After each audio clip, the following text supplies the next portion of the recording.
Oh my god, but it's too late.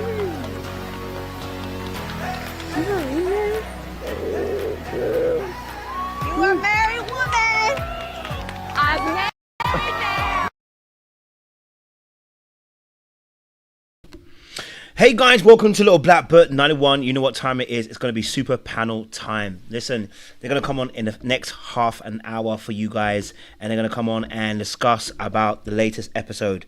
Listen, we've probably spoken about this on the channel last 3 days, so but we're going to definitely chop it up today with a few different people as well on this panel. So I really look forward to speaking to various people about this show. So look, I want to be very, very frank with you. Listen, I told you guys last week, listen, I want to do some quiz things, make it fun, make it, you know, like, so you guys can win some money and win some prizes as well. Okay, so we gonna do that for you today. Now it's gonna go members only because we need to have our little quiz time, and I only want that for those who are actually members of the channel as well. So if you haven't done so and you haven't become a member, yeah, probably best to become a member right now, so you can actually try to win the £100 or $100 prize today. Yes, we are giving away $100 in total today, so you could potentially take it all, or you may be able to take a few of it home. Who knows how much you're going to take, but today we are giving you $100 away. Now if we can get the likes to 1,000 likes today, I'm gonna double the figure to 200 as a quiz prize fund for the next super panel that we do next week. So if we can get to 1,000 likes, just 1,000 likes, okay, then we will get ourselves up to $200 to win next week when we do our final super panel on Love is Blind. Okay, all right, so look, y'all know what it is. Okay, all right, y'all already know what it is. You know what I'm about to do? I'm about to give you guys a quiz. But before we do, make sure you like, share, subscribe. Click on that bell button for the notification of the uploads. We appreciate you guys. Stay locked and stay loaded. Look, we are about to go members only. Bada bing, bada bam, bam, bam. The members only. If you're not a member, you can't comment in the chat. If you're not a member, you cannot comment in the chat. Okay, all right. So, all right, cool. So let's get this popping. Let's get you guys first and foremost into this quiz. We're gonna have a super panel in a half an hour's time. Okay, let's get you into this quiz. Now you know what it is. It's idiom time. It's idiom time. Somebody say idiom time in the chat for me, baby. Idiom time, baby. Idiom time, baby.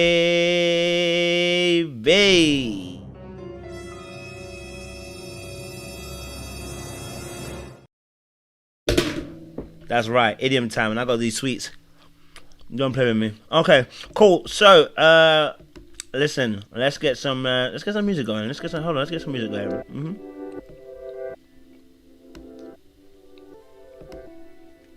I like it. All right, cool.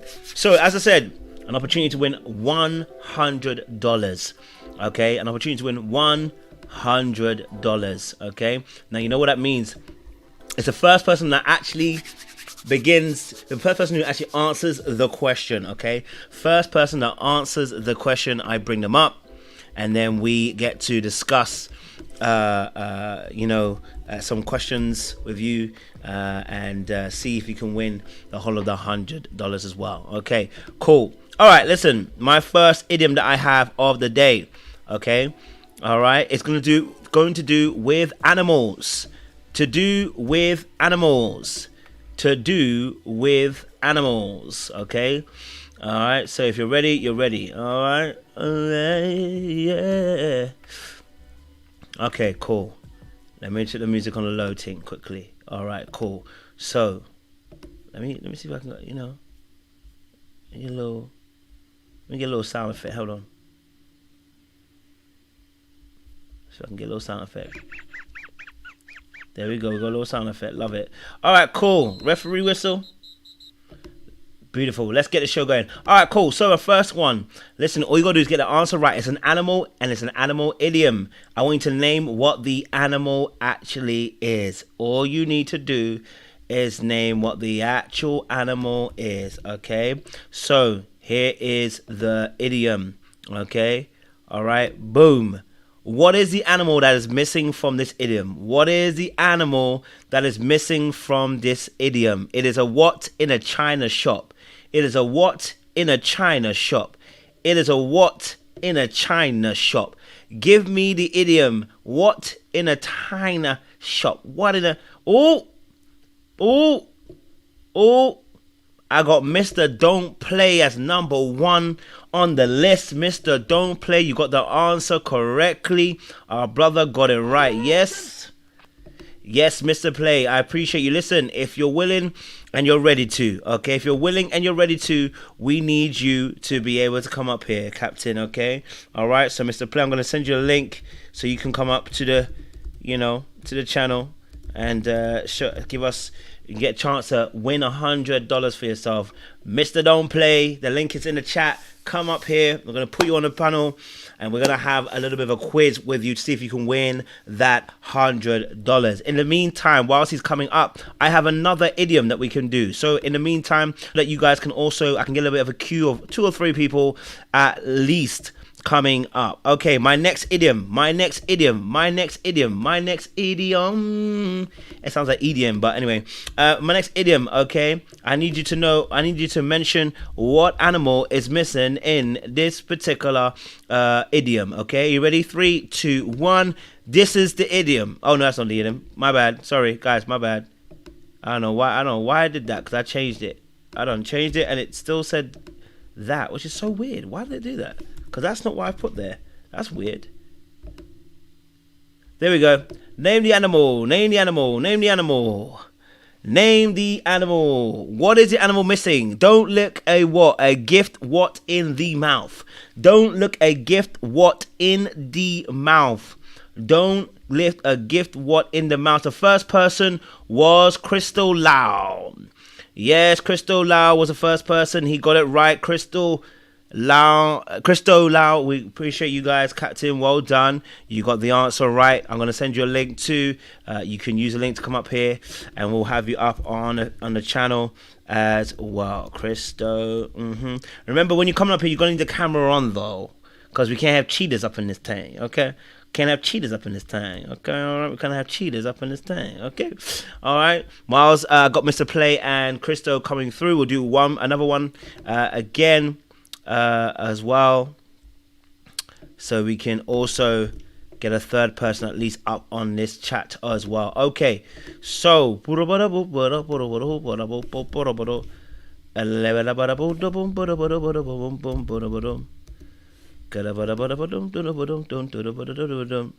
the third one we got going on. Okay. Krista said he's nervous. He passed it on. Okay, someone else have to go. All right. Who was the person after Christo on the list? Who was after Christo? It was Taylor was the next one. So Taylor, you're going to take Christo's place. Taylor, you can use a link to come up and we'll have you on the chat. Okay.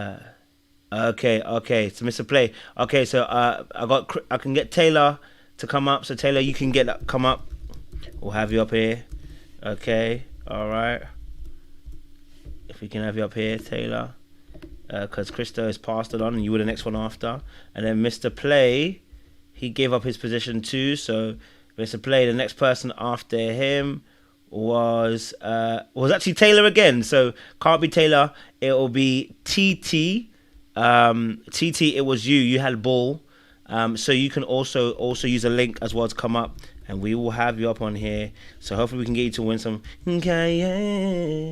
Win some cash for your baby. All right, cool. All right, so my next idiom, whilst they're going to be coming up. So Taylor and TT, you are the two that I sent a link to.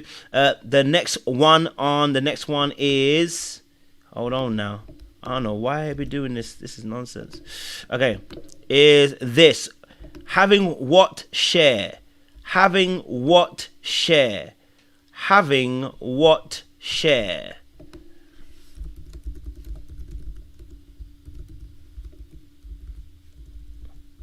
The animal that must be named. Having what share? Having what share? There's an animal, baby. Yeah, Monique, you're the first one that got it. Lion share. Absolutely right, Monique. You can use a link to come up here, baby. First one to get it, baby. Listen. Well done. Well done. Well done. Monique was on the ball. She said, listen, it's lion share. She ain't playing with it. She ain't playing with it. She gonna get this money. I told you, listen, we trying to get y'all some money, but y'all don't want to do it. TT says she passing too. Ooh, baby. Okay, well, TT passed as well, so I have to get someone else. After TT, well, it was Jay. So Jay, you can take her place. You're already on the panel, Jay. So Jay was the next one actually in line. So it was actually Jay after. So I will get Jay up here as well. Yes, exactly. You ain't telling no lies. Inter Johnson 100 Club. That's what they need to do. Y'all saying you're not camera ready. Listen, all you need is a cloth over your head. Nobody needs to see your face. Okay, you want to put a cloth over your face, put a cloth over your face. You want to put a hoodie on, put a hoodie on. No one needs to know what you necessarily look like. You know what I'm saying? It's just so that we know that you're not out here typing on the internet. You know what I'm saying to you? Yeah, we need to see all hands on decky deck. Okay. Monique said she's not doing it. She did take her place too. Damn. Okay, Monique said she ain't gonna come up here as well. Y'all don't want this free cash. Okay. I listen. I can't fight y'all. Y'all don't want the free cash. Okay. So after Monique was Monty. So Monty, you can take Monique's place because Monique ain't coming up either. So Monty, you can take Monique's place. You can use a link. I'm gonna send it to you. You can come up here to the opportunity to win $100. You know what I'm saying to you? Yeah, y'all need to be ready, man. You know when I come with this thing, I'm gonna come asking you guys to come on it. Okay, all right. Y'all need to come out ready. Okay, we need to come ready because y'all ain't coming ready. So I got Jay and I gotta get Monty on. Yeah, okay, all right. Ooh. Okay. In the meantime, whilst we're waiting, I know Jay's already there, but whilst we're waiting, we'll have another one to see if you can win this as well. Okay, all right. Whilst they're waiting, we have another one we cannot. Monty said she cannot. Y'all be killing us, man. Y'all be killing us. Monty said she can't. Okay, now I'll pass it on to someone else. No worries at all. All right, cool. Well, listen, we're going to go to the next one. And I will pass it on. So, another one we're going to have as an idiom is I smell a what? I smell a what?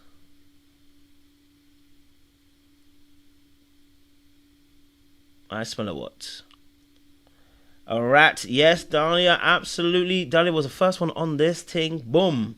Dalia, use the link. Get up here. You can have a chance of winning $100 as well. Okay, all right. Get up here, and you can have a chance of winning $100 as well. Look, I know a lot of you guys don't do the camera stuff. Listen, you don't have to show your face per se. I don't care if you put a helmet over your head. You know what I'm saying to you? You don't need to put. You don't mind. But we don't have to show your actual face. You know what I'm saying to you? You don't have to show your actual faces, guys. All right. So just in case some of you have got some governmental jobs that you don't want to be seen on this channel, showing your face. Okay. All right. Hey, these sweets are slapping. These squishies right here, drumsticks.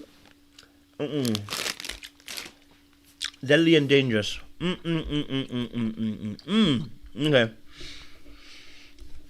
Let me give Dalia the link, cause y'all out here playing with me. Okay. Here we go. Here we go.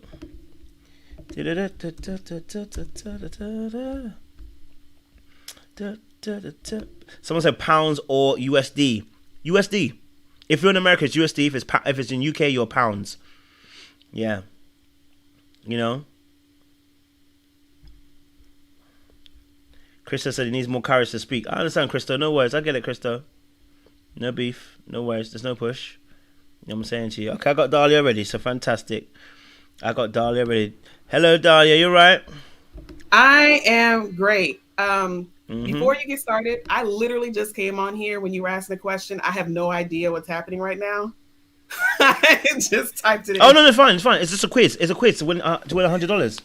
Or to win £100. Oh, okay. Yeah. No, that's nothing crazy. Nothing crazy at all. Don't even worry about the. Okay. We ain't doing that to you. So it's just a little bit of a quiz to see if we can win you. If we can win you $100. You know what I'm saying to you. So we gonna play a little game. Is that okay?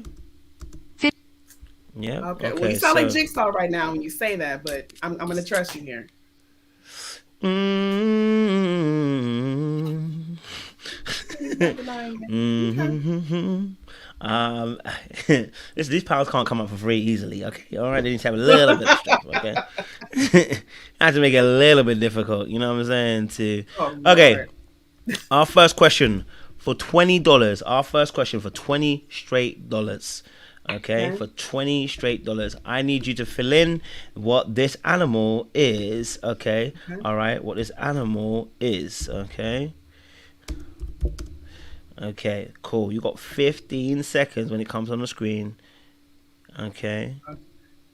Boom. I want to know what the animal is. Wolf. 15, 14, 13. Come on. Fantastic. Thank Come you, on, you got Bible $20 straight away. $20 straight away. Come on now. Come on now. Come on now. You gotta read your Bible. Come on now. That's it. You got to make sure you read your Bible. Absolutely. You ain't telling lies. $20 right there and there. Little hallelujah. There we go. All right, cool. So, praise God indeed. Praise God. All right, cool. Our next idiom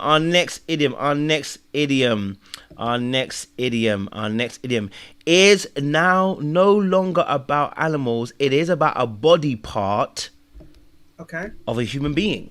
Okay, so the body part of a human being, we need the body part, what it is missing in this particular idiom as well. Okay. All right, so for $40, okay, for $40, okay, we need to know what this particular thing is missing. Okay, I'm gonna give another 15 seconds. I'm changing my clock time so it's fair. Okay, here we go. Boom. What is missing? What 15, animal? 14, 13, 12, 11. Absolutely right. Yes, once again, you have got it right. Absolutely. It is an eye, baby. Beautiful. We're on $40. We're now going to $80. Now, listen. When you get to $80, by the grace of God, you have an option to split the $80 to 40 to give to somebody, or take all the 80. Oh, see, come on, man. I know. Yeah. Jigsaw roll up. Yep. Oh. Yeah. Yeah. So, I want to see you win.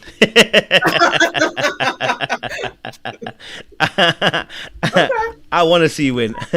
I want to see you win. Okay, so again, we're just letting her know, listen, Dalia has the option of here to either take the 80, right? Because obviously we're trying to get to 100, but she has also the option to give away 40 once she reaches the 80. That's up to her if she wants to do that. You know what I'm saying to you? You know, I am nobody to judge. You know what I'm saying to you? I'm nobody to judge, and it's just an option that's on the table as well. Okay, on the table as well. Okay, so we've got another 15 seconds on the clock, and we've got another idiom that's to do with the body part as well of the human being. So here we go. There it is. What is the missing body part? 15, 14, 13, 12, Your nose? 11, 10, 9, It is Your fingernails? no. It is to pick your brain. But you know what? I'm gonna give it to you. I'm gonna tell you why. No, I'm gonna give it to you. I'm gonna give it to you because to pick your nose could be something. It's just not an idiom. So I tell you what I'm gonna do. I'm gonna let you continue the game. I'm gonna give you $10. So we're on 50. Right, I'm gonna give you 10 because you know what, it was a good answer. It just wasn't the answer we're looking for because it's an idiom. But to pick your nose isn't an idiom. It's simply what someone might do. But it is to pick your brain is the answer. But I'll give you $10. I'm gonna let you stay in the game. I'm gonna let you stay in the game. Okay, I'm gonna stay in the game. Okay, so we can still get to that 80 now, which is on 50 for sure. That's locked in. You know what I'm saying to you? But you know what I'm saying to you? Okay, so cool. All right, we got another one here as well. Okay, all right. Here we go.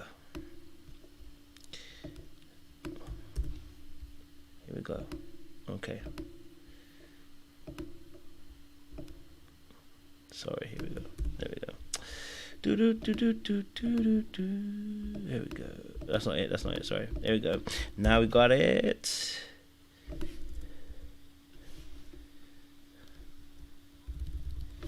Okay. All right, are you ready? Mm-hmm. All right, cool. Idioms. So Yes. here we go. Idioms. 3, 2, 1. Idioms. There we go. For 15 seconds. 15, 14, I 13, think it's eyes bigger 12, than your stomach. 11, 10. You are right, Nah. indeed. It is eyes bigger than the stomach. We are on $80, baby. Okay. Come on now. Come on now. Let's go. We have got one hurdle. We have got one last hurdle. That's all. We've got one last hurdle to see if we can win the whole $100. Okay. Taylor done popped up. I see you, Taylor. Taylor done popped up behind. I see you, Taylor. I see you. Don't worry. I'm gonna bring you on. Don't worry, Taylor. You know what I'm saying? I see you popped up. You know what I'm saying? I'm hearing you. I'm hearing you. Okay. Okay. All right. So I am going to give you one last one, and it is once more again. Okay. It is once more again an animal. Okay. It is an animal. Okay. It is an animal. Okay. It is an animal. Okay. You get this, you win the whole 100. Okay. All right. Got 15 seconds on the clock. 15 seconds on the clock. 15 seconds on the clock. Okay. Here we go. It's an animal. What is missing? Bull. Come on. You are absolutely correct. You are absolutely on point. You have won the whole $100. I knew it was my day. I knew it was my day. You know? When the Lord is in the building, the Lord is in the building. You have won this game. You have $100. $100. It will be given to you today. Well done, Dalia, for winning the 100. We appreciate you. Well done. And congratulations. I'll send it to you by PayPal as well, so you'll get that as well. Okay? I appreciate that, sir. No worries at all. No worries at all. Well, if you want to stand on the panel, you can stand on the panel. I'll put you behind, but if you want to stand on the panel, no worries at all. Okay. If not, it's not for two. Okay? So I'll put you behind. No, I'll do the panel.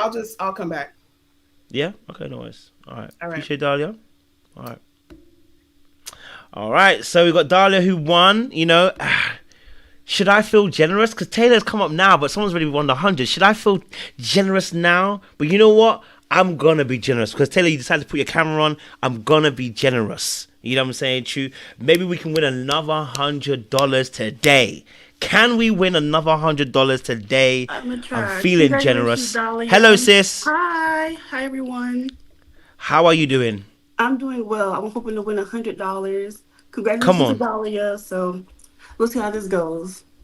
Listen, look, you know what? The Lord is full of grace. And so you know what? We are going to try and get you $100 today, Taylor. Okay? All right. So our first question is going to be for $20. Okay? It's going to be for $20. Okay? All right. For $20. All right. So it is going to be a body part. Okay? A body part is what we're starting with. All right? A body part. And you'll have 15 seconds to answer the question. Okay. All right. All right. 3, 2, 1. What is the body part? 13, Lips. 14, 13, My 12, lips are sealed. 11, 10. I love that answer. It's correct. It's locked in. It's on point. We love to see it, baby. We've got $20 in the bank, baby.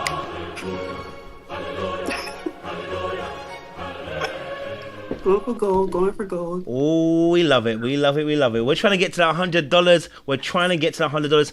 Listen, look, we're trying to give that cash away, baby. Okay? Okay? We're trying to get to that cash away. Before I say anything else, make sure you guys are liking the live, okay? Because I promise that if we get to 1,000 likes, next week's episode of our super panel will be up to $200. Yes, I'm willing to take it to $200. Yeah. You know what I'm saying to you? I feel the Lord is generous, and I feel I should be generous too. Okay, so we can get to 1,000 likes. Let's get it to 1,000 likes. We got $200 on the playing field for next week's super panel. Okay, my next question for you, Taylor. Okay, we're gonna get us to $40. We want to get you to $40. Okay, we've got another body part we're talking about. We've got another body part, okay? Another body part, okay? And you've got 15 seconds also as well, okay? 15 seconds on the clock. All right. So, here we go. 3, 2, 1. Here we go. What is the body part? In over your head. 14. By Joe, she's got it. By Joe, she has got it. Come on now. I'm a whiz, you know? Thank you, cordial, for your grace, but big brain over here. Beans, Big creams, brain. potatoes, tomatoes, lamb, raw, beans, creams, potatoes, tomatoes, chicken, turkeys, Really good about this. Come on. We got the $40, baby. We got the $40, baby. Listen, we are in the ascendancy. I love where we are going. Can we get ourselves to $80? Can we get ourselves to $80? I am hoping so, Taylor. I am hoping so. Okay, let us go. Okay, we are going to go back to our animals. Okay, we're going to go back to our animals. Okay, and I need to know this particular animal. Okay, I need to know this particular animal for you. We've got 15 seconds on the clock again, and I want to 3, 2, 1. One trick what? 14, One trick pony. 13, 12, 11, 10. By Joe, she's got it once more again. She's on the ball, she's winning, and she's on point, baby.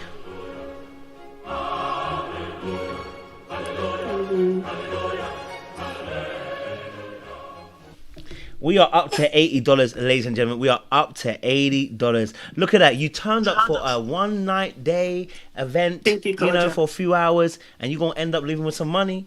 Listen, we are on $80 right now, okay? $80 right now. Can we get her to 100? And by the time she gets 100, it means we've given away $200 today, okay? All right? So can we get her to $100?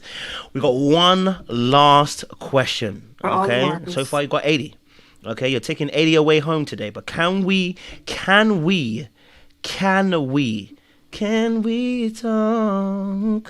All right, my particular thing. I'm willing to accept 2 answers in this particular one. Okay, all right. I'm willing to accept 2 answers for this particular answer. Okay. Okay, we've got 15 seconds on the clock again. All right, 15 seconds on the clock again. Cast pearls before what? 13, 14, 13, It's an 12, 11, 10, 9, 8, Oh no. 7, 6, Oysters? 5, 4, 3, 2. It's unfortunately not the right answer. It's not oysters. It is swine. And I would have accepted pig as well. Casting pearls I've before never swine. heard that one. You never heard it? Mm-mm. Baby. Mm. Baby. Darn I'm so it. sorry, Taylor. But listen, you still get the $80. Okay? Thank still you. get the $80. In fact, I'm feeling generous. That extra 20, I want you to nominate somebody in the chat who can get $20 I gotta find the as well. chat. Who was it? I nominate Katashki, I think her name. Katashki? Okay, let me see. Or let me see. Natashki. I hope I'm not Let me see who that I think it is. starts with a K. Oh, Natashki. Natashki, Yes. yeah. Okay, Natashki, you have been nominated to get $20 as well. She has nominated the extra $20. Okay, all right. The extra $20 she has given over to you. So Natasha, you get the extra $20. So Taylor, send me your email to my email at littleblackbook91@gmail.com. Send me your email Thank and I'll you. send you the PayPal as well to you as well. And we'll get you $80 as well. Okay? Thank you, Kojo. Thank you. No guys. worries. It's a blessing. It's a blessing. Come on. It's a blessing. We love to see people win. Look at that. We've given away $200 today on this particular show. Listen, like I said, I want to make it fun. You know, you guys have been following me for a long time by the grace of God. And, you know, it is better to give than it is to receive, as the Lord has always said to me. So, listen, $200 today. Listen, I'm hoping get us to 1,000 likes. Get us to 1,000 likes, and it will be $200 we give away next week. Can you imagine? Think about what you can buy with $200. You know what I'm saying? To think about it. You know what I'm saying, Tune? It could pay a bill or two, okay? Just to pay a bill or two, okay? All right. But we're gonna have our super panel time as well. As well. We do our super panel time as well, and we're gonna get some people up on the channel to have a conversation with you guys and talk about Love Is Blind. And we cannot wait to chop it out because I think it's gonna be a good fun. And a good time, so get ready for that in a few minutes. Let me just do that. Okay, fantastic. I know a lot of people will come and join us in a few minutes as well. Okay. All right, we're about to go to super panel for you guys. Honestly, it's amazing. Thank you for those of you who joined as well. So Natasha as well. Natasha, send me an email, okay? All right, send me an email, littleblackbook91@gmail.com, and I will send you your winnings as well. And in fact, I think I do need to do something. Hold on a minute, because someone last week said we should give their winnings as membership. So let me see if I can do that right now. I know some people are watching but are not necessarily members. If you've not become a member, you can join the membership, okay, first and foremost by clicking on the $ at the bottom of the screen. Okay, so if you click on that, you should be able to see it. Okay, so the $ at the bottom of the screen, and you can join our membership. So I'm gonna gift some memberships as well, because if I remember correctly, why am I going to do 5? Why can't I do more than 8? Why is it telling me how much I can gift? I want to gift memberships. Let's see how much I can gift. Okay, I've gifted 5. Let me see if I can gift another 5. There we go. All right, so we're gonna gift 20 away. Okay, fantastic. I need to do this. Hold on. Here we go. I should be able to give you guys, those of you, so if you're blessed enough, we've given away 10 also there as well. So we're giving away 20 memberships as well today, so you can join our membership. Listen, it's a blessing to give as always, and I want to thank those of you. Jay has done it in the past, El Cid has done it in the past, Aries has done it in the past, a couple of others as well. I think I've done it as well, and if I haven't mentioned it, I do apologize. Sean has done some in the past as well. There's a few others who've also donated as well in the past for memberships to other people. Membership's only £1, $1. It's not about robbing you of any money, but it is about creating our community. So I love the fact that you guys can join us today. If you've got a new membership, type in the chat. We'd love to know that you're a part of the membership gang now. Remember, you being a part of the membership, these lives, I will be giving money away as always. So make sure you are part of the membership. It's £1, $1 to keep going, okay? All right? So when renewal comes, renew. You know what I'm saying to you? $1 to 100 is a different kind of thing. You get me? Yeah? Different kind of thing. You get me? Yeah, simmer. Dalia says she can gift the 20. Dalia, it's too late, baby. It's too late, baby. You got to keep it now. Got to keep it now. Sorry, you can't gift it. You got to keep it. You got to keep it now. You know what I mean? So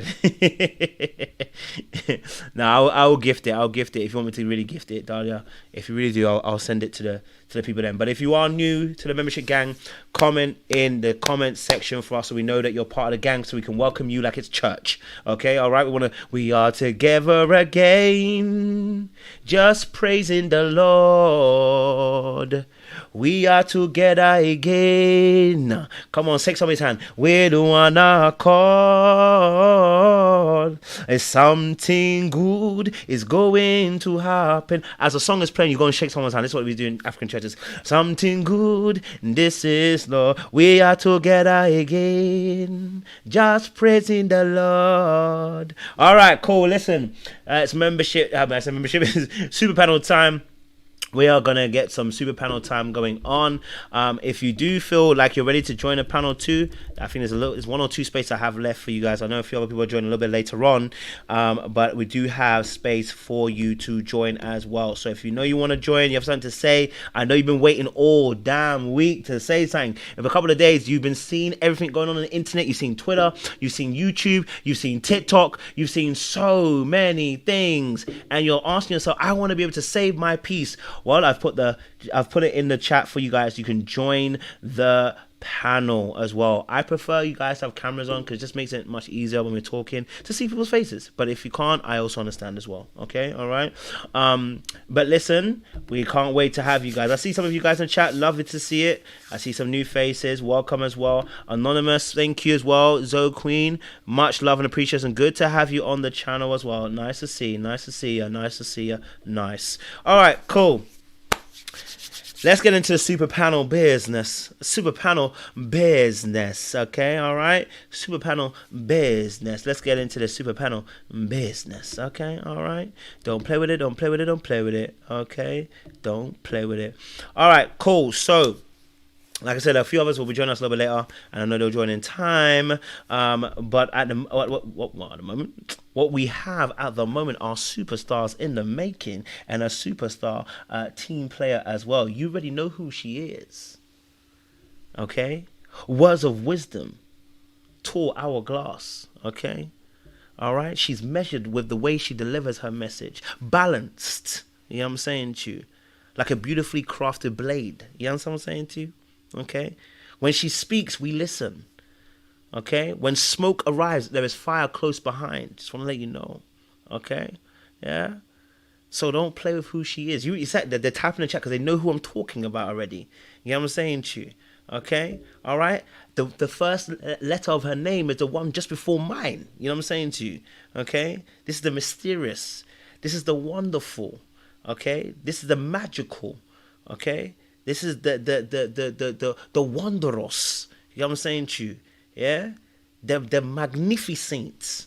Yeah? I'm running out of superlatives right now. You know what I'm saying to you? I need to go into my dictionary. You know what I'm saying to you? And pull out more superlatives. Because the dictionary is not even enough to contain the superlatives that I need to describe who this person is. You know what I'm saying to you? But I want you to welcome to the stage the wonderful, the beautiful, they're amazing, they're funny, you know what I'm saying to you, J baby, you already know what it is. Namaste. I come in peace, or I'm leave in pieces. We're gonna figure out what's going on. Come in pieces, somebody gonna leave in pieces. We're gonna figure it out. That's right. That's what I'm saying. We appreciate you, Jay, baby. We appreciate you, Jay. Love and peace. Thank you. All right, our next one. No worries, baby. You know I got you. The next person we're inviting on the stage. You know who she is. Okay? El Diablo. You know what I'm saying to you? Yeah? Dark art specialist out here too. Okay? When she's on the panel with myself and Jay, it's really dark on that panel. Real dark. You know what I'm saying to you? Okay? This is a person who knows how to meticulously, spectacularly, you know what I'm saying to you? Specifically, you know what I mean? Yeah? Circumspectly knows how to dissect, okay, a point. Okay? Point, evidence, explanation. That is who she is. You feel what I'm saying to you? Analytically poised to do what she does best. You know what I'm saying to you? You don't know which side she's going to fall on, but just know that she's going to fall on the dark side. Okay? All right? The power is with her. Or someone say the force is with this young lady. Okay? All right? You ain't playing with who she is. You know what I'm saying to you? Okay? She's shaking her head, but she knows who she is. Okay? She's shaking her head, but she knows who she is. Okay? All right? Because when them glasses are on, just know those glasses are not real. Okay, she puts that on as a facade. You know what I'm saying to you? Because those two eyes that she got working there, they see into the depths of the soul. You feel what I'm saying to you? You know who she is. You know who she is. Welcome to the panel, Alcidia, baby. Well, since you called me El Diablo, I guess I'll bring it. I'll bring El Diablo today. You started with peace and love with Jay. I thought I needed to be peace and love, but you said it's okay to be El Diablo, so okay. And we right here, almost at the end of October. I'll be El Diablo today. Let me go give me a red cape so I can get this one going.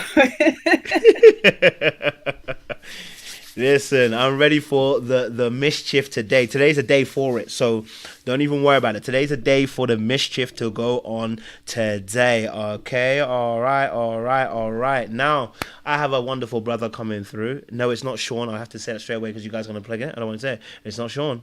Okay, when he comes along, I've got a separate name for him. You know who I call him now? Mr. M and Mr. P. Okay, so listen, before we get this person on, though, what a wonderful gentleman. He was on the channel a few days ago. Okay, all right. Listen, this is a brother who likes a bit of true crime. Okay, and there was a lot of crime that was going on in Love Is Blind. So he's got a lot of work to do. I call him the Inspector Gadget, the Inspector Morse. Okay, all right, because he's gonna inspect some things to make sure it is clean cut and above the board. Okay, all right. Now you saw him in a lovely red shirt the other day. You saw how he came in all bloodied up, looking good, crimson. Okay, trying to spice the ladies with a little summon.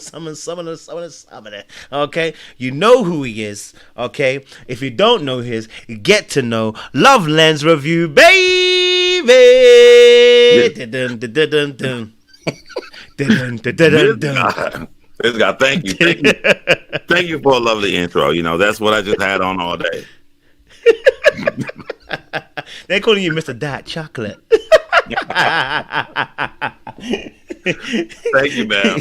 It's such a privilege to be on here, man. Especially coming from you reviewed a season some time ago, and you was going off on somebody, and I'm like, oh my God, he calling me out. You was showing all my flaws. I'm like, I gotta follow this guy and be hooked ever since. So thank you. It's a privilege to be on here with everybody.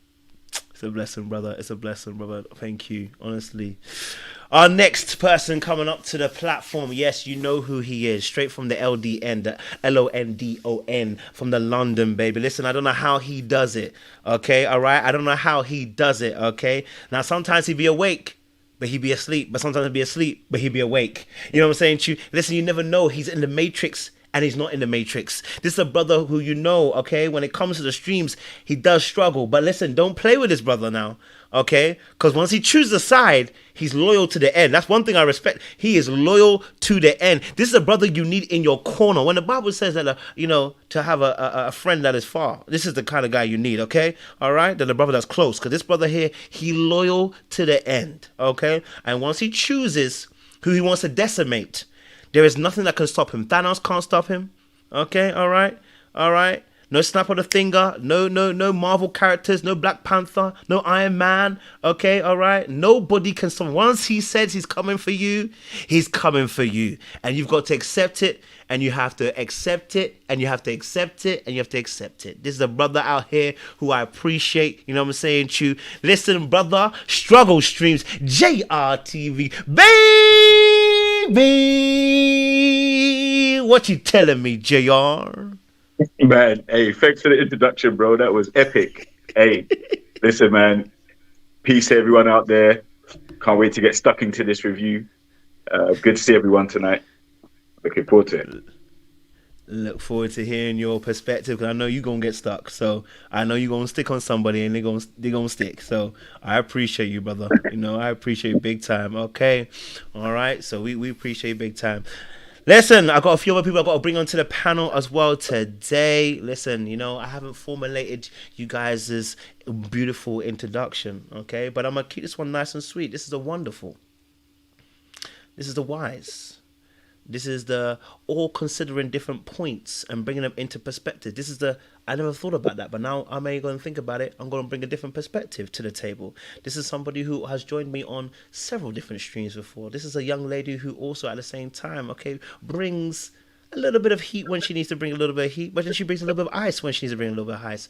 No, it's not Seaway, because if it was Seaway, you'd know it's Seaway, because there'll only be one way when it's Seaway. You know when it's Seaway, it's only one way when it's Seaway. But this young lady here, like I said, she's nice with a little bit of spice. And when you mix these ingredients together, you know what you get? Dalia, baby!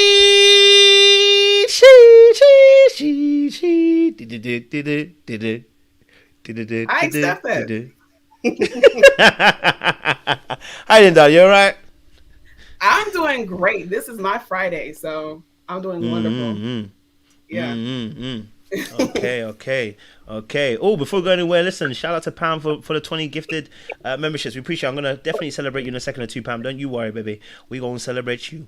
All right. Our next person come up to the stage. Listen, this is my resident psychologist, okay? My resident fascinologist. I don't know if that's a word, but I'm making it up, okay? All right. This is my person from the LONDON as well, okay? Listen, this young lady always joins us at the craziest of times, okay? And she likes to keep what I call a balance, okay? I want to see a bit of this, a bit of that, a bit of this, a bit of this, a bit of that. She brings a buffet of ideas, okay? All right? One's for consideration up to the panel. I appreciate her energy, I appreciate her time, and I appreciate the fact that she holds strong points when she needs to, okay? And she once told somebody, I'm not repeat what they said to that person on that panel, but she said something to that panel that was strong, okay? And we appreciate her for standing 10 toes down. It's Lorraine, baby!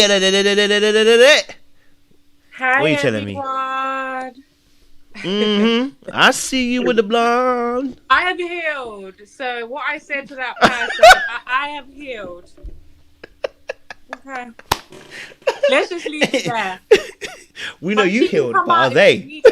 She can come out if she needs to. But I have healed. Okay. We appreciate you, Lorraine.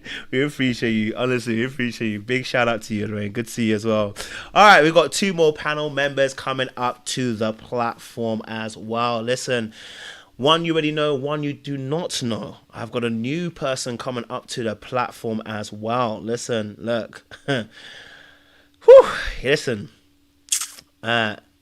It's going to get tasty today. That's what I'm going to say, okay? Because I can see various people on the panel. It's going to get tasty today. But this person, obviously, again, I don't necessarily have a biggest, boldest one because obviously new to the team. And I wanna be able to formulate my introductions. But she has been on the panel before, okay? All right? Now, she likes to keep it nice and short and sweet. But the sweetness, be careful now. You know what I'm saying to you? It's got a little spike at the end of it. You know what I'm saying to you? Just when you think that she's being really sweet, she comes with a heavy point. Do you know what I'm saying to you? So you got to be very careful with this one. Don't misunderstand her and don't look at her stature or her frame, okay? But when she speaks, there's an eloquence as well to it. And we want to appreciate you. Faye, welcome to the panel, baby. How you doing, Faye? How you doing? Huh? How you doing? Give us a little hello, baby. Hey, y'all. Thanks for having me. I always appreciate when I'm able to come join you guys. It's always a blast. So, looking forward to it. We appreciate you. See how I said about nice and short and sweet? Yeah. Wait till she starts. Ba-bam! Before you know it. All right, cool. I've got one last person to come up on here. Listen, a brand new person's come up on here, and he wants a... You know what? I don't want to say anything to you, so I want him to show you guys what he's working with today. But he's going to give some eloquent, strong, opinions about what he saw on Love is Blind, and it's a new person also to the channel, to the panel channel, and I appreciate that. And it's good to have men who come through and also watch the shows that we do to give us a nice, beautiful balance as well. Okay, so we are going to say a wondrous, warm welcome to Mr. Easton Evans. Mr. Easton Evans, how are you doing, Captain? What's up, everybody? Thank you, Kojo. Thank you to the panel. I think this will be an amazing opportunity to kind of, talk about Love is Blind, talk about the real world. But I just want to thank you all and can't wait for the good discussion. That's my guy. I love to hear it. Listen, we are almost at full capacity. I got one more space, and I know they'll be coming a little bit later on. So listen, look. We are at full deck, and that means, baby, I see you, Jay, with the glasses. We are at full deck, and we are going to have one of those amazing times on the show. I want real opinions, I want real thoughts.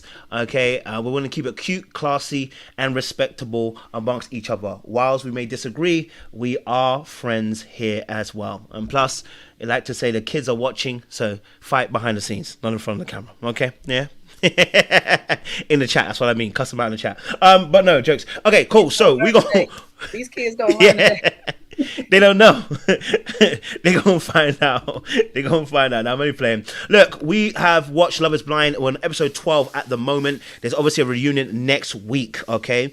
But episode 12 had its own weight, gravity, and discussions because there were so many things that were happening. A quick recap: what happened? We had Ramses say he's not going to take on Marissa to the altar, okay? But Merissa, obviously, after also came back for Ramsay. So if you don't know about that, you now know, okay? Okay, Marissa came back for Ramses, and Ramses said no again. Okay, as well. Okay, after having an 8 to 9 hour conversation. Okay, we then found out he has an ex-wife, and somebody did an expose with the ex-wife, and apparently the ex-wife is just like Marissa. She's a high flyer, and he likes high flyer women, and apparently he's lazy. But I don't know if that's all that's true, but that's someone's judgment. Anyway, that is that part. Then we also have Tyler and Ashley. It looks like, yeah, whilst I did that video, that there was no rings. Apparently they don't do no rings all the time anyway, so Ashley can still be very well married to Tyler. Actually, Ricky, what's her name? Ricky again? Ricky what? Sorry. Story time with Ricky. Story time with Ricky. Thank you. Story time with Ricky did actually a video talking about how the reunion would look, and it looks like Tyler and Ashley are still married. So sorry to spoil it, but they are still married, okay? So I wanted you to have that opinion, so when you're giving your point of view, you have that point of view. Apparently, that's allegedly. We don't 100% know. You know what I'm saying to you? Okay, so that's them two. And then we also have Gareth and Taylor. I mean, that's not much to say about them, is it really? They got married. Okay, but what happened was Gareth did let Taylor know up until this point he ain't going to San Diego. Okay, he said it for the camera, and he ain't going to San Diego. Apparently, they've never gone to San Diego, so he let his foot be down. Okay, all right, yeah, he let her know, just like he let the ex know too. So you know how he be. All right, cool. So then also we have Nikki D and Hannah kind of ended before that, so that was that. I think that's it now. Those are the 4 that was in episode 12, right? Am I missing somebody?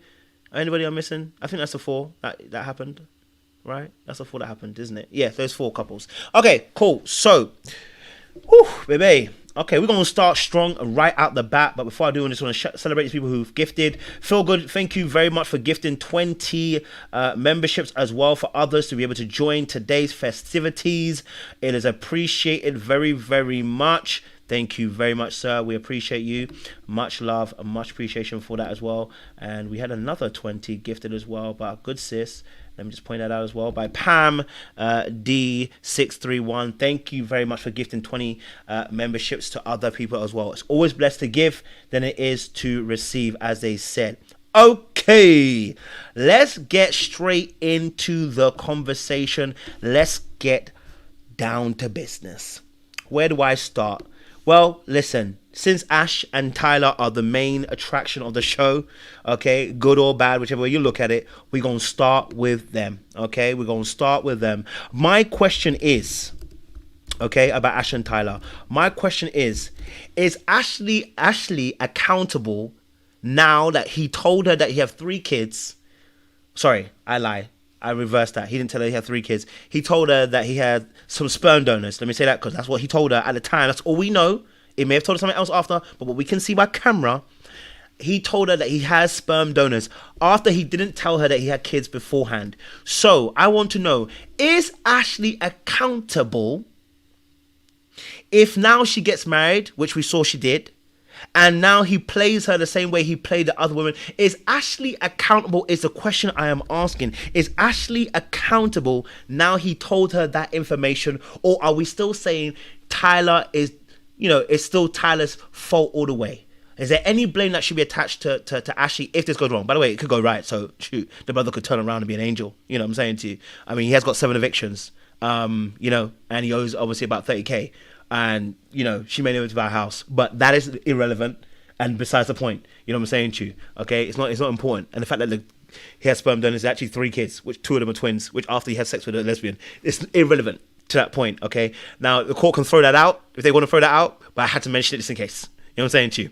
So I want to know, is Ashley accountable in this situation because of what she knew just at that point in time? We don't know what she knows now. Of course, we know she probably watches things now, but at that point in time at the show, when they get married, is Ashley accountable is what I'm asking. Is Ashley accountable is the first question I'm asking. I've got a few questions to say. Who would like to take this first? Dalia, go for it. Open up the platform for us. Let's have that conversation. Ashley was accountable the moment he told her that he had 3 sperm donor babies. That's the moment that she was accountable. He even told her, if you need me to show you the paperwork, I will show it to you. And she nodded her head like she understood, and we didn't hear no more about this mysterious paperwork. So yeah, she's accountable for herself. She chose to marry this man knowing he has these children. She never saw this supposed best friend. He said she's the mother is a really good friend of his. Didn't see her at the wedding party. far as we know, she never talked to her. You never saw those kids. You didn't do no investigation, and you really could have. Like, nobody's going to stop you. Kinetic, the production company, they're certainly not going to stop you. The 6 couples that we see in the show were not the only people who got engaged. They always have like a surplus of engaged couples, just for instances like this, where if like some stuff pops off and people drop off, they can just plug and play other groups into the mix. So it's not like Kinetic really cares that much. They let Tim and Alex leave early. They let Leo and what's her face, Brittany, they didn't even make it to the honeymoon. So yeah, you absolutely could have done that. I don't think she would have gotten fined for doing her due diligence. At this point now, I don't think she has a case for annulment, because it's literally on camera where he told her he has kids. If you didn't do no more digging, that's on you, sis. I'm sorry, but that's really all on you. So yeah, that's on her. I want to know if anyone has a counter argument to that. Does anybody disagree with that? Does anybody think that actually she's not accountable in this situation based upon what we saw at that last episode 12? Bar any information I put into the court, that episode 12 alone, when he told her that he had a sperm donor, does anybody believe that she's not accountable still? If you have that point, I would love to hear it. There's a little bit, a portion of me has a little bit of sympathy for Ashley, and maybe because since we did break down in Jesse Wu's live that with the kinetic contracts and different things like that, like just because Alex and Tim were able to walk out, or Ramses and Marissa, they do have it in a clause where if they want you to walk down the aisle, like last season with Clay and AD, they will force you to do so in order to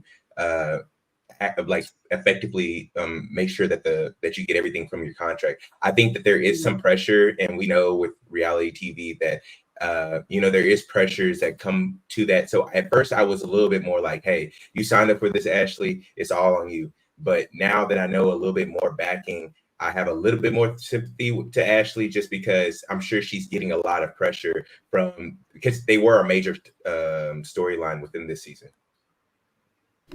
Good points. Anyone? Okay, yes. Go for it. Love Lens review.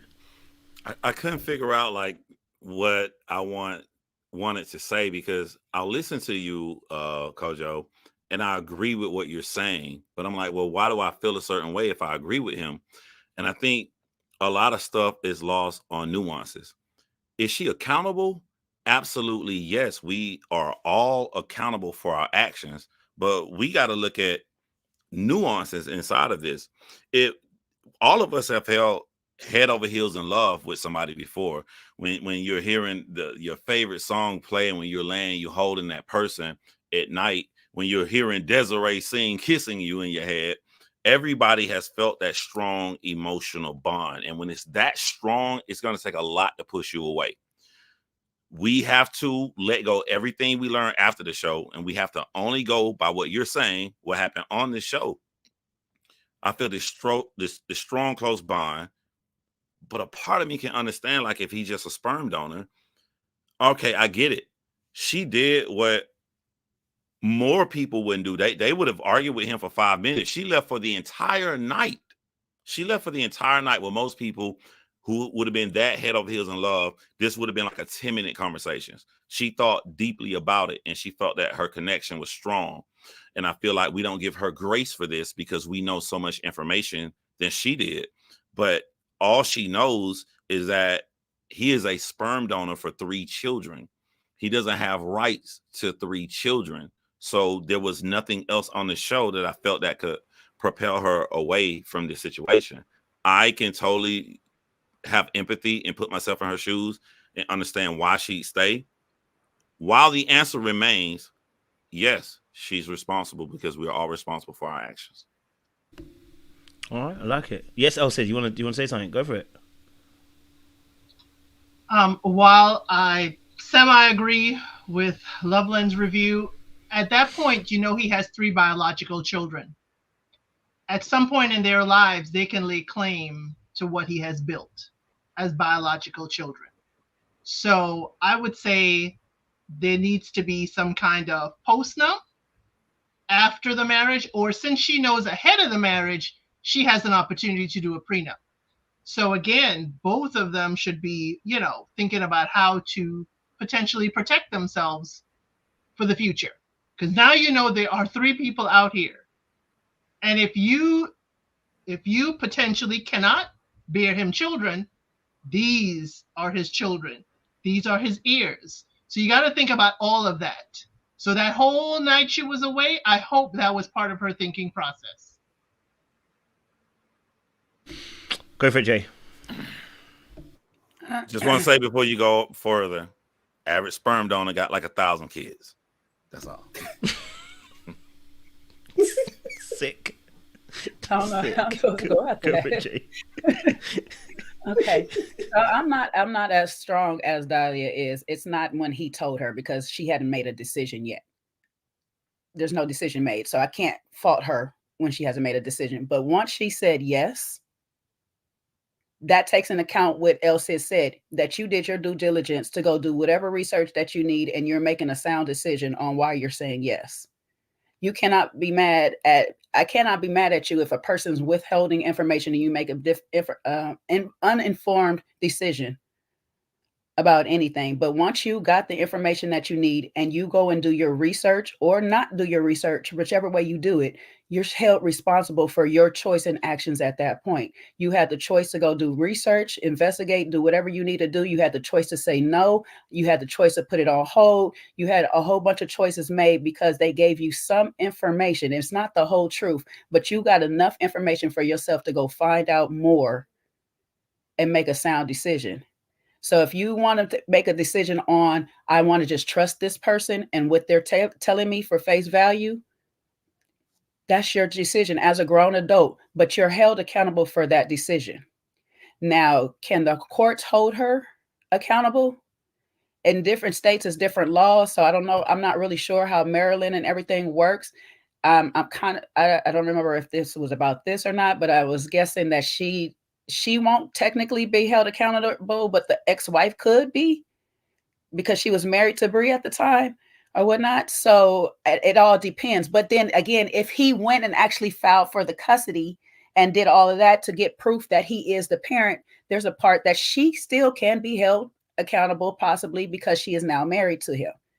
So like Elsa said, she either needed to have a prenup or a postnup or something in place that keeps her legally safe from any action that comes against him regarding these children.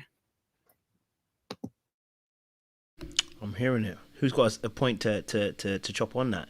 If you've got a different point. Yes, Dalia. I have some pushback. Oh, okay. Push it back, baby. Okay. So Elsa knows I love a good background check.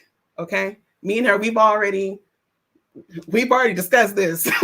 I'm a fan of background checks, and I work in insurance. I do bodily injury claims. We do background checks all the time because people love to file fraudulent claims. It's a thing. You will be surprised at how much information that you can find off of a very quick, surprisingly cheap background check. And they have quick turnarounds. And if you're willing to pay a little extra, you can get it express. Okay. So I'm sorry. I know I sound harsh when I say this, but you kind of have to be, because you have to consider the time frame here that we're talking about.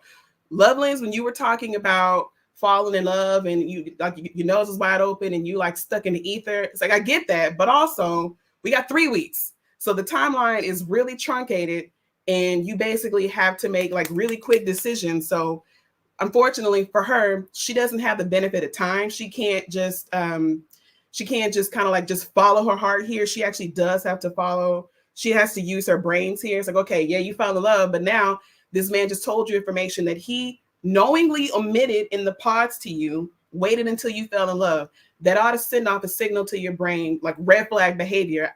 Let me dig further. She didn't even ask him any questions. Like she asked, do they know what you look like? And that was it. And it's like, okay, well, that's a yes or no question that a person can lie to you about. We already know that he lied to you about this before. Why wouldn't he lie to you about that now?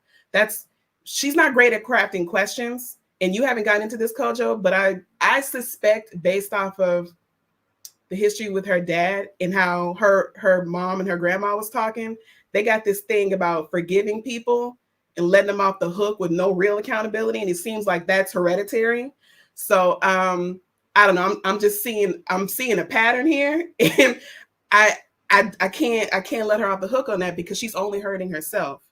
I mean, she really is, and it's not helping him either, right? for him to just go around not being held accountable to his own actions. It shouldn't be the government that has to hold him accountable. That's crazy. So, Ethan, you want to say something? I stand firm on that. Thank you, Dalia. Yes, Ethan. Yeah, I have to push back on that real quick because even a couple of days ago, I was on a live with Paige, the woman that he owes $8,000 to still, like from the $10,000, and she was dating him, and obviously this is a trend. So it's low hanging fruit to say that Tyler's trash and et cetera, but he doesn't have any. Ashley is a marketing director. I'm sure coming back from Mexico, getting all this news, also trying to acclimate your life with multiple people, the filming, all this other stuff, does play to you not being like, all right, I'm gonna do an investigative search currently. I think we can easily armchair quarterback this thing and be like, oh, well, Ashley should have done X, Y, and Z and be super logical. But I also think that the time and the amount of stress and kinetics, I blame kinetics a lot more in this situation more than I do Ashley, because again, the contracts are laid out that you're filming constantly, like doing the dropping out of the airplane, the dates, all this other stuff, the rigorous filming. I don't really think that it gives her a lot of time. And if you go, apparently, according to Paige, Tyler doesn't live, let alone even have a house. But when he did live with somebody, he didn't live as if he had kids around him, that he had 3 toddlers, that he was living with Bri or doing anything or co-parenting. So if she comes over to his place, wherever that may be, you don't even get that kind of inclination. And if they did do a background check, it wouldn't show that he had kids. I'm sure, even because technically he doesn't have custody for them. So it would show the lien. Huh? It would show the lien though. But wasn't the after the court that was after the fact? That's what I'm saying. I think it's more on kinetics than Ashley, because that's after the fact. That lawsuit with Bri is after they were married. Now the $10,000, I think that was before he went on the show, but the actual custody case and the child support was after. But he could show paperwork that he gave up paternity rights though, because that is typically what you would do for a sperm donor situation. He never had any in the first place. It was with the first child with so that's the point that I'm making. So it's not a sperm donor. Let me clear this. The child support stuff started in January after they were married. However, he went to court prior to get custody with her, and that fight against the ex-wife on there. So that's still in paperwork. That's still in process where she can look that up and see that, hey, even though you're a donor, you actually went to court and filed to get custody or have rights to these kids. So it's 2 different cases we got going on at the same time. And you can look that up for free. You don't even need to pay anybody to do that. That's what I do for a living. You can literally just go on the county website and type in his name. And if he's filed for lawsuits, or if he's got liens, if he's in the middle of a lawsuit right now for child custody, that's gonna show up. You literally just need his name and his date of birth. That's it. Okay. Before anyone jumps in, I like the conversation was going excellently well. Lorraine's open the mic. Yes. Before you go, Len. No. Len. I want to get those who haven't spoken yet. That's why. Sorry. Lorraine, jump in for me, and then those who haven't spoken, I want you to go in first before I get it back to the other guys. Go for it, Lorraine. What's your thoughts? Yeah, I want to give like an acquired taste point of view. You know how to do. I think at that time, because your question was very specific, because I think people are answering based on the fact that we now know everything that's come about, right? At the point where they had the private conversation off camera and he said whatever he said, I feel as though she was responsible, but she wasn't accountable, right? Think of it this way, probably not a great example to use, but if you apply for a job, right, you have all the information, the job description, the personal description, all that kind of stuff about like what the job is going to be. You go to the interview, you do your due diligence, you have the interviews, and then you have the opportunity to ask your questions, right? But I'm sure most of you can agree that you find out the nitty-gritty stuff once you've actually started the job. Now, I'm not saying that people should be going into relationships to find out the bad side of people. I'm just saying that at that point, I feel like she was responsible to find out more, but Tyler was accountable to be transparent and give all the information. There's a difference between accountability and responsibility. So in that moment, she had nothing to be accountable for because she was not privy to the information. So he might have been honest, but he was not being transparent about all that information. It was his accountability to be transparent and share all the information. How can I know the right questions to ask you if I don't know what's going on? You know, I can only ask you what I know in that moment. Now, obviously, here in the UK, we don't have some of the stuff that you guys are talking about, this county higgy hugger. Like, you can only find out if somebody, you know, has been on the, you know, SA register kind of thing, you know. But in terms of like finding out that there isn't that here, right? So you can only go off, I don't know, just having conversations and maybe doing your own kind of social media stuff. It's very difficult to do that. So I think it's very, in as much as we can be objective to be like, this is what I would have done, hindsight and all of that, I really feel like there's a difference between being responsible and being accountable. Okay. Oh, sorry. Who hasn't spoken yet? Faye, yes, go for it, Faye. Talk to me. I was just gonna say, like, to be fair, the background check thing is pretty new. I feel like to a lot of us, well, at least I'll speak for myself. Like, I don't think I was thinking about doing background checks on people, honestly, until recent times. And I don't know, that might have been common practice for a lot of other people, but just I would do due diligence by just looking at the social media, you know, talking, like getting to know the family, you know, asking questions, things like that. But now, you know, that's something I probably would do, you know, if things are getting that serious. I do feel like to shoot some bail for Ashley. If you're going onto a show like this, I would hope that just knowing the premise of how fast the process moves, that production would be a little more thorough in who they select for this process. Not saying that they would know everything as well, but I just would think that something as egregious as all these things coming out about him would be made known to them prior, at least some of it. So in that moment, to answer the specific question, I do feel like she was accountable. She should have asked maybe some more pertinent questions that maybe would have led her to a different conclusion.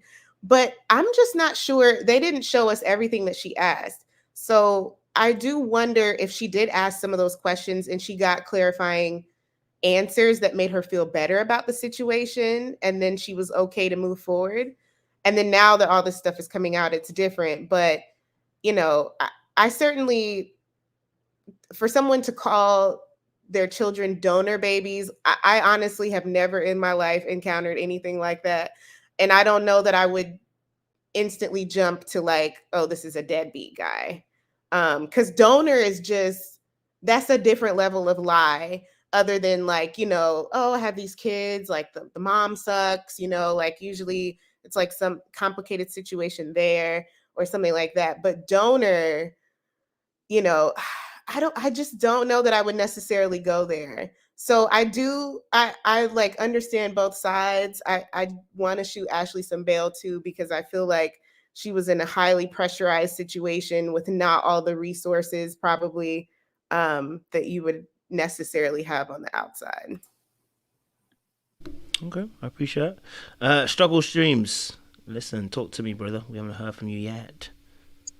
Yeah, I think I agree with Lorraine on this. I think you can hold Ashley responsible for her decision to stay with him once she found out certain bits of information and got to see how he lives, got to know him more. And even though the kids may not be a part of his daily life, they're still a part of his life. So, you know, I will have to hold her to a level of having responsibility for that. I think Netflix need to be accountable, and I think Tyler needs to be accountable. Tyler, unfortunately, got himself into a really big mess, as we all know, right? Trying to help his friend out initially, leading to having, you know, threesomes and other sex exploits with a crew of people. And ultimately, his friend came to him and said, let's have this baby. And, you know, I need a donor from me and my wife and this, that, the other. So he wasn't meant to be part of their plan.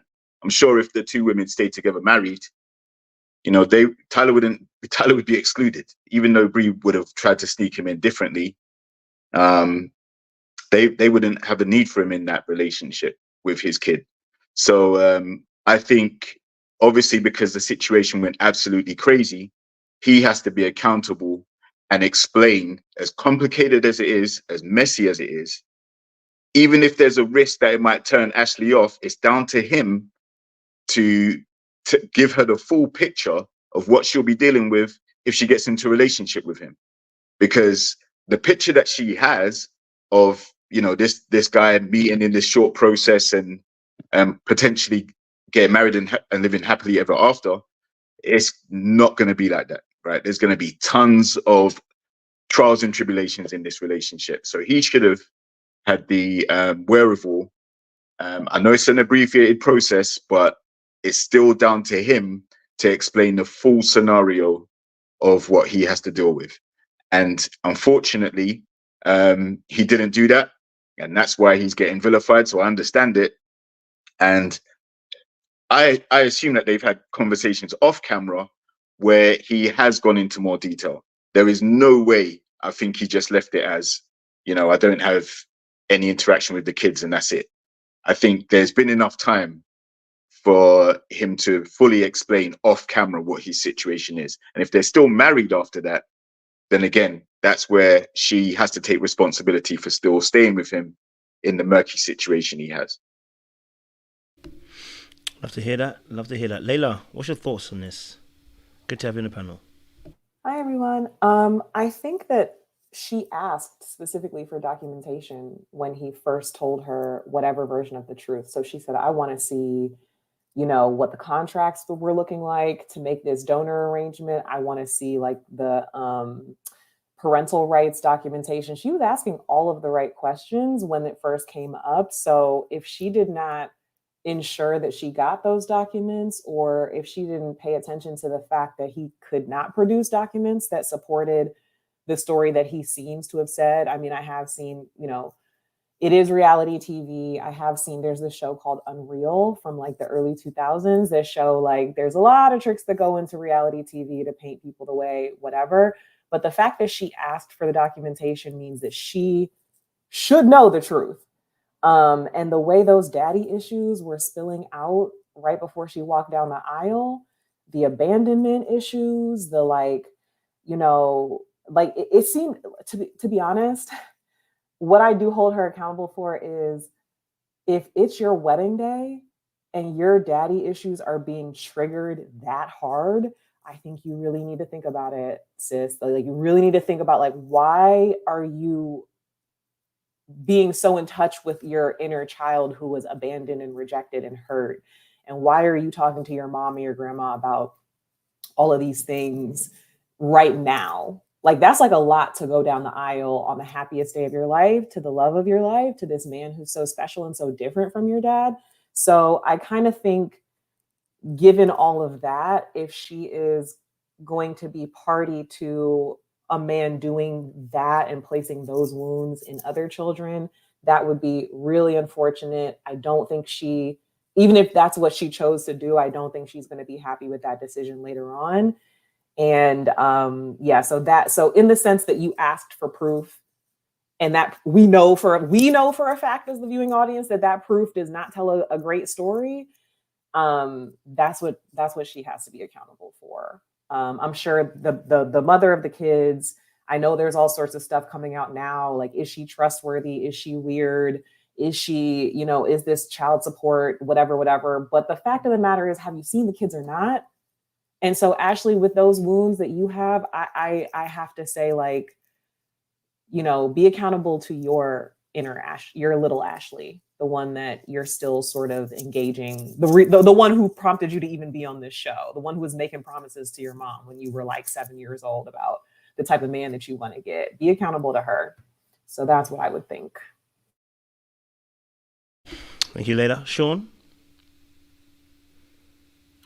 Yeah, I don't think my opinion is far off from, what Layla or many of the other panelists have said. I think that um we're able to, and I've said this before, so it's not anything like brand new, but I think sometimes we come at somebody guns a blazing when they're on the other side because we're getting all the information now versus the person in the scenario is getting it piecemeal to them, and we don't have the connection with Tyler, right? So when even when you're getting information, when you're getting something that's negative and it's somebody that you care about, you're going to always see it from a different lens.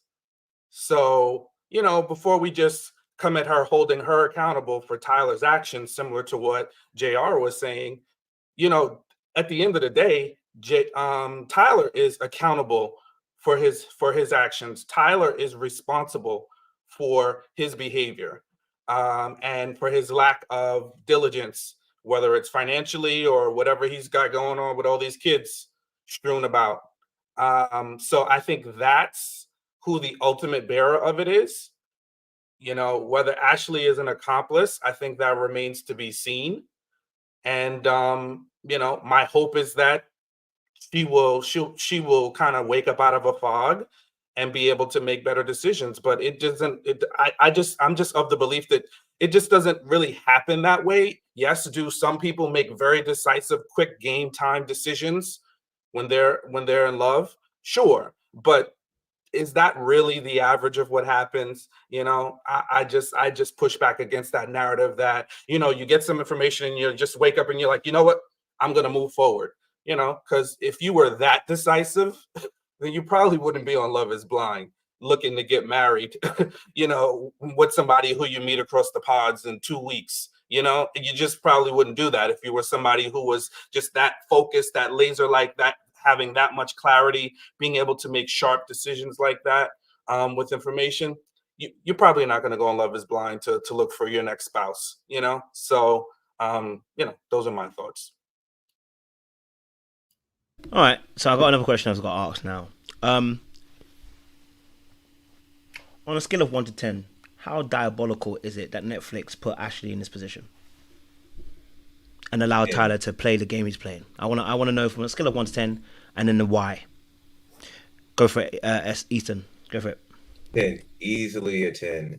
We see it time and time again with these reality shows putting contestants in compromised positions. Again, we look at the contract structure. You are mandated to go up to the altar if they mandate you to do so. So Ash, the same way as Clay and AD last season, he could have said, hey, off screen, hey, I don't think we should go ahead with the marriage, and they could force his hand into continuing to do so.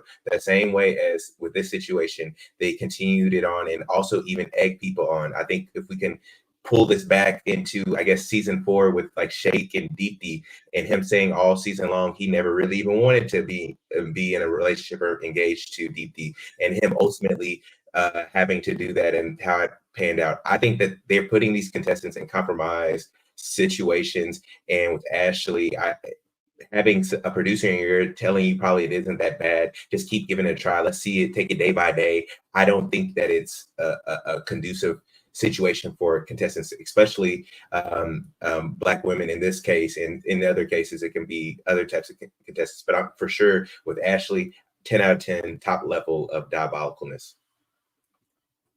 That's a strong start, and I like it. Elsa says she's shaking her head, though. She said she don't agree with the 10 out of 10 diabolicalness. Why do you not agree with the 10 out of 10 diabolicalness from Netflix? I don't agree with the 10 out of 10. They are liable for some things, but Ashley is a grown woman who has a contract that she signed. Now, she can get legal advice, as any contestant can have that contract reviewed. And you can say, no, this does not serve me. I am not going to be part of your circus. So my thing is 10 out of 10, I'll probably give them a strong 8, but I'm not going to completely take Ashley out of the fact that she signed a binding agreement. Now, if that agreement is good or not is like back in hip hop. Back in hip hop, we had these bad contracts for all these musicians. So yes, she can probably fight this. But again, we now are in an age of information. And I think anyone go into reality TV, you can go get a lawyer to review this contract. And once you saw that you were only going to be making that amount of money, or once you saw I can't even get an annulment because you're forcing me to stay in this marriage for a year, I'm going to have to pump the brakes and find my way to reality TV another way, because this does not serve me. So they are responsible, but I ain't giving them a 10 out of 10. She grown, she over 30, she can read, she can go find a lawyer. It's strong over here. Anybody agree or disagree with that point and has a strong point? You know what I'm saying? Lorraine, look, you touching the button. Go for it.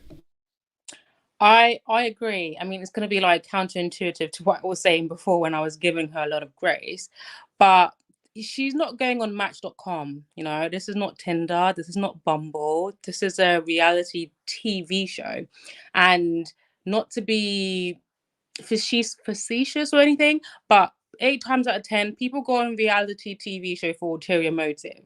Okay, you might be thinking that hopefully I'll find a partner, hopefully I get married happily ever after. But you're also thinking about the benefits that's going to come out of that, you know, the opportunities that's going to come your way, potentially like changing career paths altogether.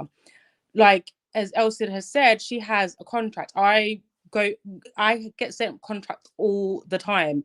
How can I then say if something was to go wrong, well, I didn't like the fact that, you know, you have said I can't do this for this amount of time, or you are only giving me this amount, but I have done A, B, C, D. When I had the contract all along, you know, there's ChatGPT. If you can't afford to get a lawyer for you to review and ask the questions about what does this mean. So I will hold her accountable on that, because she put herself in that situation, knowing it's just not about finding love and getting married. It is a reality TV show. The production company are there to entertain us. Like, are you not entertained? Are we not sitting here and talking about the Love is Blind season 7? Yes, we are. So they have done their job, and as cruel as it might seem that they potentially knew this information about Tyler, their job is to give us a show, and a show they have gave. And as a person, if you have been reached out to, if you apply on your own accord, you are making a decision, an informed decision, I would like to hope, that you are happy to accept whatever that might come out of it, regardless of whether you ever end up marrying that person or not. So that I won't give her too much grace on. She knew what she should have known what she was getting herself into if she didn't. Damn. Y'all a tough crowd out here. I like it, but you know, tough crowd out here. You know, you ain't gonna cut them no grace, okay? Layla, I hear you. I'm here with you. I'm liking the points that you guys are sharing. It's good.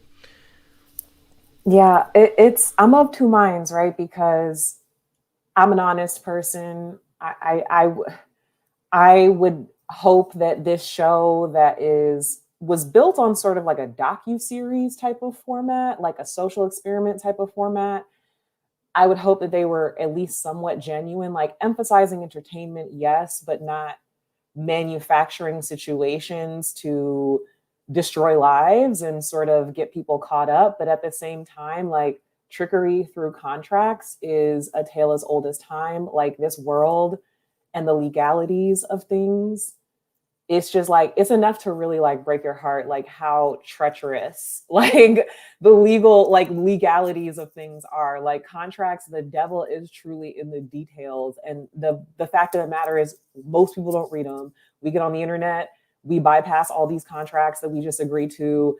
We see the opportunity and we don't see the barbed wires around it, right? And so because we can see from episode 1 that Ashley was engaging with this process through childlike eyes, through desperate eyes of like, this is my shot to end generational trauma, which you honestly can't do through delusion and through, you know, trauma eyes. But like, she, you know, I don't think that she maybe even thought they would approach it this way. I mean, I'm not trying to underestimate her intelligence. I don't think it's a matter of intelligence. I just think like, it takes somebody who's been burned before, or as close to somebody who's been burned before, to really like anticipate like how deep they would actually take this.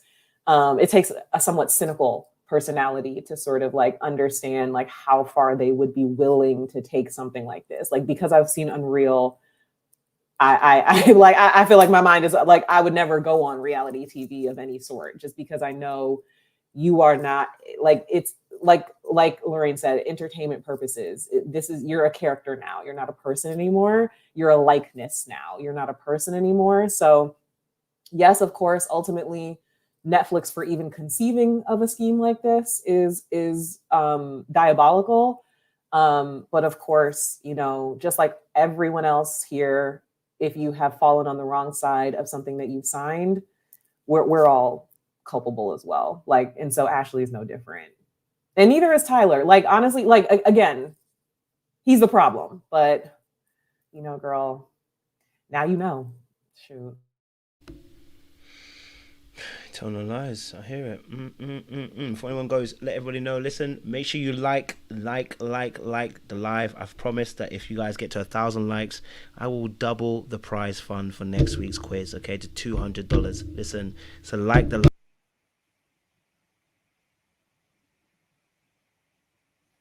You're muted, Coach. Sorry. My mic went out there. Apologies. I done slammed the table. All right, listen. So the question we're asking again: how diabolical is Netflix? How diabolical? I'm going to ask the question again slightly differently. How diabolical is Netflix for Tyler? Not just even for the contract, but also for Tyler, allowing someone like Terrence Tyler to enter the show, knowing that the background checks hadn't been done the way, or actually, I'm not going to say they hadn't been done, for allowing him through, even though they may have done the background checks and allowed this full-time criminal at this point, allegedly looks like full-time criminal, 7-time evictee, come onto the show. How diabolical are they? Those who haven't spoken yet, I want to hear from you still again. How diabolical are they for this? And of course, I'm leading you with the fact that how diabolical are they? But I don't care. It's my channel, my show, and this is the contract I've written for you guys, which you don't have to sign. So Sean, talk to me. What's your thoughts process? Yeah, I don't think it's necessarily Netflix per se. There's layers to it. And you know, I have a little bit of bias because I have connections to Netflix. So oh yeah, sorry. But I do think it's, you know, trying to be as objective as possible. I do think that it is on the production company, because Netflix is the vehicle through which the show streams. The production company is the one that does all the work, gets the people together, you know, sets the tone and the pace for how the show is going to run. So I think, if anything, the responsibility is there. Now, they do their contracts in partnership with Netflix. So yes, there still is responsibility on Netflix for just having such stringent contracts that really are not, you know, big picture, is not beneficial to the participants. You know, on the front end, definitely not. On the back end, it just depends. Some people do get opportunities on the back end that make up for, you know, some of the constraints of the contracts that they sign. I do think it does need to be looked at. We've seen just very prohibitive contracts and the damage they do. We see that in the music industry and entertainment industries, where people just aren't really being paid fairly. We've seen lawsuits come from folks on Love is Blind talking about a variety of things, work conditions. So I think they need to continue to look at that and, you know, really also be, you know, a little bit better screening of the people that they bring forward. And when they do decide to bring forward people, being transparent with those people that they're in relationships with, because, you know, they're on TV at the end of the day. This isn't just, you know, them making bad dating decisions. They're on a television show in a very, you know, different kind of environment. Okay, I love that. So I'm going to add kinetic to that as well, because they're the ones who obviously do the very thing. So just in case. Yes, Dalia, you want to answer the question. How diabolical is Netflix or kinetic for allowing Tyler into it? When you were saying Netflix, in my mind, I substituted it with kinetic, because that's who my heat Initially, that's who my heat was reserved for. And then I thought about it because I was about to give them a strong 8, but I'm going to drop it back down to a soft 7. And the reason I'm going to do that is because I just want to remind people, Kinetic, that is the same company who does Married at First Sight, Ultimatum, and The Perfect Match.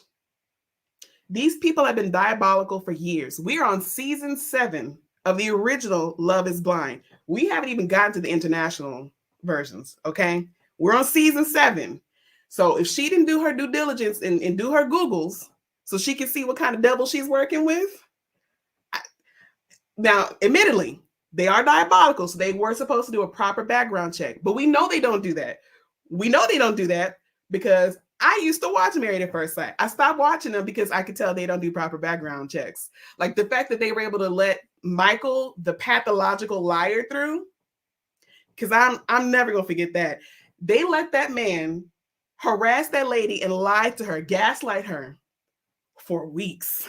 She literally had to go to court to get an annulment, which, by the way, she's the only one who ever be able to do that. I can't remember that lady's name. Pretty lady. They stressed her out. Mika. Yes. She had to get an annulment. Like, this is the same company. So I want people to really keep that in mind. That's what you're walking into. So if you're going to be doing reality TV has been on since the 90s, since The Real World. And they weren't checking on those people then. All the people who came out of the real world, half of them are alcoholics, and the other half got gray hairs from dealing with the stress. Okay, that's who we're dealing with. They are known. So I'm sorry, Ashley. I would love to be able to give you a break because I know you want love. I get it. For a half a second, I thought about signing up for it too, and then I remembered it's Kinetic. So, but I said half a second, Elson. It was a half second. Leave me alone. But I can't. I mean, I'm sorry, but she's gonna have to hold some of this weight too, even though they let that Serbian demon come through. I can't put it all on them. Now, why is Europe in it? Serbian. He ain't black. He's Serbian. Why Serbian? They gonna take that hit, not us. It won't be us. Why is Europeans in it? They done roped us in. Serbian demon, yes. That'd be all right. It's cold over there, I told you. Yes, Love Lens review. I haven't heard from you yet. How diabolical is Netflix? Kinetic. You know, I'm gonna add one more for you. How diabolical is DC in general for you? Because clearly it seems to be a DC issue. Looks like why did it have to be that season? You know what I mean? It's been bad before, but why is DC so bad? You know what I'm saying? I'm playing, but Kinetic and Netflix. Talk to me. I don't like Donald Trump, so don't take this the wrong way. I don't like him at all, but I love to learn from everybody. So taking from Donald Trump, I'm going to answer your question, but I'm going to go back to what I did not respond to like he does. Because Dalia, she called me out. And I don't want to be seen as someone who just God damn. Yeah. I'm going back. It's half an hour. I don't care. Do your diligence. Do your thing. Hey, do your thing. All right. So I want to start with a question, y'all. What does Nick, who dated Hannah, what does Nick do for a living? Can y'all answer this question for me? Real estate. All right. Real estate. What does Garrett do? He was chemist. Physicist, right? Physicist. How do we know what they do? None of the girls did background checks on him. Y'all just trusted that, but y'all crushing Ashley when she did far more than people are willing to recognize. I don't think anybody on this panel recognizes we are not normal. We are solely invested in this show. And me, like when I date somebody, like I'll go on a date with a girl and she'd be like, we get to the point, she's like, well, this is my house. I already knew that. I already knew where you live. I already looked all that stuff up, but I'm not normal. This is not, you said that you did sales and insurance. I manage managers in sales and insurance, and I have to look at the individual person if I want to reach them so I can teach them so they can learn. I have to look at how they work. So I cannot dismiss the fact that Ashley was doing well. Ashley did far more than a normal person would do. If a guy's dicking you down and you in love and he doing all the stuff that Brett doing to Tiffany and there's no problems at all, and he tells you he got sperm babies, The majority of women is not finna leave for the whole night. I'm just being real.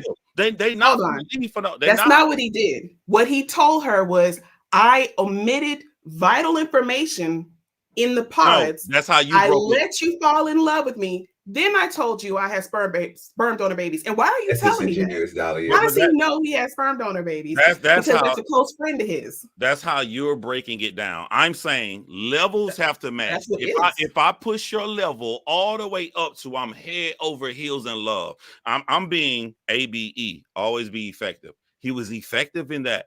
He was effective in showing all of this. So if it goes this high, it's going to take a lot lower to make someone run out of here. Somebody else, I forget her name, was that Faye? Somebody else said that she asked him, I want paperwork, I want this.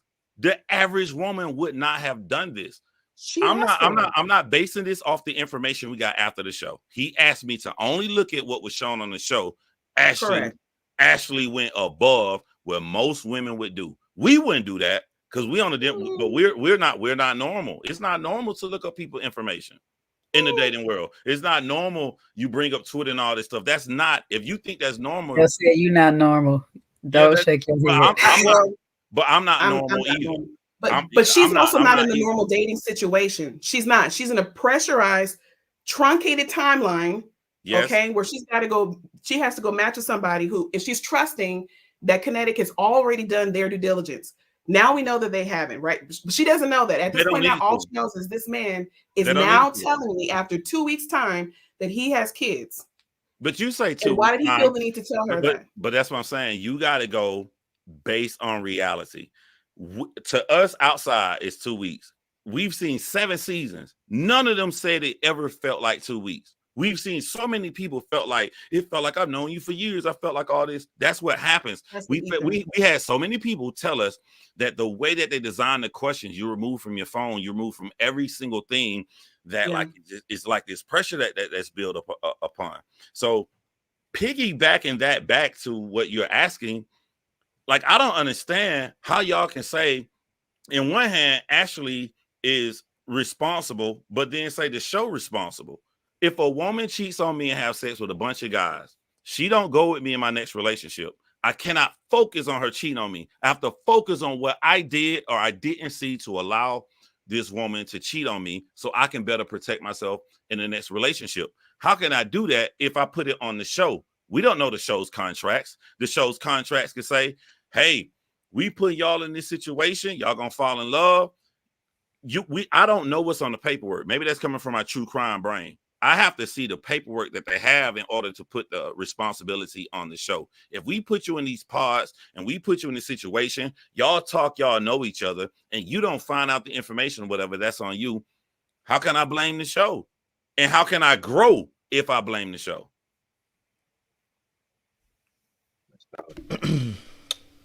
That's a good point. Dalia, do you want to hit one last time? And yeah.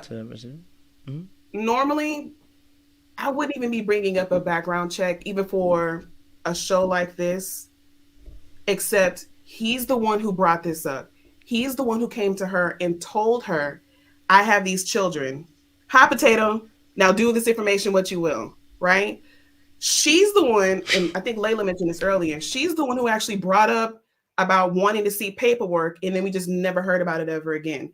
In the moment, she asked good clarifying questions. And I don't know if maybe this is poor editing because it's poor editing throughout the entire season, but at no point in time do we ever hear any callback to the questions that she had asked him. And those are good, relevant questions to ask. I think any reasonable woman would want to know the answer to that when the man that you are falling in love with, who you're supposed to marry within a week's time, is telling you big, vital information, right? It's not even like this is just some random woman who he's never met before. And he's not going to deal with those kids. That's his close friend. Those are his words. Okay. So we don't know what kind of relationship that he has with that woman. We don't know. And I think that's good information for her to have. She is responsible for that because this is marriage. She's got to marry this man. You don't know what you're marrying yourself to. Yes, he's saying these are sperm donor babies, but at this point now, this man is an admitted liar. And I'm going to keep calling him that because that's what he did. He lied by omission. He waited to share the information with her. 100%. Right. So now that we know that you're a liar, I can't trust anything that's coming out of your mouth without some sort of evidence, some sort of evidentiary support to back it up. I can't. But hold on. One word I want to correct you on. You said he's an omitted liar. We know in hindsight he's an omitted liar. At that time, no. At that time when he told her, only thing she knows is that he lied. She don't know that he omitted all of this other information. I'm not talking about that stuff. But hold on. I would like to say one thing. I truly believe the words that you're saying. I believe that you would have done this due diligence because I would have done it too. But you can't help people if you go by your anecdotal experiences. 99% of people in a situation where they head over heels in love, they would not have done the things you and I do from our experience in our past, our job, our work, and things that we do for a living. This is not how normal society works. And you're not going to reach the people to help them grow if you don't react in the world as it exists, not in the world as you want it to be. Yes, Elsa, do you want to add the last person? And let's move this on. Yeah, to go along with what Love Lens Reviews is saying, when Tyler spoke of it, he said he had donor children. And when he used those words, yes, Ashley was right to ask for paperwork. And I think they had a longer conversation. I think that was cut and spliced for production.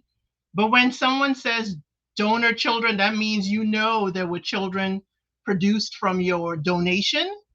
And that means, it wasn't a sperm bank type of donation. So there had to be a huge conversation. If she looked at the nuances of the words he used, there was a huge conversation that had to be had because you had to know there were children produced. How do you know who produced those children? There's a whole long conversation. And I'm sorry, going through Love is Blind, as soon as you get your phones, I don't care if it's Garrett Taylor or whatever. The first thing you do is check that person.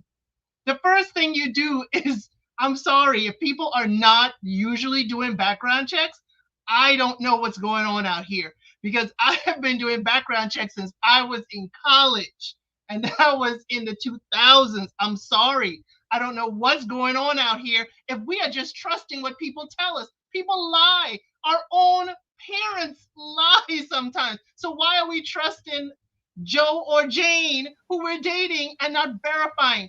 I am not a proponent for anything other than one thing. I love the phrase, trust but verify. And that's how I live. Hey, listen, I love the cover. You lot were going in it and in. I know you guys want to... Listen, let's get back to this diabolicalness, okay? All right, let's get back to that diabolicalness. You know what I'm saying, Chuck? Otherwise, we ain't going to leave it, okay? All right, let's get back to that diabolicalness of Netflix and Kinetic, okay? Thank you for the convo. Oh, Struggle Students, you ready to go? Yeah, I'm ready to go, bro. You want to drag us back into hell? Because it looked like you're ready to go back into hell. Are you sure? You look like you're ready to drag us back to what they're talking about. Oh, Lord of mercy. All right, here we go. All right, so Netflix and Kinetic, right? They obviously do background checks. They obviously sit down and interview these people and psychiatrically evaluate these people and everything. So they have a large responsibility to detect who's selected for the show, right? First of all. Now, they put Ashley in an unfortunate situation because Tyler was one of the candidates, and that's who she connected with. So that's where their culpability is. Once Tyler expressed that he had 3 kids, yes, they came about in a crazy way. But the fact is, he did tell her that he has 3 kids. She made an informed decision, all right, regardless of the crazy situation, which she did omit. But she still chose to be with a man who's got 3 kids already. She made that decision. Regardless of the situation, how they came about, she chose to be with a man who's got 3 kids. She chose that for herself. To stick with that man, marry that man, everything. So I think that's what we're missing here. Netflix definitely diabolical because he shouldn't have been part of the selection process with all of that stuff going on. And what I will say is possibly from his perspective, going out into the real world dating and having to explain this crazy scenario, it's going to hamper his dating choices. Let's be real. But he messed up even more because he's gone on a national platform, Netflix, and put the potential for all of this crazy stuff to come out. Baby mama's mad. Baby mama's ex-wife is mad. They're all spilling tea. So a situation that he probably was ashamed of and afraid of putting out there, it's now blown out to massive proportions.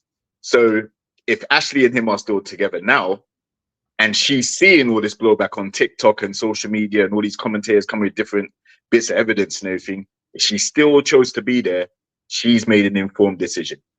Whether we like it or not, that's the life she chose.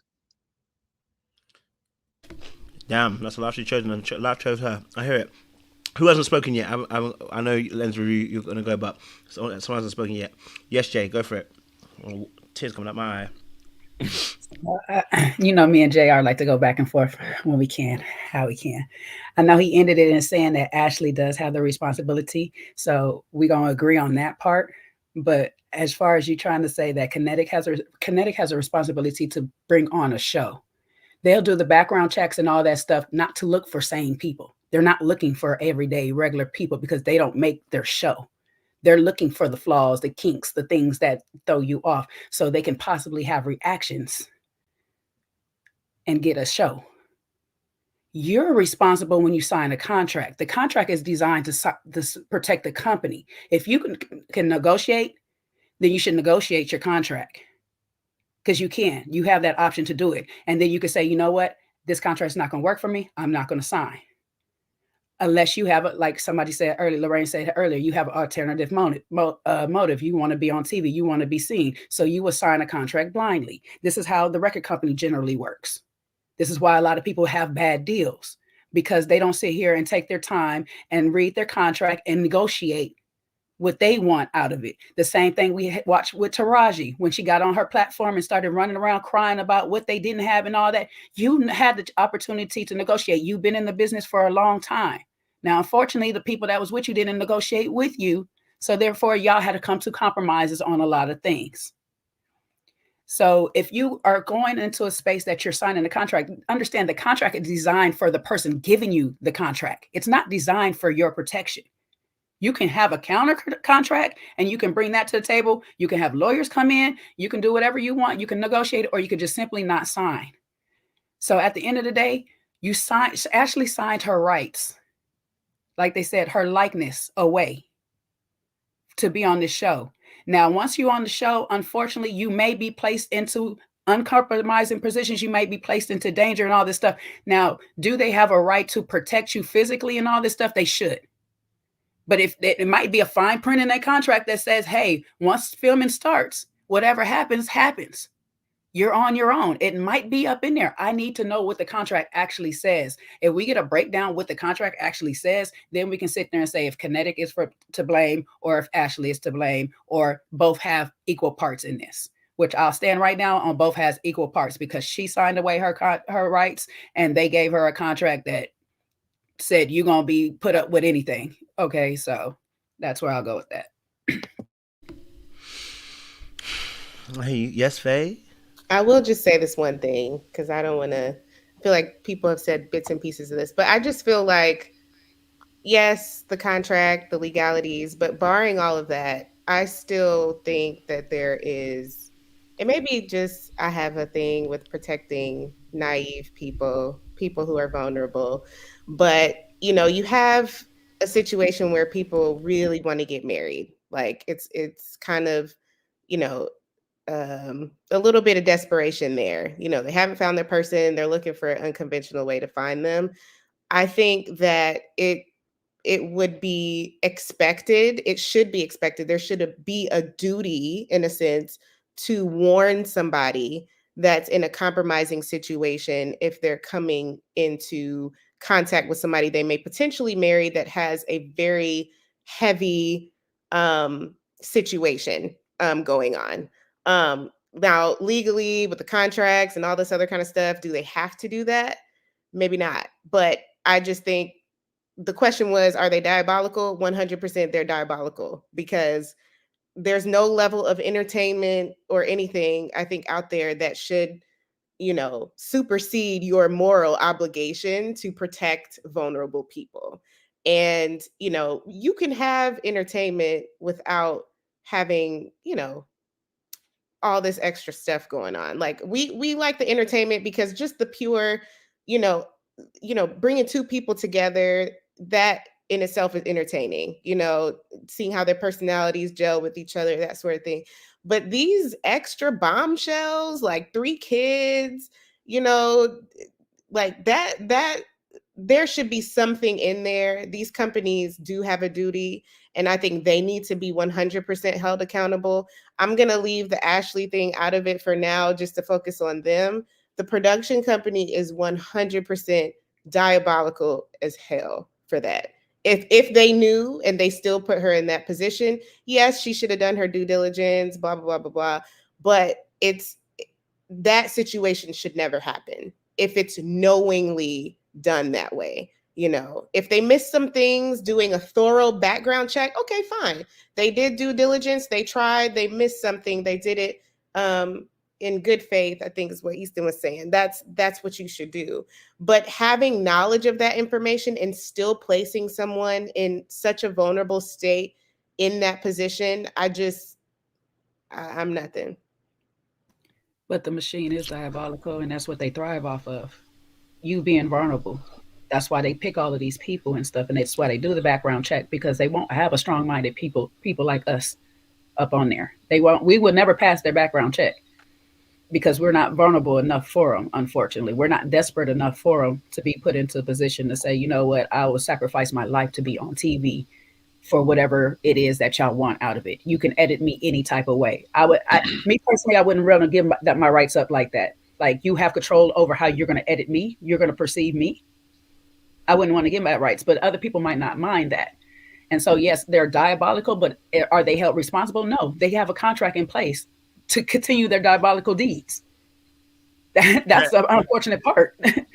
Until somebody comes up with a suit, you know, that finds a way around that, you know, because I think there were suits in the past for Love is Blind, for the way they were treating and things like that. You know, that's how these things, you know, they're not going to encounter every situation, you know, so they're going to come a point where they encounter something that they're going to have to be held accountable for, probably in the form of a lawsuit. Aren't we assuming we know what the background checks are for? We are assuming. I'm about to go way deep on y'all. If you young, I'm 44 years old. Puck, if you know Puck, real world road rules. Puck, he went through every extensive background check, and they chose Puck because he was crazy. He was going to provide the drama for the show. They didn't choose Puck because he was a stand-up citizen. Like, how do we know? Like, they could have chose him. Like, all right, he cool. We're not going to get sued on any situation. Like, it's up to you. They're promising you will go into a pod. You're going to talk to 15 other contestants, and that's just going to be it. That's it. We're making assumptions based upon we know their motive, and we don't know their motive. Like, it's up to you to go through all of these people to decide who you like. I want to keep it long. Okay, I appreciate it. I don't know if Sean or Easton wanted to say something. Go for it, Sean. Do you want to say something or no? Okay, Easton, do you want to say anything? No. At this point, I think the Ashley Tyler fiasco is like really, really low hanging fruit in this whole. I love this season because to me it seems like the most realistic to real life. But I think Tyler and Ashley, it's super like low hanging fruit because at the end of the day, Tyler's trash. Ashley seems to be like a pretty standard version of what we see today in today's dating market, but it just happens to be a cautionary tale. I hear it. Okay. Quick thoughts, and then we'll go to the next couple. Quick thoughts. Tyler's behavior on this particular show. So the actual behavior, because I know I talked about Ashley being accountable, but what about Tyler's behavior here? You know what I mean? Because, you know, he's waited to the last minute. Okay, like he's playing b-ball, okay, trying to shoot for the hoop, and then told her this information. And so I want to know, manipulative or not? Yes, who's opening mic? Someone opening mic. Who's that? I can't see. Layla, go for it. Sorry, but I couldn't see who it was. Go for it, Layla. Yes. Yeah, I found him manipulative. I found that his sort of like the prayers were very like.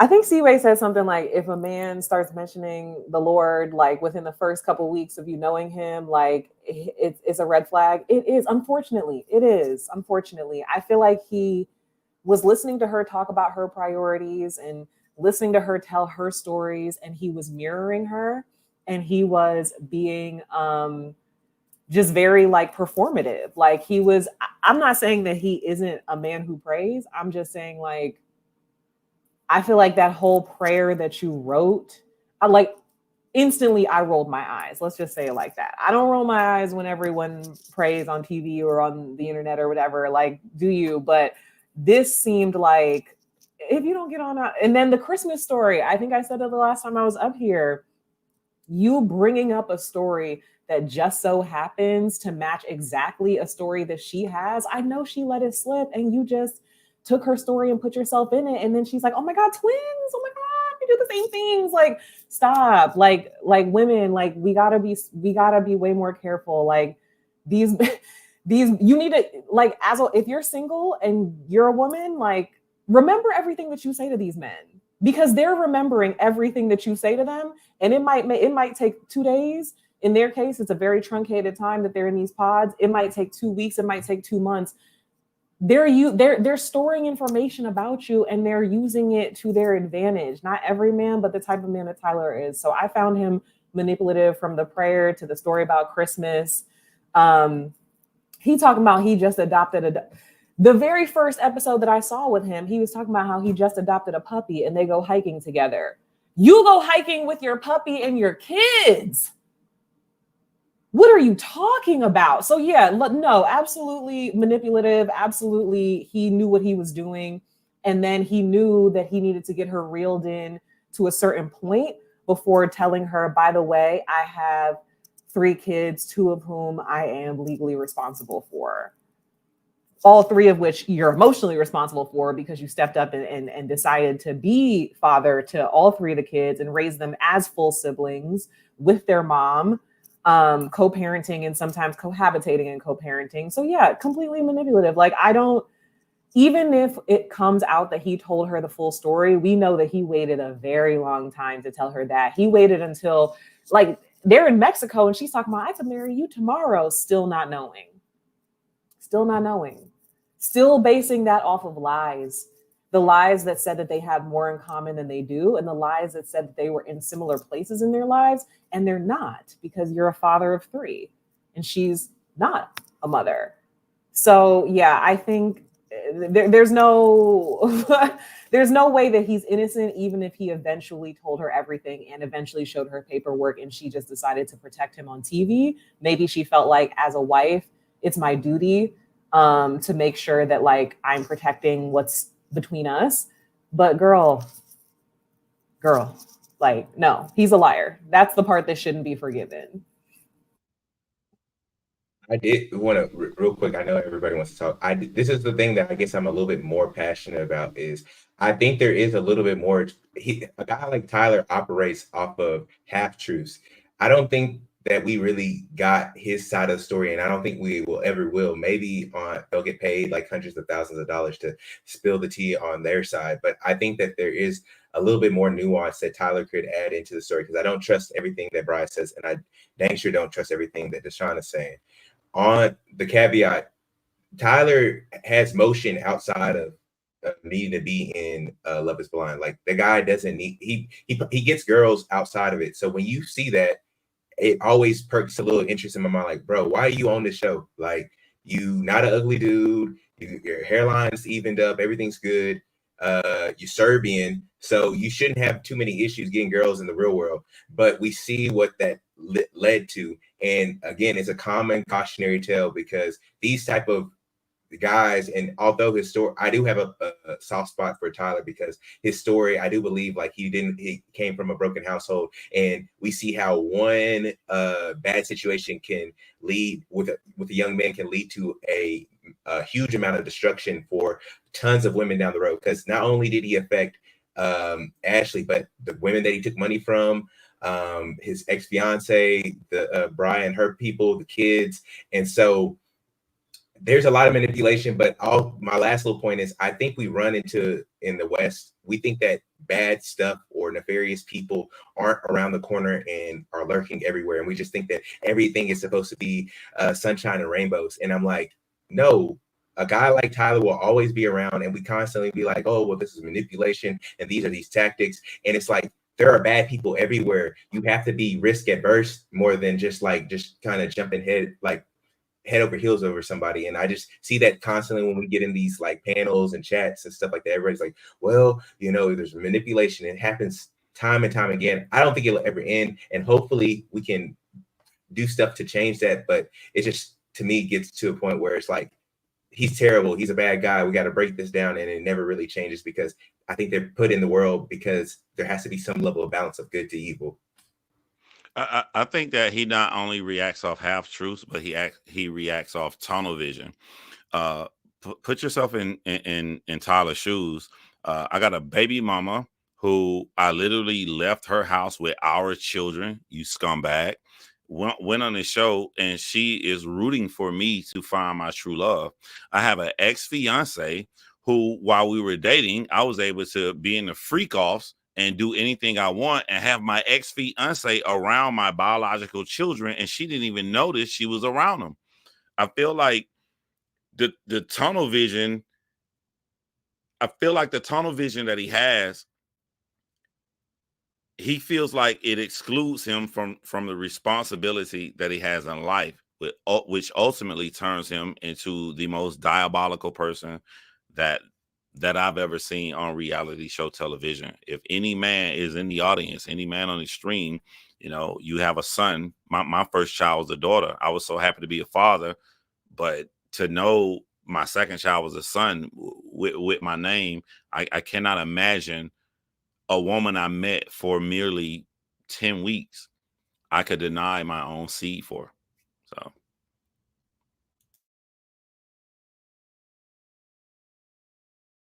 Definitely hear that.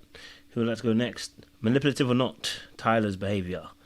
Manipulative or not? Tyler's behavior. Yes, Lorraine, go for it. I think yes. However, in Tyler's world, I feel like he's done nothing wrong. You see, Tyler has pretty privilege. Poor guy. I always raise my eyebrow when I see someone who looks like that. I'm sorry, you are guilty until proven innocent.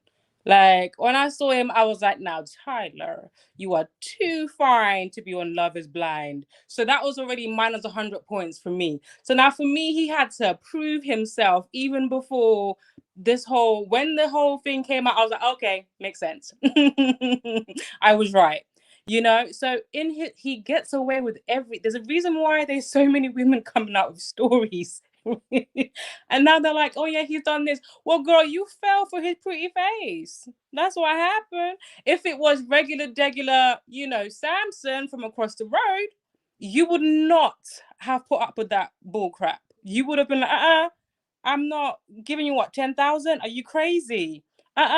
You would have paused way more than you would have for Tyler. Now, a lot of people are saying, oh, I wouldn't. A lot of us has fell for Tyler. Okay, maybe not to the extent to Ashley, but a lot of us had a talent in our lives who's pretty, and you're like, damn, like you lose sense for a second. You do. And that's why all these women are like, they're losing sense over this man. So, he had an image in his head that I'm going to come on TV and I'm going to be this, emotional man, So that's the reason I feel he didn't tell his full truth on camera. And he knew that if I tell her off camera, it's going to be sweet, because by then, one, I've come across as this emotional man, and two, she's seen me. Signed, sealed, delivered. And guess what? They're married. It worked. And people feel like pretty privilege isn't a thing. I don't want a man who's prettier than me. that is a problem. Sorry, it is a problem. I like a medium ugly kind of guy because it's too much going on. Why are you too pretty? You have a lot. You are a homosexual, but I just know it because you're just so used to women just giving you things and just like looking after you and just losing sense over you. I can't. Before you even come close to me, I'm like, oh, please, no. I want someone medium ugly because, maybe, yeah, we can work something out. So yeah, he's got pretty privilege. And in his mind, he's done nothing wrong. I'm telling you, he will never come out and say, I done this woman wrong. Because in his mind, you are lucky to be in my presence anyway, heifer. So Tyler doesn't look like a Wendy's chicken nugget in the face. No. Okay. He looks like a golden retriever. No. Tyler looks like Hakkasan. He looks like an STK. He looks like the Shard, So that's why he gets away with a lot. That is the honest truth. And you lot can laugh like I'm telling a lie, but it's the truth. A regular guy could never. With Ashley, are you joking? With the ex-fiance, did you see her? Even with Miss Bride, she's a lesbian, but she's gorgeous. But she nearly changed her sexuality. Do you actually understand? Do you understand the depths of this pretty privilege? This woman is a lesbian, and she was confused. Ready to risk it all for that man. Risk it all for the anyway, chat. Listen, Look, pretty privilege is a thing. 10 seconds and I'm out. It makes me scared for women when I think about Tyler, because if you think about the most diabolical guy ever in the history of this show, he would be a guy chasing clout. I honestly feel in my heart, Tyler came on this show to find a wife. It was just about the way he went about doing it. That's what scares me for women. Okay. So can I pick her back off of Lorraine or whatever? Go ahead. No. Lorraine done shut that part down, so don't worry. I'm not going there with it. Okay. Hey, listen, I got pretty privilege too. Okay. But I will say this though, with pretty privilege though, Lorraine, he may not in this instance with Ashley, for sure, believe that he was manipulating her. But with pretty privilege that you have a level of manipulation to you, that you can use your privilege to manipulate and get out of situations with a lot of things. And he's already accustomed to doing this. So therefore, he's already walking into this with a thought in the back of his mind, I'm going to manipulate when I can.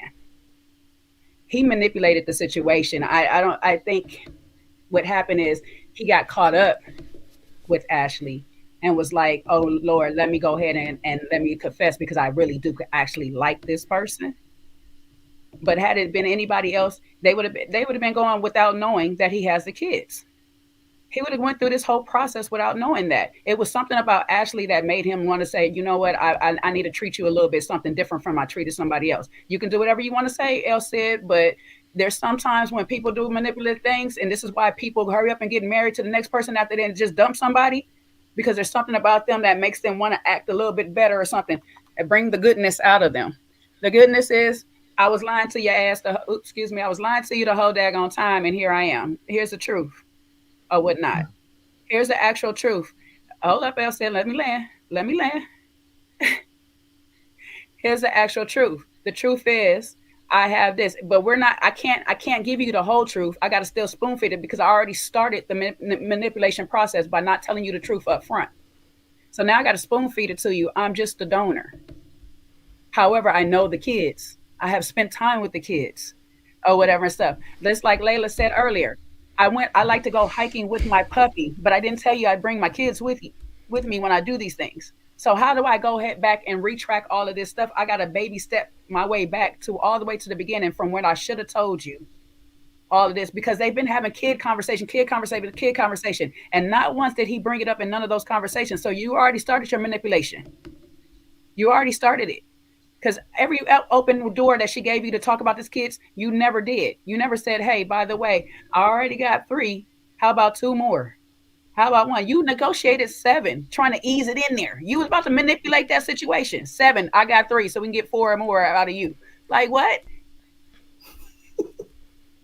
So I'm gonna have to say yes, he's manipulative because it's within him. If you're and not knowing what's outside the show, not saying that she is. You have been running around dodging your rent, getting eviction out of eviction, but somehow still being able to get another place to stay and living from girl to girl to girl. You're manipulative. This is a pattern of yours. You're a whole scammer. You can't tell me you're a scammer without being manipulative. You just can't tell me that. Okay. I ain't met one yet. So my brother has it within his DNA. I'm sorry. At the end of the day, and he uses his pretty privilege, like Loren says, to increase his chances of being more manipulative to even more people. He gets better, successful, I don't know, whatever you want to call the women that he get. He gets better opportunities with the women he get. It's not low grade women he's getting. Okay. Can I one up? Wait. I wanna ask Jay, and Jay is always the sweet one. She's always the nice one. We don't know why Tyler told her that night. You're assuming he wanted to come clean and he wanted to start new. Somebody could have been like, you tell her I will. And that forced him to say.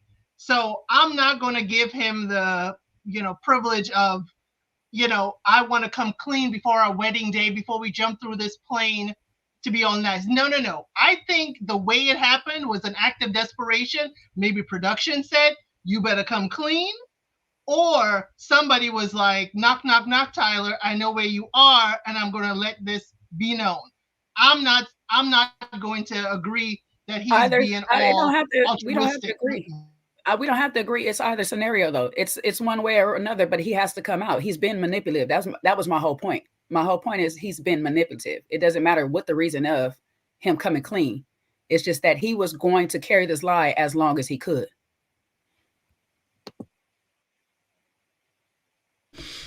My, who hasn't spoken yet on this manipulative aspect? Dalia, haven't spoken. Go for it. No, what I was gonna say, just to piggyback off of Lorraine and Jay, yes, he's manipulative, and not only does he have pretty privilege, just like Jody from Baby Boy, he's gonna get away with it. He's gonna land on his feet. I just want you guys to be prepared for that. Nothing's gonna happen to him. He's gonna slide his way out of it like he's done his whole life. I personally don't find him very attractive. I think he looks like every other light-skinned man I've ever met in my life, but other women like him. So okay. I'm just being honest. Sorry, but I don't see it. But he's been attractive his whole life, so he's been able to cultivate them skills. He knows how to use it. You know what he reminds me of? Do you guys remember Prison Bae? You guys remember that guy? Yeah. That was a good looking dude. He just missing the eyes. The eyes were spectacular. Even me, I was looking at him. Spectacular eyes. Spectacular eyes. My God. It's gorgeous. I've never seen a more beautiful man in my life. This man divorced his wife to go be with a billionaire's daughter. I was just in a perfume shop. He has an ad campaign with Giada Cologne right now. He's one of their ambassadors. The face, like, you want some of this today? Like, I've never seen anything like it. Off of a mugshot. That's how deep this stuff runs. Nothing's gonna happen to Tyler, you guys. I just felt the need to share that, to burst everyone's bubbles here in case y'all had any left. Yeah, nothing's gonna happen to him. I just gotta highlight Layla in the background. She in the background, but she wrote Timo Prison Bae. Listen, he's still Prison Bae, either way. Okay? That's why you're calling him that. Okay? It's dangerous looks. Who hasn't spoken yet? Who hasn't spoken yet? I think is it Faye and Sean? Yeah, Faye, go for it, and then we'll go for Sean. I'm waiting for Sean's MP to come through, so can't wait for it. I'll be short, because we all know I'm scared of Tyler. I said that before. He's scary. But I will say, I think he specifically broke her walls down, because I remember in the beginning, it was a little bit, she was kind of moving at the pace of someone who was like, okay, I don't know about this guy. Like, when she first saw him, in my opinion, when she first, the reveal happened, it seemed like she was a little bit hesitant. And then even, gradually building up in the coming weeks, it seemed like she was a little bit trying to figure out what's the catch, like what's going on with this guy.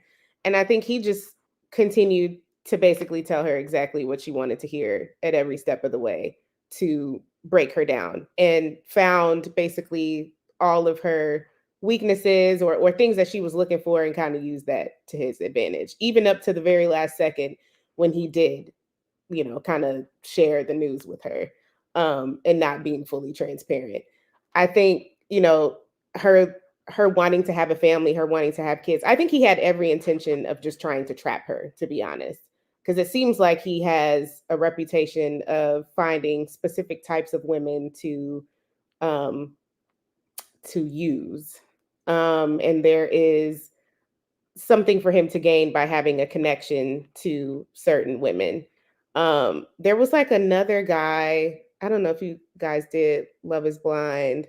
What was it? The Swedish version with the guy, I can't remember his name right now. But in the middle of the show, there was like, all this commotion about him having some kid. And, a couple people brought it to him and stuff like that. And he denied. And then he got married to her. And then she stuck by him. And then she was pregnant. And I was just like, oh, God, this is going to be Ashley. She's going to be pregnant at the reunion. Is like my first thought. So, yeah, I feel badly for her. I do think she's naive, but he's also, as others have said, a pretty master manipulator, and probably using his looks to do so.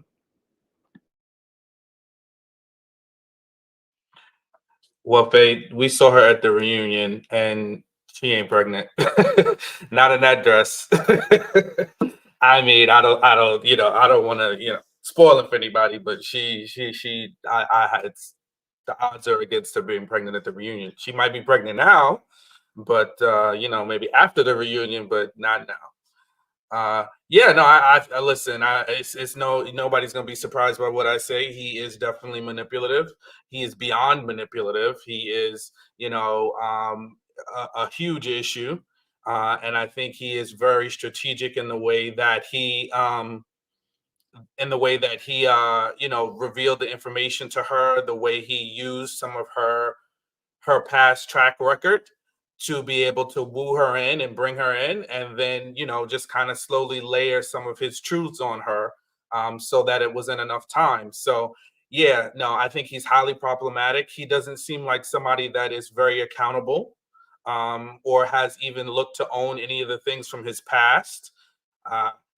So I think also the part to me is, he started once they met, telling her, oh, there's going to be some people that can that are going to tell you some things about me when we get in. So he set the trap then, and unfortunately Ashley took the bait and said, nobody can tell me anything about you. So then that gave him the confidence to continue to do what he does best, which is take advantage of women, bring them in, use them, because unfortunately it's out there now. So I'm not revealing anything that's new information.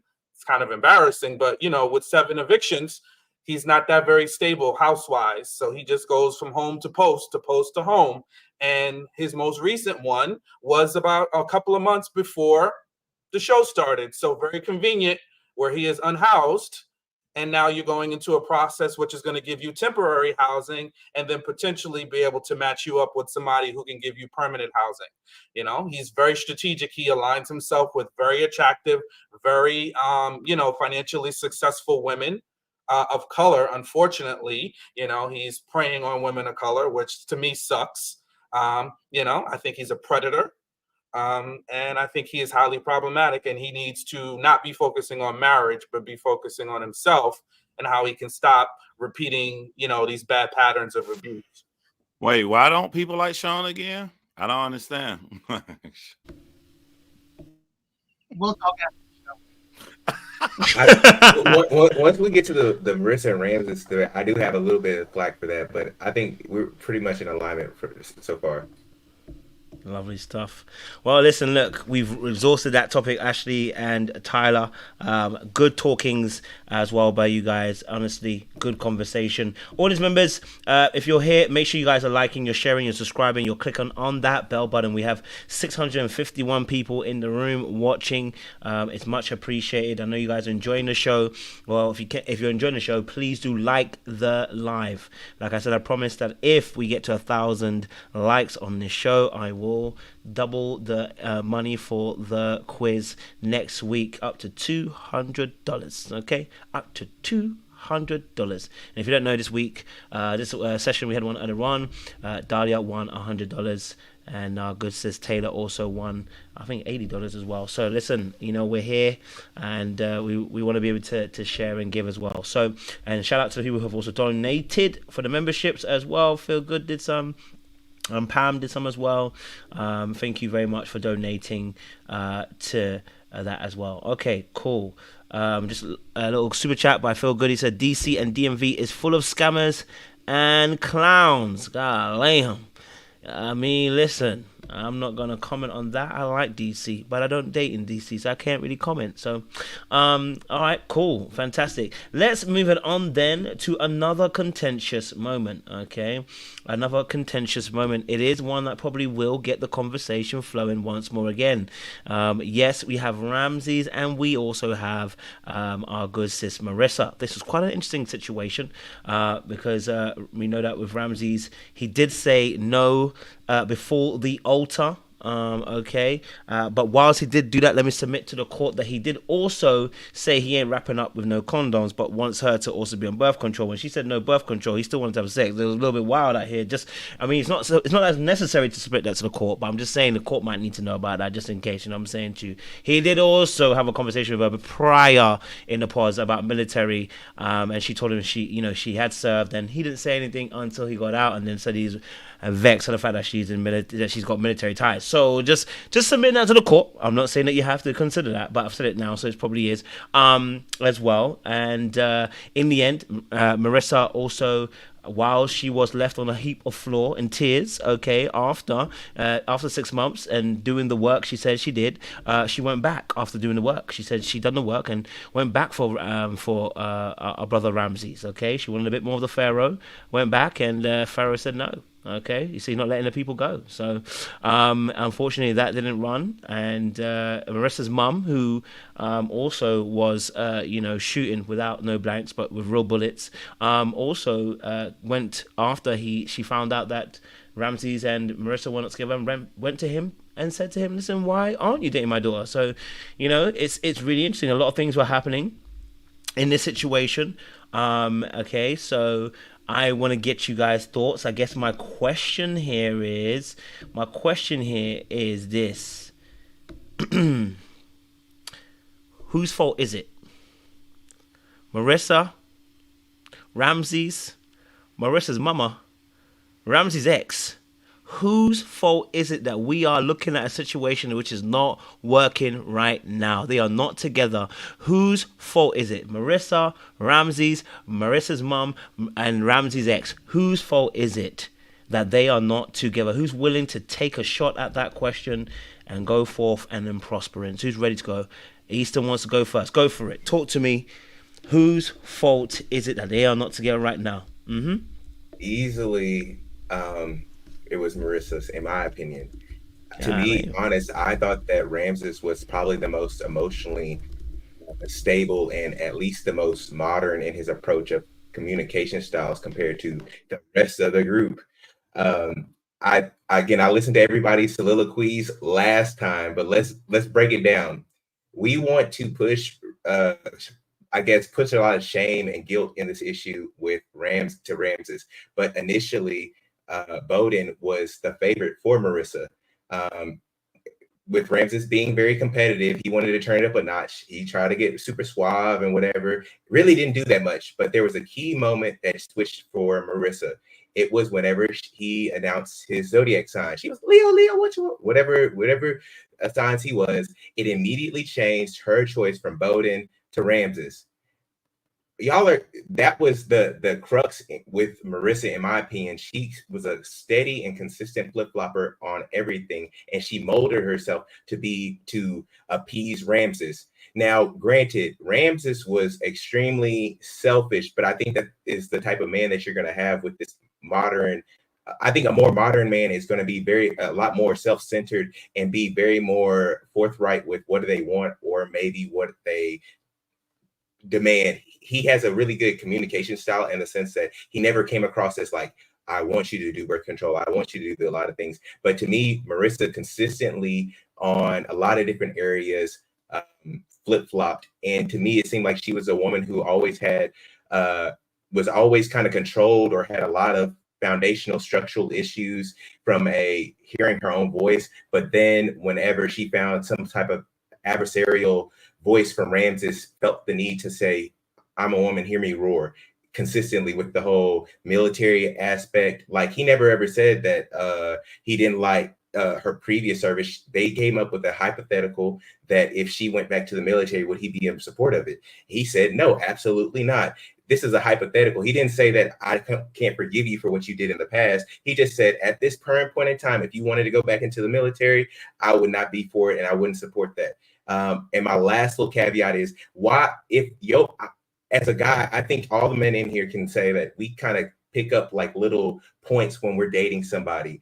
If I'm picking up little inconsistencies that from day one that isn't matching up with day 8 or day 10, and I see your mama is acting like that towards me, and you flip-flopping on the birth control situation, because this isn't a conversation that they just had randomly on the camera that time. It was something that happened prior to it, and they shot it on camera.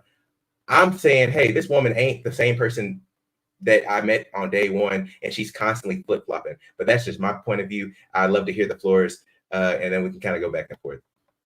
No, I know you set the place on fire. I thank God you went first to set the place on fire. Set it alight. I want to know who is here to speak to that particular point there. If they disagree, it's good to have a conversation, a different point of view. You know what I'm saying, Chu? Don't be shy now. I think it's a great time to add your 2 penny pence in. Let the fire burn. Who's ready to go? You can let Layla up and take me down. Lame.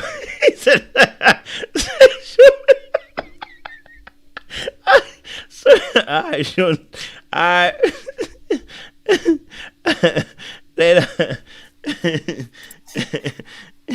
Yeah, I mean, to be honest, it's like I don't even really want to vilify Ramses too much, because I feel like Ramses is dealing with his own things. But when it comes, and I also don't think that like the magnitude of her emotional response kind of makes him worse. You know what I mean? As hard as that was to watch, as confusing as it was as to like, why are we watching 8 hours of her falling apart like on TV when we're getting dropped in the middle of arguments and the aftermath of arguments? We're missing all the conversations, but we're here for the entirety of her emotional breakdown. Like, they're trash for that. But I saw an interview where she said that they did discuss her ADHD in the pods, and they discussed how, you know, sometimes she becomes overstimulated and a little bit hyper.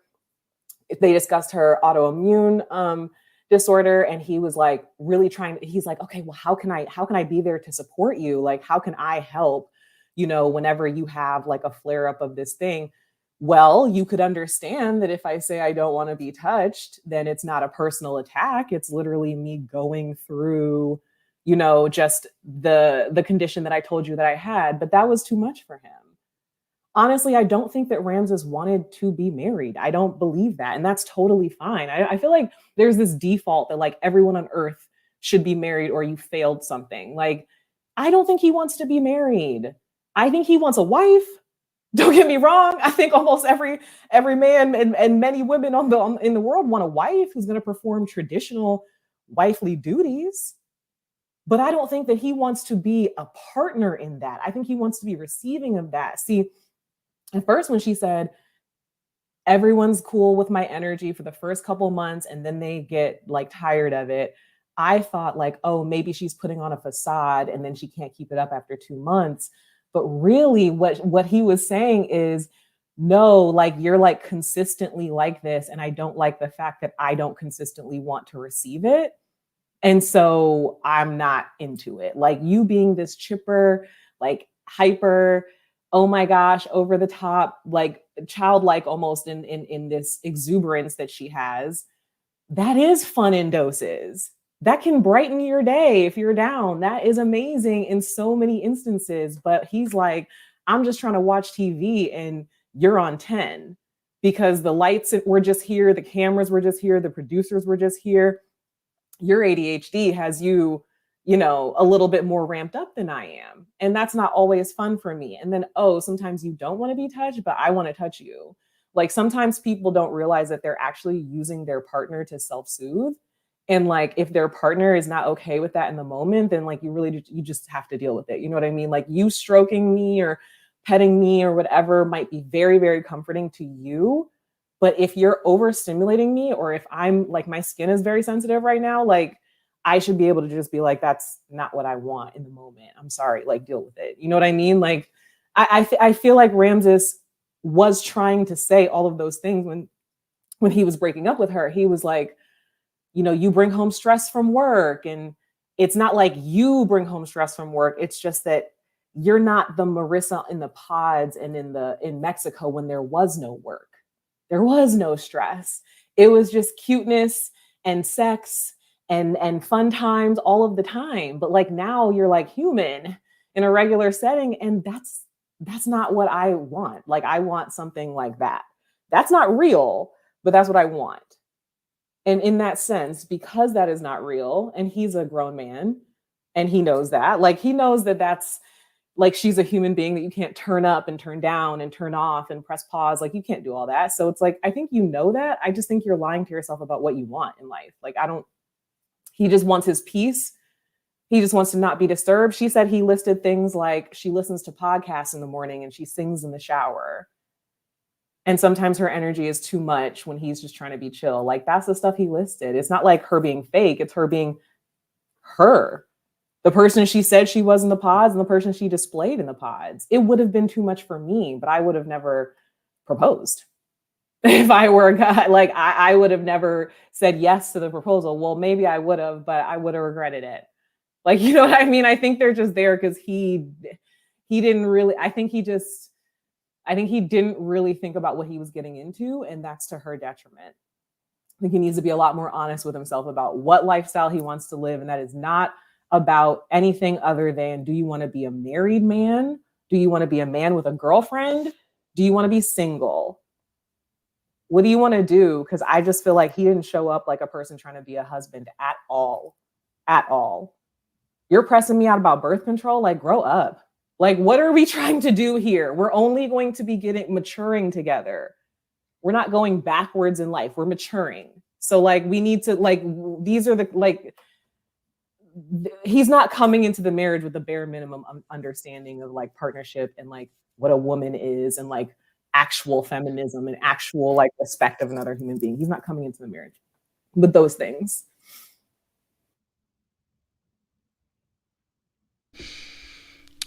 Nice, he said later. Okay. Who's got? Oh yeah, yes. Lens review. Go for it. Oh, was it Lens review? Who was saying it? I don't know. Who's opening the mic? I'll go for Lens and I'll get Easton after. Go for it. Thank you, man. I was a little nervous to speak on this right here because like I like what you teach on your channel, and that we got to be careful not to put this to our personal life. And if I put it to my personal life, I'm so open because I want an honest relationship. Like I'm not gonna hold anything back from my partner. So that would make me biased to a guy who is holding things from his partner. So while I agree with everything she just said, me and Layla, is that how you pronounce your name? Me and Layla, I 1000% agree with everything she said, but like we're drawing this from watching him. He never let this out to his partner. So if I look at what he actually told us, he told us he was married. She asked him what happened with the marriage. He said they just both decided it didn't work. I don't know. I view things a certain way when someone gives a bland answer like that to something such seriousness as marriage. So I don't know why you got divorced. I don't understand why you broke off an engagement. Is like I can see why. Well, I want to choose my words correctly. I don't understand why you broke up with a girl. You didn't have to get married on this show. I'm thinking, okay, if he's nervous, they can continue dating and see where it goes. But he like, nah, this ending tonight, right now. I didn't see that. And don't get mad at me, Dalia. But knowing how when people fall in love and how they are and how emotions are heightened, I didn't understand how something as minuscule as someone being in the military, whether you agree with them being in the military or you disagree with them being in the military. That's something that you look at your partner and be like, yeah, I ain't agree with that, but at least you're not in it now. At least you're not going back to it now. I didn't think how you did something so far in the past that's not SA or something as egregious as that could stop you from proceeding further in a relationship. So I had no choice but look at Ramses as a runner, someone that the public blame on sex, but I think he used sex and used anything he could to find a flaw in his partner to run away. And I feel that he did it with his wife as well. And he runs away so fast that would make sense why he was so shocked that years later his wife was so hurt. I feel that this is a weird season because most a-holes, they want clout, they want to build a social media. Tyler's an a-hole. He did not want clout. He did not want to build his social media. He wanted to be married. I feel that Ramses lied to himself. He wanted to be married, but he didn't know. He didn't check on himself enough to know you're gonna pick at every little thing, and there's no way you would marry anybody on this show.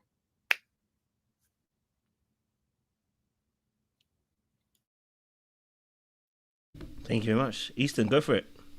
Good points, guys. Again, I think we're kind of missing the point with this relationship. I think with Marissa and Ramses, the fundamental issue is that also there's a 7 year or 7 seasons of Love is Blind into this. So as a guy going onto the show, I know that I will be perceived as a villain that will affect my if I don't do things correctly, if I screw over the fan favorite, and I do believe that Marissa gets the pretty privileged aspect of it from a woman's style where, you know, she's pretty, she's bubbly, she has this great personality, and everybody feels she's more like the average girl that will be in these relationships than maybe a Tyler is. I think that there's far more Marissas than there are Tylers in the world. That being said, Ramses had already had it calculated because she had already had enough inconsistencies in his mind to need to get out of there. Plus, you add on the cherry on top, the mama. Now, I don't care how you flip it, dip it, and skip it. The mama, if I'm talking to her and I don't see my significant other defending me or protecting me in a way, I don't know. That's a red flag that's going off in my head. Although there are certain circumstances. He was a former pastor that ended up, you know, divorcing his wife and disbanding the religion and stuff like that. There's those things to calculate too. But for what I've been hearing about Ramses was that he was, you know, leading her on and this and another, and he was just a manipulator. Y'all have put him in the same subcategory as a Tyler, and I'm like, bro, he communicated, and again, he could have been more demanding and more aggressive with his tone and his approach with Marissa, but he really did try to negotiate everything. The sex stuff, the birth control stuff, as was in her IG post, they had already talked about it off camera that she was going to do get on birth control. The issue is that I feel like she constantly flip-flopped, and anytime there was like an adversarial specifically from a man that she felt like she needed to insert herself and say like, hey, let me do a pushback, although I had already agreed off camera or something along those lines. To me, it just seemed like a very large mischaracterization of Ramses and not enough I guess analysis on Marissa, because we'll let this Tyler situation go and kind of it'll be a glaring red flag, but we'll miss all the small red flags with a lot of the other contestants, in my opinion. One quick thing. be careful you don't do what I was worried about. I was worried that I'm going to internalize this. So, for instance, I saw her mom talk to me like that. I'm out the door. I feel from what you're saying, you're out the door. If we're only looking at Ramses, he never showed any signs that he was worried about what her mom said during, after filming, through all of his interviews. So we can't say how we would feel on Ramses. We have to go by what Ramses feel. What that again, that little pushback, but we're also, I guess, blending in some type of context and nuance within this. I'm just saying, if a mom threatened to cut my balls off, yes, maybe some guy will just laugh it off and be like, cool. I'm just saying, let's use the general speaking, and most men would not be okay with that. Although I might laugh and be like, ah, kiki, and this be cool. Most men, like, we have to paint this generally because we don't get all the edits, we don't get all the behind the scenes stuff, we don't get all the context that we have now. Most men, in that I'm jogging it down, I'm putting a pin in there, I'm like, your mom's a little crazy. Is this how you gonna act in the future? Along with all the inconsistencies that you've shown me along the way. Yes, Ramses has his issues, but comparatively to the group of men that were on this season, he wasn't nearly as bad as what people like to see. I think that they're trying to gas in it because Marissa's pretty and bubbly, and a lot of her, maybe some of her, the issues that she's working through aren't nearly as, apparent as being supremely insecure about your body or anything like that. Most guys don't have two braids. Most guys wouldn't wear those street like yellow jeans he wore at the reunion. I'm just saying, he a different dude. Him alone. I prefaced it by saying he's a more modern guy. That's what I initially said, was he's a more modern guy. I'll let the panel talk, but I think the more modern guys are going to be a lot more selfish with their intent, with what they want. I think that's just me. I think our grandpas who might have just been stoic and shut up and sat down and watched this football, it's probably not going to be like that for the future generations going forward. So just to clarify, Easton, just before Dalia goes, you said that she said in an interview or something that she already agreed offline that they were not going to. She actually did that? Mm-hmm. On our IG post, that they had the conversation that they had on camera was just a repeat, but off camera they had already agreed that and even the context by it, when I was listening to it, that he looked kind of like dumbfounded, like we had already agreed a long time ago that, hey, we would check your ovulation time, and then we would just do that. And then when she got on camera, it seemed like maybe she felt like there was some patriarchal standards put on her, and she felt to push back on it. But okay. Thank you. Good for clarity. Didn't know that. Yes, Dalia, go for it. So if we're talking about fault here, I'm gonna do a 51-49 split. 51 to Ramses. And the reason I'm doing it that way is okay, so I never liked Marissa. I actually thought that happy joy energy that she has, I thought it was fake for a while. To be honest with you, literally right up until they broke up, I thought it was fake. But seeing her cry, it made me go back and like re-examine all of the scenes that we had of her, and I realized, oh no, she's just showing us literally every part of her. I don't think she actually hid anything, which is what you would normally expect from somebody on a reality TV show. She was herself the whole way through, which is why she came off so wishy-washy, like real flip-floppy. I don't think she really has a strong sense of self, which is why she chose Ramses. Like, if she had a strong sense of self, there's no way she would have chose this man. That doesn't make any sense to me. So yeah, that's why I give her 49% of that. I don't think, just as much as Ramses wasn't ready for this show, neither was she. I don't think she's ready to date, period, until she like really sorts herself out. She doesn't know where she stands on a lot of stuff. And when you think that she does, then she turns right around and says something else. And it's very confusing. Also, she's a people pleaser. And I don't know that if you really touched on this, but the pivotal scene for me was when they were in that hot tub for some reason. I don't know why they were there, but they were in a hot tub. And Ramses had to like pull out of her that she felt overwhelmed and she was resenting him for not helping her with the wedding details, right? We only know that because he kept pushing her to share that. He could tell she had something on her mind that she wasn't saying. And she was just going to leave that alone. And I was like, oh, yeah, she got some people pleasing tendencies. Because I know, because I'm a people pleaser. That's what we do. We'll just bite our tongue and then resent you for the stuff that we wanted you to do, but didn't tell you that we wanted you to do, and make you be a mind reader. Yeah, we're good for that. But I also remember even though he acknowledged that she wanted help, he never actually said, okay, well, here's what I can do. I'll do such and such and such and such. You let that girl struggle. You knew that she had a 2-hour commute going there and back. You knew she was sick. You knew she had a vitamin D deficiency. You know she has law school, and you let her take on the full weight of the wedding details. That's when I realized right then and there, he was never going to marry her. Because I don't know any self-respecting man that will let their partner go through that all by themselves. Even if you don't necessarily really care about a wedding, you're still going to go help her out because that's your partner, right? So I thought even then he wasn't going to marry her. I give him 51% because I find him to be profoundly self-centered. I don't think he's selfish. I just think that he's like solely focused on himself. And it's like, Layla, when you were bringing up all those points about her being sick and everything, and he's talking about how it affects him, it's like me. He's not thinking, what can I bring to her? And I find that's the case for a lot of these dating shows and marriage shows. Is they're consistently worrying about how their partner is going to affect them, but they're not really thinking about, okay, well, what am I bringing to my partner? How can I help them? How can I provide for them? Because, essentially marriage is service. It's you're just going to be playing servant all the time. That's both of you should be playing servant. And I don't see that in him. And the fact that he's been married before and he still doesn't get that is concerning. And I think he should be taken off of the marriage market too for a good long while until he learns some humility and service, because he doesn't have it.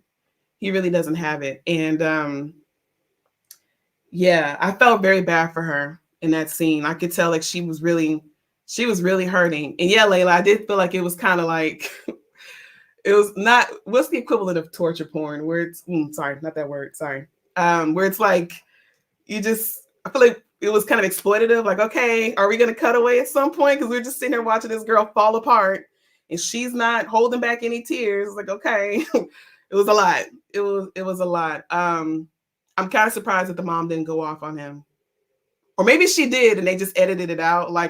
They just edited out the cuss words because she said like 2 lines and then we didn't hear from her after that. So yeah, 51-49 split. That's what I think. Good breakdowns. I'm hearing it. Okay. Who hasn't spoken on this particular aspect? Who's at fault? Yes, Faye, talk to me. Who's at fault, baby? All right. So I will give this 50-50 down the middle. And everyone's kind of touched on all the points, so I won't rehash that. I think he's wishy-washy, she's wishy-washy. They both kind of have some shaky sense of selves. But I do want to say for Ramses, the reason why I think he's a little bit of a villain, though, in this sense, is because, she was looking for, like, I think a different type of man. She kept saying that, like, she wanted a softer man, not the like super macho, kind of guy maybe she was used to in the military. And so he piqued her interest for those reasons. And, he did at first come off as the guy who's like in touch with his emotions and like, oh, I've been married before. Like, I just think a lot of the things that he appealed to her for, he didn't deliver on. And then to take it further, I just feel like he basically was storing up all these reasons. He knew he didn't like her for a long time. Like, he knew that for a long time. And I just don't respect the way that he went about the breakup, to say, oh, I talked to so-and-so and, I just, I realized that, it's just a lot of things like, and, he was given these like half answers and she had to basically kind of pull things out of him to really get answers. And she was still not getting answers. Like, you don't like the woman, just say you don't like the woman and move on. Like, the dragging out of all of this stuff was just too much. The breakup, everything leading up to the breakup, I thought could have been done a long time ago. When he realized her energy was too much. She was herself the whole time, which is why I think that's where the villain thing comes in. Like, she was being herself the whole time, and then here he was like doing this whole like, you know, wishy-washy thing. You know, all these things are coming up. Oh, you're in the military. Oh, you know, you're not giving me the affection I want. Oh, you know, all these different things. That's not acceptable for somebody who's coming onto a show for marriage and you've been married before. So I think for me, it's just the level of immaturity. It's the self-centeredness, as other people have mentioned with him, that puts him in the villain category. But I think if he's guilty of anything, it's more so just not knowing who he is and what he wants. Because I don't get how you spent a number of years in a marriage and then still just don't have a clear sense of what you want, and further really don't have enough balls to just say you're done with the situation. You got to say that you talked to someone and they made you realize, and just all this stuff, when it's just, you know, he had checked out a long time ago. He stopped planning the marriage stuff. She kept calling him out saying, are you sure? Are you sure? Yeah, I'm sure. I'm sure. And you can everyone was looking at the TV like, this man is not, he is done. He's like, everyone was like this. And on the other hand, for Marissa, if you got to ask that many times if somebody's sure, then you kind of know the answer, you know? So I think it's 50-50, but I think he just kind of elevates into the villain category just because of, you know, those things that I explained. But that's all I have to add. Love that. Okay. Who hasn't spoken yet? Lorraine, I haven't heard from you yet. Yeah, I mean, I think I have to agree 50-50. But Ramses can hold my drink for a second while I go into Marissa. Marissa, someone mentioned that she had pretty privilege. Baby, she's cute. She's cute. She's a girl next door. If she had pretty privilege, he would have let a lot of things slide. The mom issue, like a lot of moms and dads, they do all this. I mean, she did got a bit extra, but if he really wanted her and she did have pretty privilege, that would not have been an issue. Okay, so she's cute. She's not a bad looking lady, girl next door, but she does not have pretty privilege. Move that to the side. Now, has daddy issues seeping out of her. Do you get? Literally, I feel for her. I really, really do. What she needed was a Bowden who would have provided that masculine structure, but was still emotionally intelligent. Our guy Ramses is emotional, not emotionally intelligent. There's a difference. So she was not going to get that security, that anchor ship that she really needed. She would not have to have kept on asking Bowden, are you sure? Do you want me? Do you this? Can you do that? Because what she needed is the kind of masculine structure that she lacked from her daddy issues. And, you know, Ramses was not going to give that to her. So she chose wrong because she hasn't worked through what she needs to work through. And hence why poor girl was begging on the television, begging this man, please, are you sure? Are you sure? It was so bad. It was, you know, it was so awful. And I understand we're human and, like, you know, you never know how you can react in that situation. But remember your national television. I would have cried out. I would have been on the wall crying outside away from the cameras. Like, have a bit of decorum. That's what I would say. So I think, I don't even know if she really wanted him. She just wanted somebody, you know? And she felt like, oh, he was going to be able to give me this because all the men that I have been with, they haven't been emotionally available. And she thought that a man who was quite fluid will be able to provide that, not knowing that he is just emotional. He's not emotionally intelligent. You know, she needs an anchor ship, someone who is masculine, but who is emotionally available. Back to Ramses. Ramses did not like Marissa one bit. He just wanted to win and get out of the pods. Everything that he was saying in the pods was like, oh, you know, I heard about Bowden. I just want to make sure that I'm number one. All this other stuff. I thought, do you know, you don't want her. And he kept on saying, I love how she holds my masculinity. It was never anything to do with Marissa, what her character, her personality. It was just about him and how he felt. He just wanted to be loved. And I question when he kept on saying that, is that the reason why his marriage fell apart? His sexuality, not sexuality, pardon, that was a Freudian slip. His masculinity. Because why do you keep on mentioning that? Does it play a part in all the relationships, and the fact that you can't be an anchor for women? You know, it's nothing to do with him being a feminist. It's nothing to do with him being emotional. It's just that he's just so self-focused. He's, thinking about his own needs. And to be honest, I feel like women should be more like Ramses. I feel like women can be a bit too giving and too maternal and like, what can I do? And all of this. Like, sometimes be self-serving and think about what you want and what you need. And that's what Marissa should have done in that moment. She should have put herself first to be like, okay, but how am I feeling in this moment? Every single time he would say something, you would see herself hold her tongue. And I'm like, you want to say more, but you're holding yourself because you're thinking, oh, if I say this, I might lose him or he might not be happy. Like, forget all that. How do you feel in this moment? What do you want? So I feel like it was 50-50 for different reasons. Marissa, daddy issues, needs masculine structure. Ramses just wants to be loved. He has his own issues. I can't pinpoint what his issues are and where it's stemming from, but there's a need to be loved there, and I just don't know where that comes from.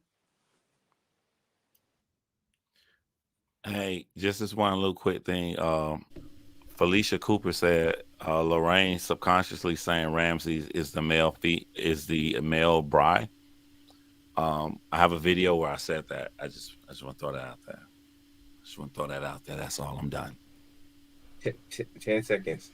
I don't think a lot of women understand when a man gets the ick. Y'all might see how when y'all have the ick and you stop liking a girl or a guy, and how you might be mean and jabby or make up little things. But I recognize Ramses. He got the ick because enough little data points gave him like, you're not the same person that I was with. Positive.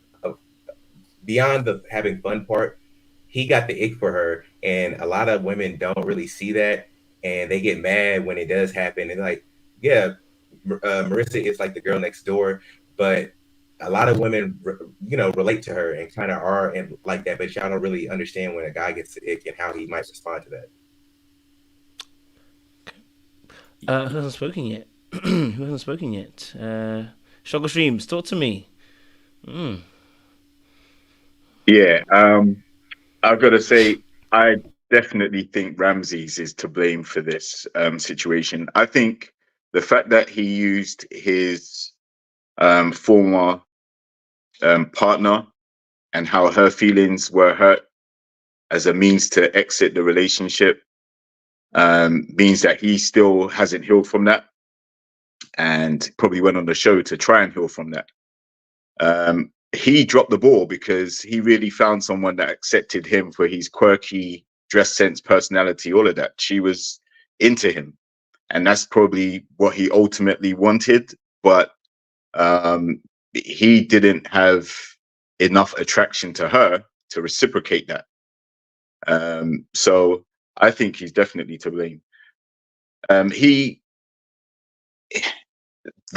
lack of masculinity, as Lorraine said, I think is a very important part of this as well, because the structure and stability that usually comes with the presumption of masculinity, she didn't want that.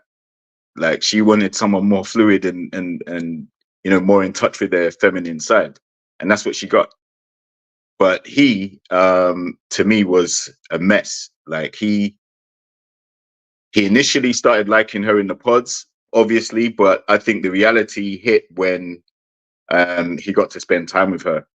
And it may not necessarily have been the ick straight away, but I think he was definitely, accumulating so many things that kind of ruffled his feathers, got under his skin a little bit, and that was enough for him to bounce. It wasn't like she did anything egregious. She didn't say anything egregious to him or offend him in any way. If anything, the mum did, and he laughed that off. So I just think he was still dealing with outside influences, the previous marriage and all that stuff, and probably had cold feet because going into his second marriage, he probably wanted to be more all in than he was with Marissa. That's my take.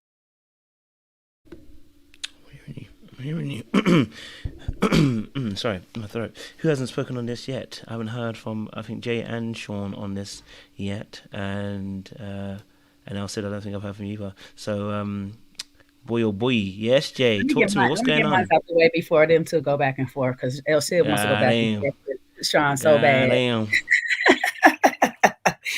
But listen, I'm in the belief of both of these people have equal parts to play in this. When we were in the pods, we weren't asking none of the right questions, and when the questions were asked or the topics were discussed, we weren't being honest.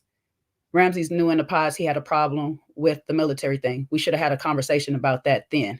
We shouldn't wait till we get out and have this face-to-face. I done proposed to you. We're in this position now, and now it's a bigger deal than you ever told me it was. You never told me what the issue was. That we have the other side of every time she asks about the marriage, the previous marriage, he pretty much shut her down. Their communication was off from jump. That was the biggest problem. And like I said before, they can ride the wave, but if their wave was to get married at the end, you still got to talk to each other the whole time that you're doing this. You can sit here and have your fun, but we need to have some real conversations. We need to be serious sometimes and really talk about some things that really mean something to us longevity wise. They weren't really doing that until they got face to face. Now, am I going to fault Ramses for having a change of heart? When you live with somebody, sometimes you have a change of heart. They're all wonderful things when you're living apart and you're in your own space and you can go away from them and you have your space to go away from that person. But when you're up under somebody 24/7, it's a different experience. And sometimes that's a bit much. Now, for a person who has been married before, even though it was a short marriage and a long relationship, he should understand that he's going to go through these changes. He should not be nitpicking and looking for outs when you already agreed to end. So I'm with Marissa on the stance that you should have never came on here, because if we are to believe that he never wanted to be married, and I like the way Layla put it earlier, he wants a wife, but he don't want the commitment of marriage. He wants a partnership. You want a relationship. That's what you want. You want a woman with wifely duties, but you don't want to actually wife her. Just say that. Don't come on a show where the premise of the show is to get married. You're wasting everybody's time, including your own.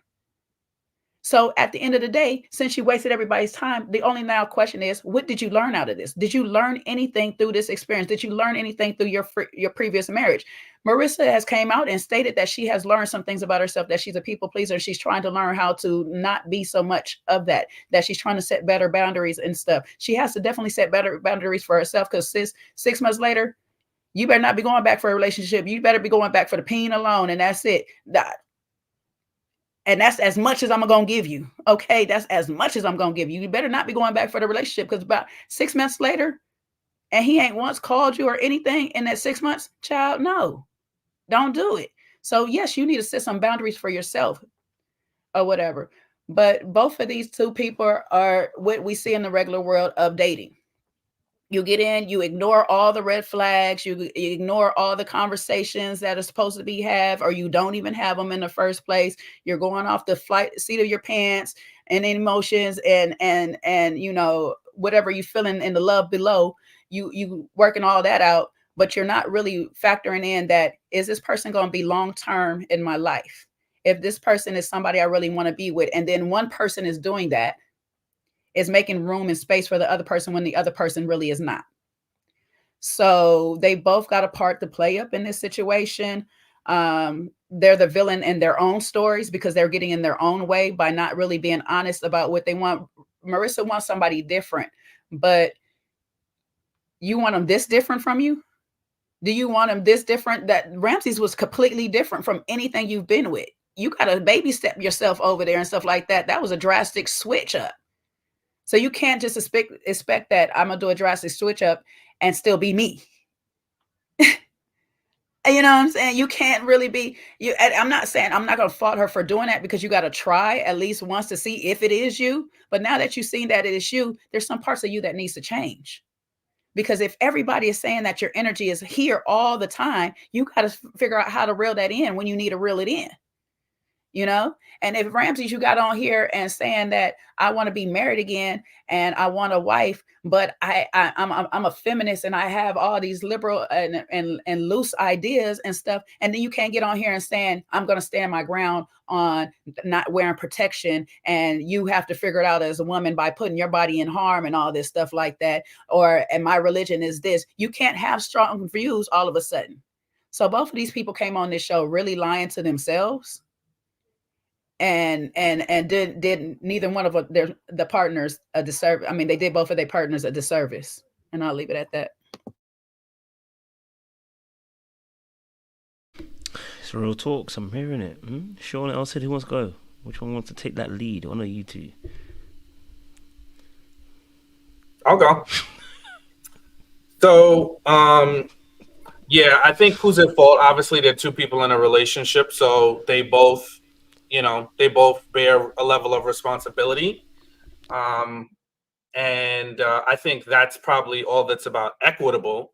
Now, I think that from my perspective, the only redeeming thing that Ramses did was to let her go and not marry her, you know? And then also when she tried to spin the block, you know, also tell her no. So those two things give me some redemptive qualities in his actions from what I've seen.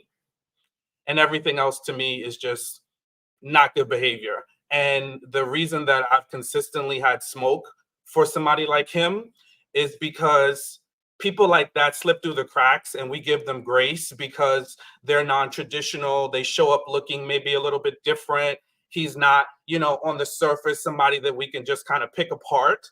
But at the end of the day, he positions himself as something, and then he shows up very differently.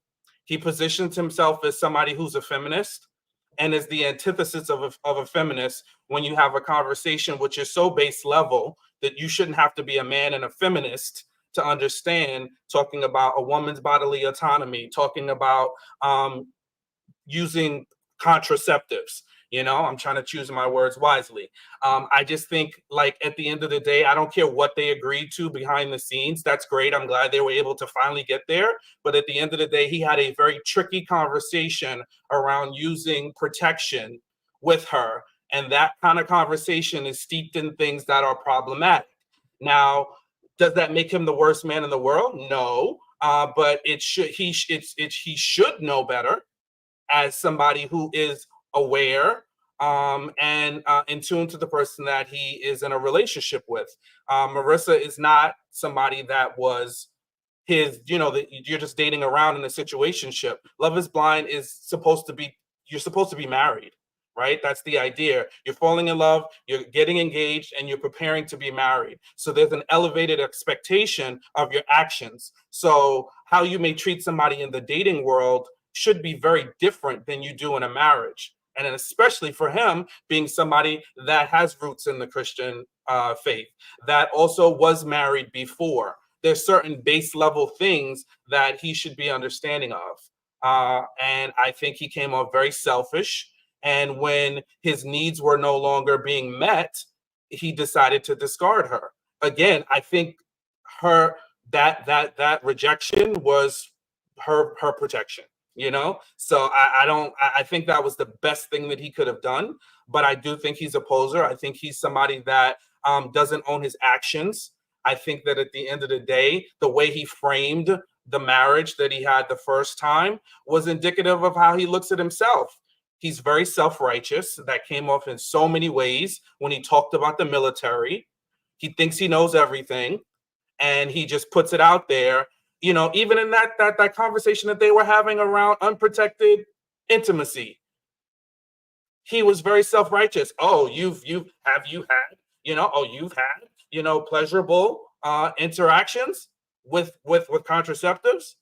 You know, it sounds weird, but I'm just trying not to say sex because I don't want anybody to say it or say it in the comments.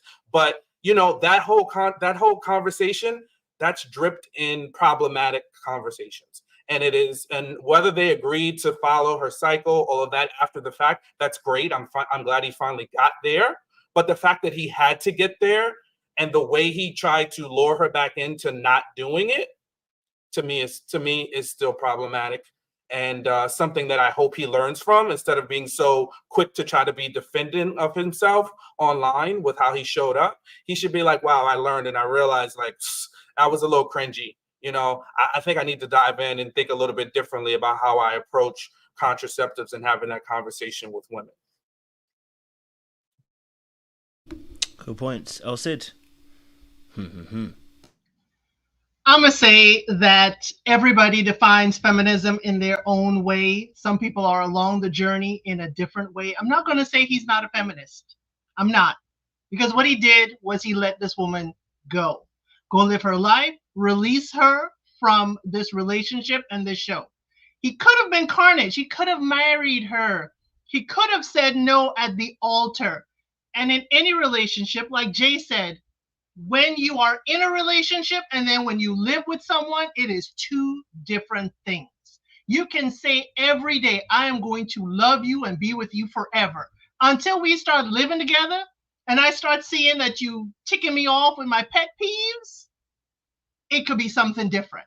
We could be living together and you say you're going to be with me for sickness and in health until that sickness hits. It's not for everybody. It's not for everybody. So what I appreciate with Ramses is that he wants to have the conversation. He's not just shutting up, looking at you funny and saying this ain't for me and dipping out.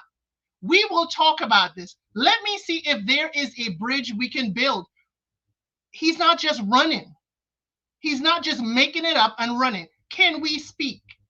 And I don't know if it's production, but most of the times that they're talking about serious conversations, he's bringing it up. He's initiating it. So I'm wondering, Marissa, the end of the serious conversations don't happen in the pods. It doesn't end there. And if you know there are things in your life, just like Ramses, if you know there are things in your life that it can make a partner look at you differently or may not be able to accept, you have the conversation. My thing is, I prefer the conversation. I prefer you spell it out to me. Hey, this is what it is. Take it or leave it. And if you leave it, that's fine. But at least we talked about it. At least you're not selling me a complete dream. It's like, yes, you said this will be fine. But once you're in it, tell me, hey, this isn't what I thought it would be. And I can't, in good conscience, stay with you. Marissa's calling him back after 6 months after she did some healing. Her mother is calling him to come back with her daughter. I mean, what Twilight Zone are we in if this man is that destructive? Why is mama and daughter like, please come back, please come back? I'm not going to put and make, Ramses a complete villain. There are things he can work on, things he needs to work on, because he cannot enter into a second marriage with all of this baggage he's carrying. Not going to happen, no matter how long he dates the person. But he needs to do some self-reflection, and he needs to, probably build some muscle to be able to be a partner to carry a heavy load, because you may have what you want, Ramses. You may have the woman that you want. You may have the ideal. That does not mean the future is going to remain ideal. And you got to be a partner to help carry a heavy load. That's just what it is. So again, I'm not going to make him a complete villain. I'm not going to vilify him. I'm going to see him exactly as he is edited, and I'm going to let it be. And it's like, okay, the big grace is he did it at the apartment and he didn't do it in front of friends and family.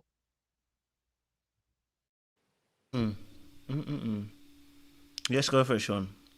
Oh, Lorraine, sorry. Lorraine wants to go and then Sean. I don't know who wants to go first. Who's willing to go? Yeah, can I just say something quickly? Elsie, I love you. I'm a bit scared of you, but I do have something to say.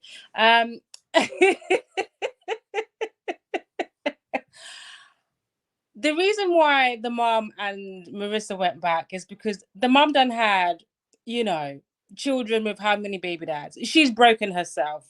You see, and Marissa is broken. We can't say the reason they go back is because he's a good man, Savannah. It's because they're dealing with their own issues, and the mom wants the daughters to be happy, so she's gonna all of that stuff. So we can't say that's the reason. And also, there's a spectrum to being a villain. You know, you have the Tylers, you have the Tims, you have the Nicks, and you also have the Ramses, right? I just don't agree that somebody has to show up in this way for them to be a villain. For me, Ramses is a silent killer. You know, you just don't see them coming. Like, you know, it's nice and they speak to you nicely and, you know, let's have a discussion and all this other stuff. But at the end of the day, he's still a villain because he did not like her. He did, at some point he decided that she's not the one for me, and it was not when he told her. It was way before then. That's why she was doing all the work herself. That's why he was not that invested. That's why all these issues that they were having, he was nitpicking so much because he had made a decision that he did not want her. So for me, he's still a villain, but he's not going to be a Tyler or a Tim or the other people, the other men who are villains, you know, just because he has some good qualities, you know, which he does have, but he is still a villain. I would not want a Ramses. Don't matter how softly spoken he is, Cher. Kojo, you heard me say Ramses, Tim, and Hannah, they all got something in common. They all, I never saw Hannah check on Nick and ask how Nick felt. I never saw Tim check to see how Alex felt. I never saw Ramses to check how Marissa felt. It's just that his approach was so much better than Hannah's and Tim's. He allowed to fly under the radar long enough until we, as the audience, he was finally exposed at the end. And that's why people have so much vitriol for him. But I feel like his principles are pretty much the same as Hannah's and Tim's. It's either my way or the highway. But I think that his motivation comes from more fear-based, possibly from being married in the past. I don't know, but I don't see a difference between him and the other two other than his approach. Real quick. Wait. Sean's meant to go. Sean's meant to go first. Yeah, so I think at the end of the day, you know, and what you said, Lorraine, is exactly what I was going to share about the going back part. You know, I think that is just her mother isn't all one way. You know what I mean? Like, yes, she has a tough exterior, but she loves her daughter. So she saw her daughter in pain and she wanted that pain to end. She may not like Ramses per se, but she wanted her daughter's pain to end. And she said, hey, this is somebody that my daughter wants. Is there a possible chance that you know, he would be willing to reconsider? So I think that's what she was doing, was she was trying to do what she thought her daughter would want or would take the pain away. Again, it's not necessarily the best thing probably for both of them, but it's what she did. And I don't think that validates Ramses' character. No, it just means I'm a mom and I don't want my daughter to be in pain. And I also think that at the end of the day, I understand. And by me going in on Ramses does not mean Marissa is not accountable for her own actions. Doesn't mean Marissa is perfect. Doesn't mean there's not things that that she has to work on. I'm not denying that. There's definitely self-worth issues there. She's honest about it. She's open about it. So my vim is less for her because she is in a process of working on the things that she's learned from this process. I've yet to see that. I've yet to hear any of that from Ramses at all. All I've seen him was try to defend himself, try to clean up his image, try not to be the villain, and also show up very self-righteous on the screen, and the exact opposite of how he presented himself to be. So I think he's just a wolf in sheep's clothing. And I think at the end of the day, I understand. Listen, I get it. You know, I get it that women are accountable for the men that they are in relationships with. Yeah, they're going to have to live those consequences out before, during, and after the relationship if it ends. I understand that. And understand that you have to be able to come up with safeguards to protect yourself from it happening again. But it doesn't mean that men get not to be called out. We got to call out men. Men need to change our behavior. If we are supposed to be leaders, then we have to change our behaviors. If we wield and yield the bulk of the power in the world that we live in, then we have to be the ones that are going to change our behavior and be the ones to accept it when we're called out. We can't be so fragile and defensive and, oh, I'm a good guy too, and I didn't do that. No, sometimes we do jacked up things. We do. And we have to be, and sometimes we're best intentioned. And sometimes we're just being downright selfish because we want what we want.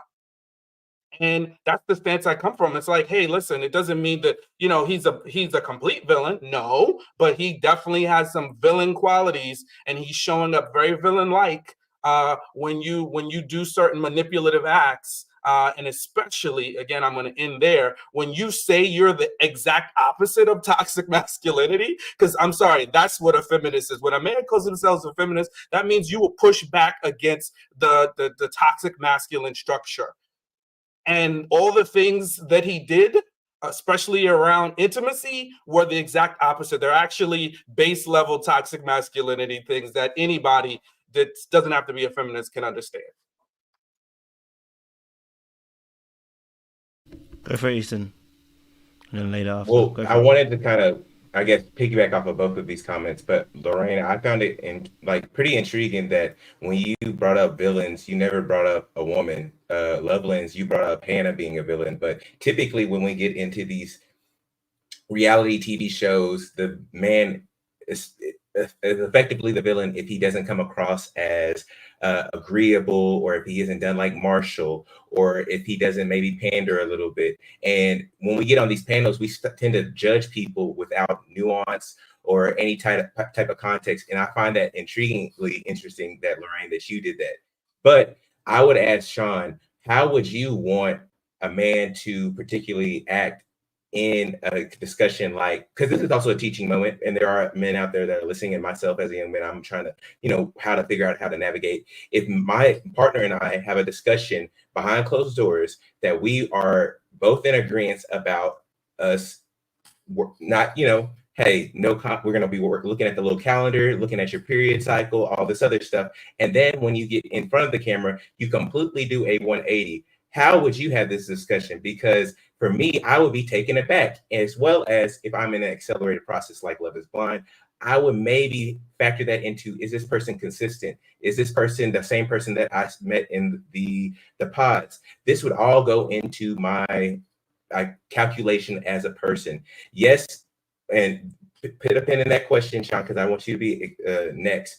But as a guy who's trying to exit out of a relationship, no man on Love is Blind ever does it correctly. You're always going to be the villain if you break the woman's heart. You're always going to be, there's going to be hordes of women in your comments. Why did you do this to my favorite person? Marissa was the favorite person. Ramses could have, like Elsid said, could have married her, could have continued on with the relationship and then discarded her, but he didn't. Maybe he might not have landed a perfect flip like this is Olympics on how to dismount from the whatever competition he was doing, but I do believe that Ramses did the best that he could. And in these shows, you always are pretty perceptive about how the public might see you. But Sean, I would love for you to answer that. No. You can't address Sean. I knew she was going to say it. And then ask Sean's. No. We're not about to do that. I find it interesting that you phrased mine as a statement and Sean as a question. How interesting. I said all those men were villains because I was referencing the men. I never once have said that there was no villain. The women were not villains. I never Why once did you throw it in as a suggestion like Lovelands? Wait, let her land. Everyone's got to land. I never said that Hannah was not a villain. I never said that Alex, because Alex is a villain. I never said that Alex is not a villain. I never said, I even said Merissa has her own issues. She's got daddy issues. I said all of this stuff. But my statement was because I was talking about men in general and how there's a spectrum to being a villain, not in general men and women. I was referencing the men. That's not me saying that women are not villains and they don't have a role to play and they should not be held accountable. I will gladly hold Hannah accountable and Alex accountable when we get to them. But we were talking about Ramses and Merissa, and I held Merissa accountable. And on the spectrum, she's there as well because she has her own issues and she has to be held accountable for that. and with Ashley. She has to be held accountable. I even said that I'm not going to give her any grace because she signed a contract. And she knew, she's a big girl, you knew what you were doing, right? However, I was speaking about the men, hence why I only referenced the men. But it's interesting how you spoke, you said it in a statement towards me, but when you were speaking to Sean, it was a question. You had made your mind up that I'm biased when it comes to women, when that's not the case. But you allowed Sean the grace to be able to explain himself. Now that's interesting. Let me say something, because Lovelands was able to bring in Hannah again, when we were having this discussion, you could have brought in a female example of a villain, but you chose not to. Hey, I'm not here to discriminate. I just found it interesting. Lovelands, in his discussion about the topic, he was able to bring up Hannah, Tim, and Ramses. Again, I just think that typically when we have these discussions about villains, it always turns to a magnifying glass on the men, and men can only be villains. And I would love for us to expand our mind and into having a discussion that puts everybody in the spectrum of villainry, if you will, because it just tends to kind of lean that way. I think that it also creates a bias towards why we're constantly seeing low vibrational men hop onto shows, and why men who might be a good stop, why wouldn't they? Like, every time if I do something wrong, I will be cast. Lorraine might call me a villain. Hey, I feel like this is the second opposite. Wait. You can't jump in. Sorry, I don't know. Sorry. My bad. He mentioned my name 3 times. I understand. But if Lorraine's I think you did good, Lovelands. Like I was saying, like I like how you were you used Hannah, Tim, and Ramses as villains, but Lorraine, to me, you only use the 4 men. But hey. Lorraine, do you want to respond? And then, yeah. I already responded. I explained why I did that. I was speaking about the men, so I only spoke about the men. I said that Alex is a villain. Hannah is a villain. I even said that Ashley can be called a villain in her own right. I even went in on Marissa. So I don't understand. Just because I didn't mention them in that specific sentence does not mean that I don't see the villaincy. Is that the word? I don't see that they could be villains in their own right. It was just a statement that I made that was about the men. But when it's time for the women, everyone's going to get smoke. If you have heard me on this panel, everyone can get it. And everyone will get it. But it was just literally a statement. But like I'm saying, I posed it to you that it was interesting that when it was about me, it was a statement. But you afforded Sean the grace by asking him a question instead of phrasing it as a statement, to allow him the chance to explain himself. If you had said, well, Lorraine, why did you not reference Hannah as a villain? Then I would have explained it. But you already had made up your mind that I am not able to hold women accountable, which is not the case at all. Interesting. Sean, do you want to respond to what Easton has said? This is a really good conversation, by the way. I can't take you in this Bridgerton accent you got going on right now. I love it. Go ahead, Sean. Tell us something about this.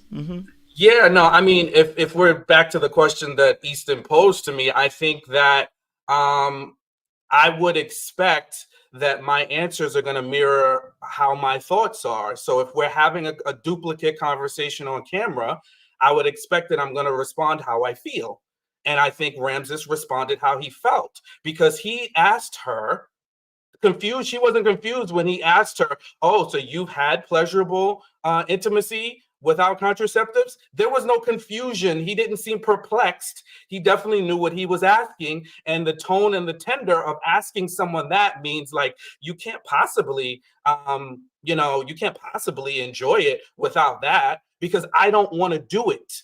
And that's why he's selfish, because he didn't want to put on contraceptives. He wanted to put the weight of that on her. And guess what? It still ended on her. And yes, Merissa has autonomy over her body and made a choice to, work her cycle and do the pull-out method. But who is that on?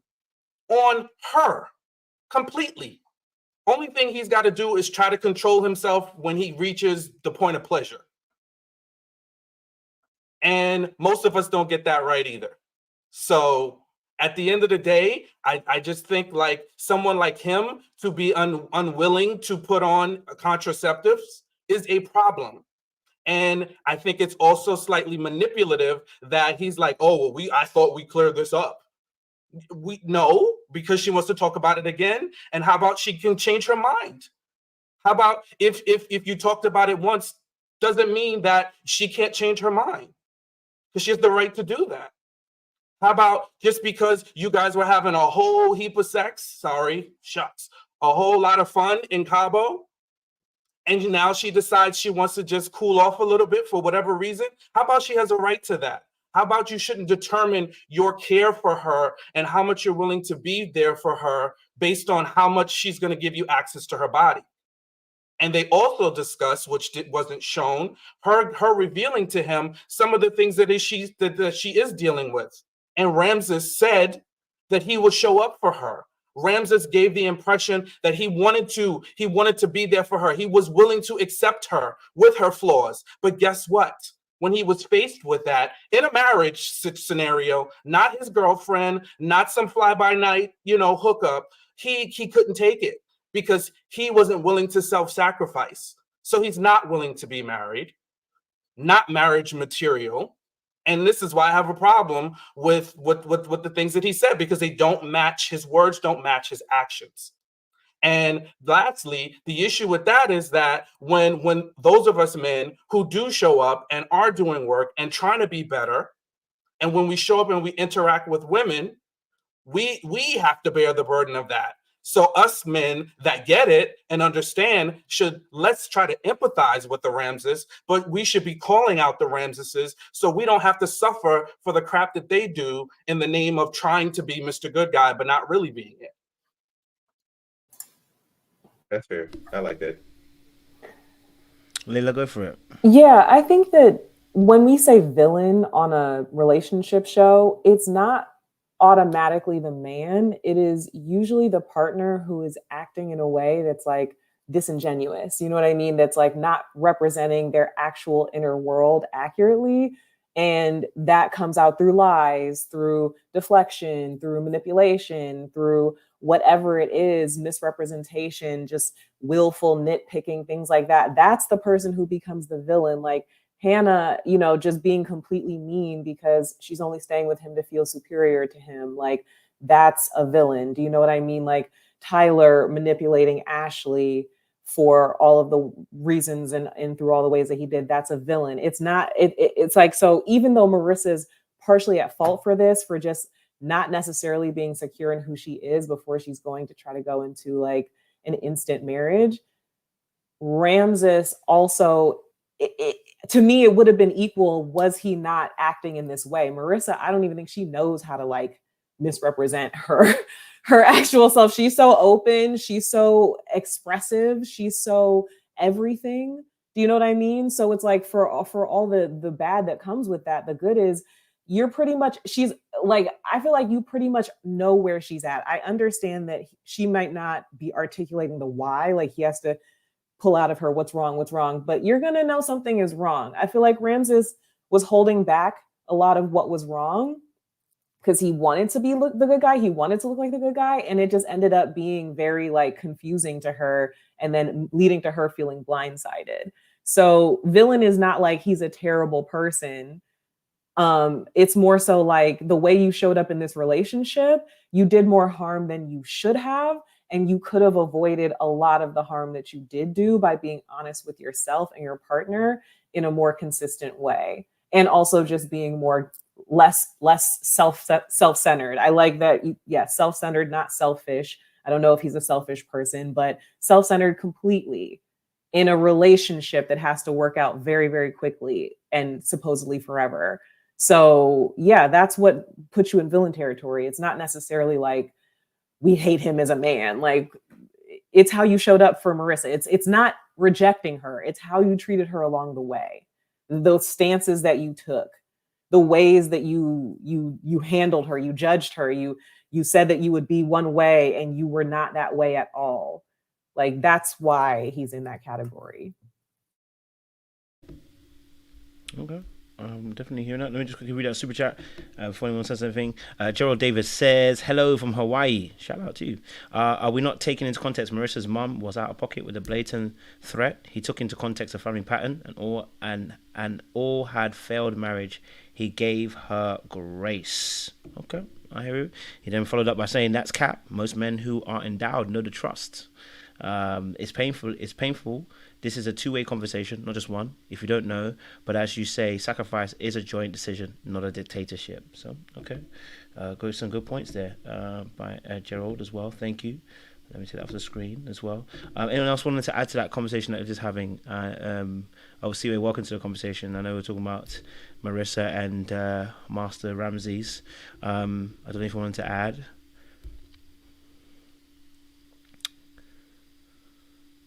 Oh, damn, the glasses came up. Okay. What was the question pending? Is there no question, or is it just about, like, Ramses being horrible? The original question was whose fault it was, but obviously the conversation has, has splintered into a different kind of conversation now. But it's still mainly around whose fault it was in terms of the relationship breaking down and stuff. But the discussion was about villainy. Yeah, Ramses used Marissa as a cum bucket. That's it. That's what happened. That's literally what happened. And even the situation in the kitchen, he was just trying to bring her in because he wasn't done with her yet. He was wilding out because, he was like, man, she's pulling away too quickly for me. I need more out of her. I need more out of this experience. I need more out of my TV time. And I need more out of that box. That was what he needed. He was really upset that she was pulling away a little bit too quickly. And so he had to pull her in for good measure. And then when he was done crashing out, done figuring out that his ex had really, moved on from him and was getting married. So what I hear, so the T say, then he decided to break this lady's heart. And so only thing that I could put on Marissa is what I've been saying to women is that when a man is pulling away or your work, or you feel like you got to work really, really hard, don't keep pushing. Actually go the opposite direction.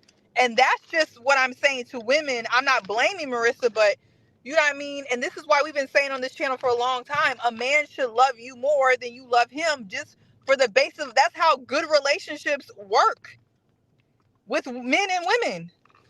Because it's not safe as a woman to be in that type of situation. Look at Marissa. When have you ever seen a man boo-hooing on the floor like that? Never. Unless he was cheating. You're never going to see it. You ain't seen it. You won't see it. So my thing is, you can't be chasing after a man like that. It's not safe as a woman. And when I say chase, I don't mean like she did something wrong. I mean like just keep trying to... You going in? Okay. Okay. Keep trying to like push and push and push and push because it's just not safe. It's not a safe space as a woman. And you can't try to overcompensate with your body or, try to satisfy a man with your body more than you probably really want to because you think that's going to keep him. It's not. It's not. So leave him alone because now that cry is I'm going to crash out like Marissa did because I let this man use me. I'm not going to re-say what I just said, but I let this man use me for that purpose. He done left me. And now, I'm rolling on the floor too, because that's devastating. That's devastating. So to me, this is like, I don't really understand the conversation here. Ramses is not someone you need discernment for. Ramses is not something you need a panel for. Ramses is black and white. We saw what he did. You need discernment for Nikki D. You need discernment for Tim. You need discernment even for the one who's with the Wasian, right?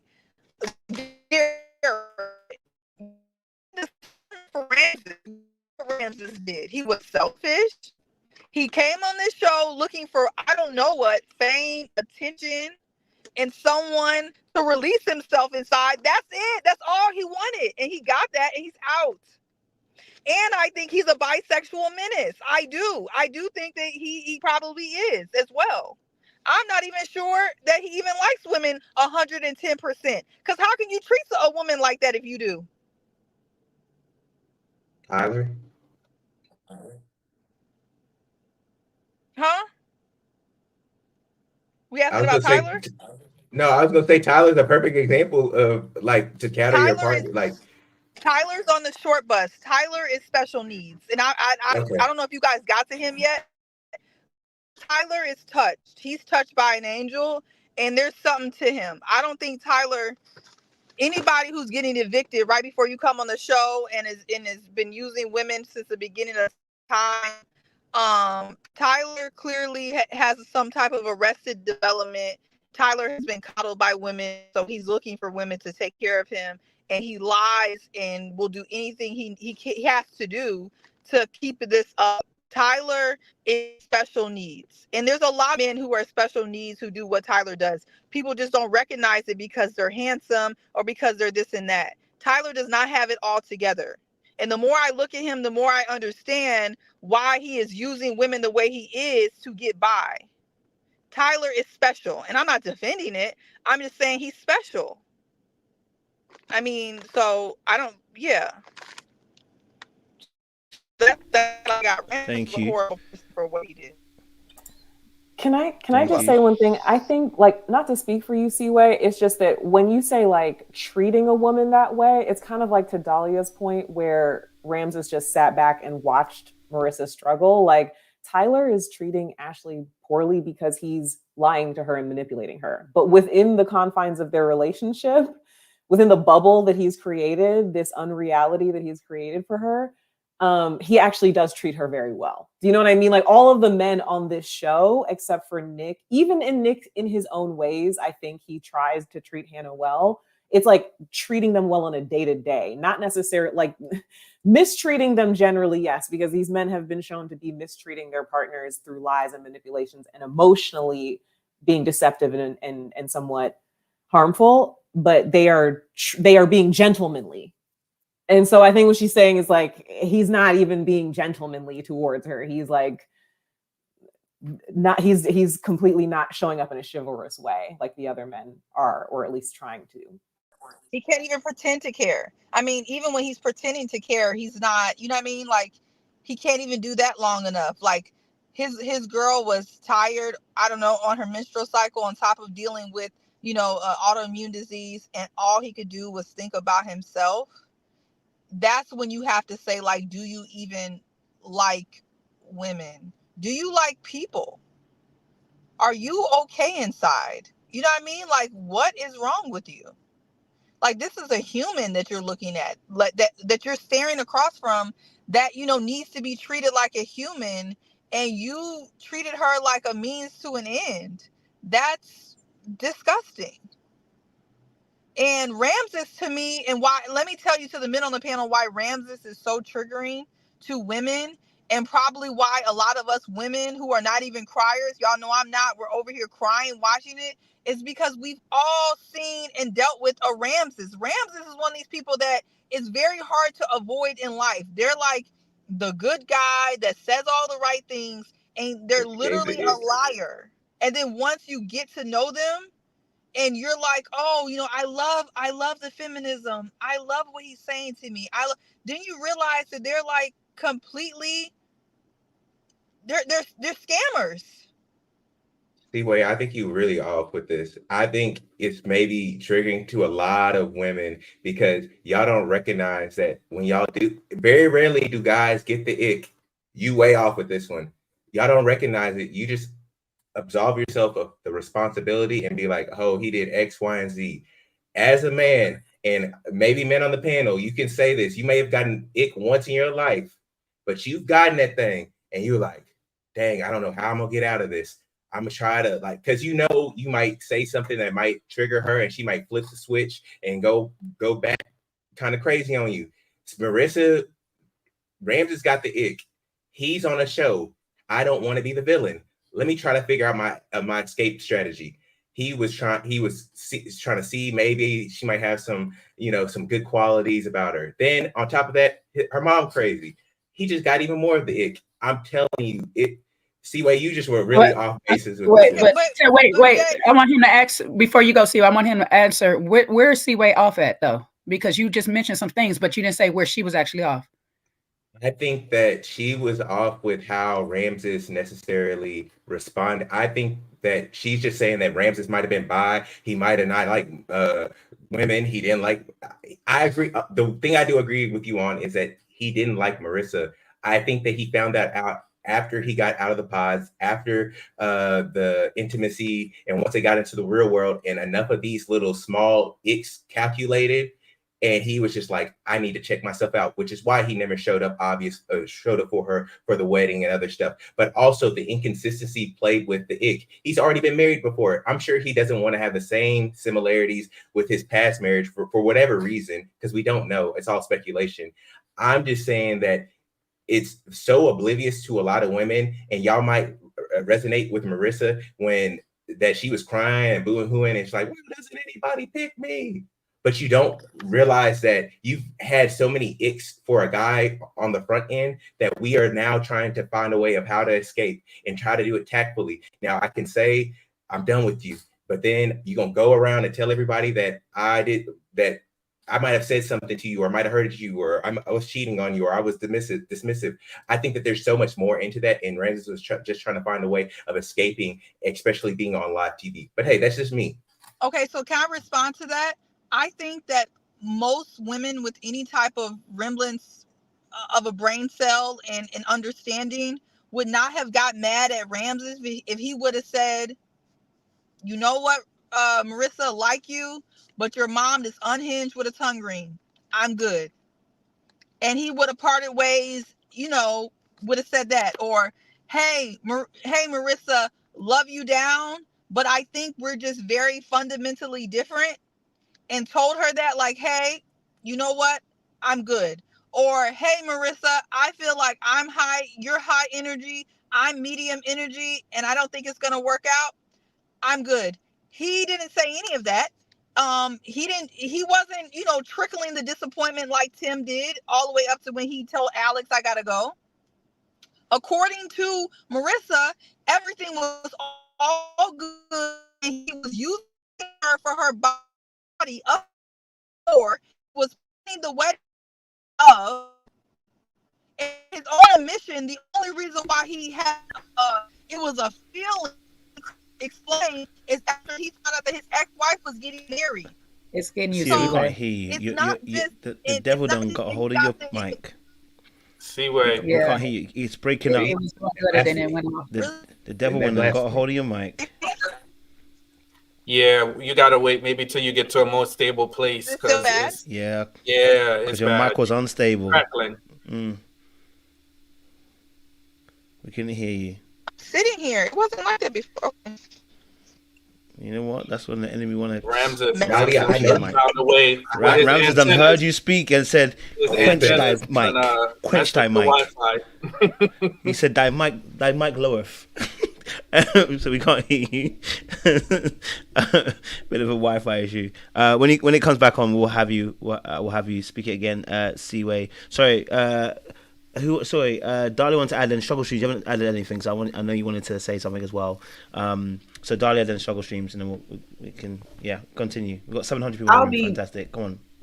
Yeah, I'll be quick. I just wanted to refute something that Easton said. You mentioned something about how Marissa was responsible for Ramsay's ick. I totally disagree with that.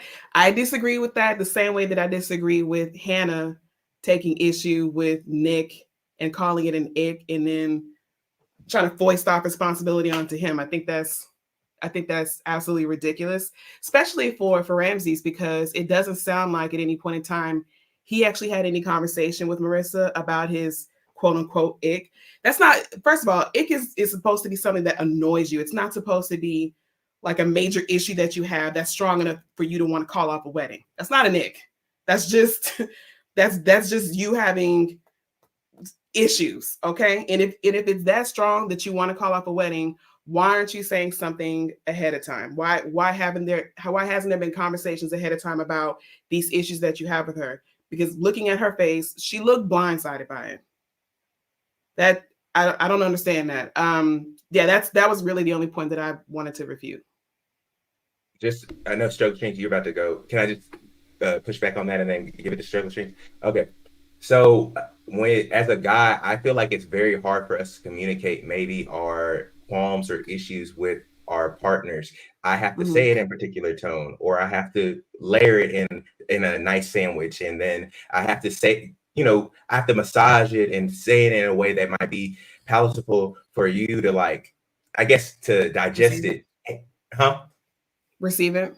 Yeah, just to receive it. And so I think in these moments, for Ramses, it's tough to do this while being taped on that's on a TV show that's going to be syndicated worldwide, as well as Marissa's icks weren't like most icks with girls are physical. It's like, I don't like how he smiles.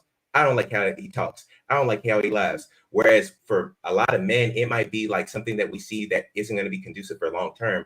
I don't like how you handle conflict. I don't like how you manage your anger. I don't like it. For Ramses, it was stuff behind the scenes that wasn't very obvious. And again, it goes over a lot of women's heads because it's like, well, I'm on paper, I look good and I'm not really that combative and everything's fine and everything's copacetic. But Ramses is calculating all this stuff, especially being somebody who's already been married. How you might perceive things is completely different. And that's what, as a man, my icks might not be how you look. I think she passed all the physical stuff. It's the stuff that I need to build legacy and long-term healthy relationships with. Not saying that she wasn't like that. Again, we weren't privy to those conversations. I could just see Ramses and be like, those icks weren't necessarily obvious and direct things. Struggle Streams. Okay, you want to reply to Dalia, then Struggle Streams will go for it. No, I was just going to say that that doesn't sound like an ick. That sounds like compatibility issues, which is reasonable for somebody to want to just break it off. But he didn't give her the opportunity to actually address it. If the goal is to be able to have good, clear conflict resolution, you actually do need to bring that to the table for her to deal with. Either she's going to tell you, no, you can suck it and move on, or she's going to say, okay, well, let's try and compromise, or let me just go ahead and give you whatever it is that you're asking for, and we can move on. But either way, nothing's going to happen until he opens up his mouth. And considering this man has already been married, at this point now, he should know that. So I can't really give him too much grace on that, because he should know that. You should know that's like a major component of any marriage. You got to be able to handle conflict. You got to be able to resolve it. And it doesn't sound like he really gave an opportunity to do that, which is why he's a running the track star. He wanted out of there any way possible. He didn't want to resolve it. Struggle Streams, go for it. Yeah, I feel like he gave the relationship enough of a chance, considering it's a 3-week process before you get married. He gave the relationship enough of a chance to not get to the altar and do it in front of friends and family. Like, if he did that, then I would agree that he's led her on, and he's kind of given her false hope and things like that. So, at what point is it acceptable for him to break it off? He did it in private. He didn't embarrass her in front of her friends and family and have everybody get dressed up and go to the ceremony. He did it like in a sufficient amount of time. We can't say that he did it too soon, because they got to know each other in the pods, and they also spent time together physically in Cabo or whatever, and got to experience each other. Now, in that time where they've been around each other physically, if his feelings have changed, it would be completely wrong and insane of him to drag it to the altar and then still proceed with the marriage, right? Because then you would be dragging him for that too. So my thing is that he gave it a sufficient amount of time. It's a sped up process, as we all know. He didn't get to the point where there was no return, or that was going to be major embarrassment for her. And like I said, if he's still not fully over his previous marriage, because that shouldn't even be a factor. That should have been way back in the past if he was truly over his ex. How she felt when they broke up should not impact how he's moving in this new relationship. But that's what he chose to use as an excuse to get out. So he did her a favor. He gave her grace by not bringing the friends and family around to do it, And also, he did it at an early enough time period where she can, despite the hurt and the upset, she can say she experienced the show. She experienced finding someone, possibly connecting someone. She took a risk. Every relationship is a gamble.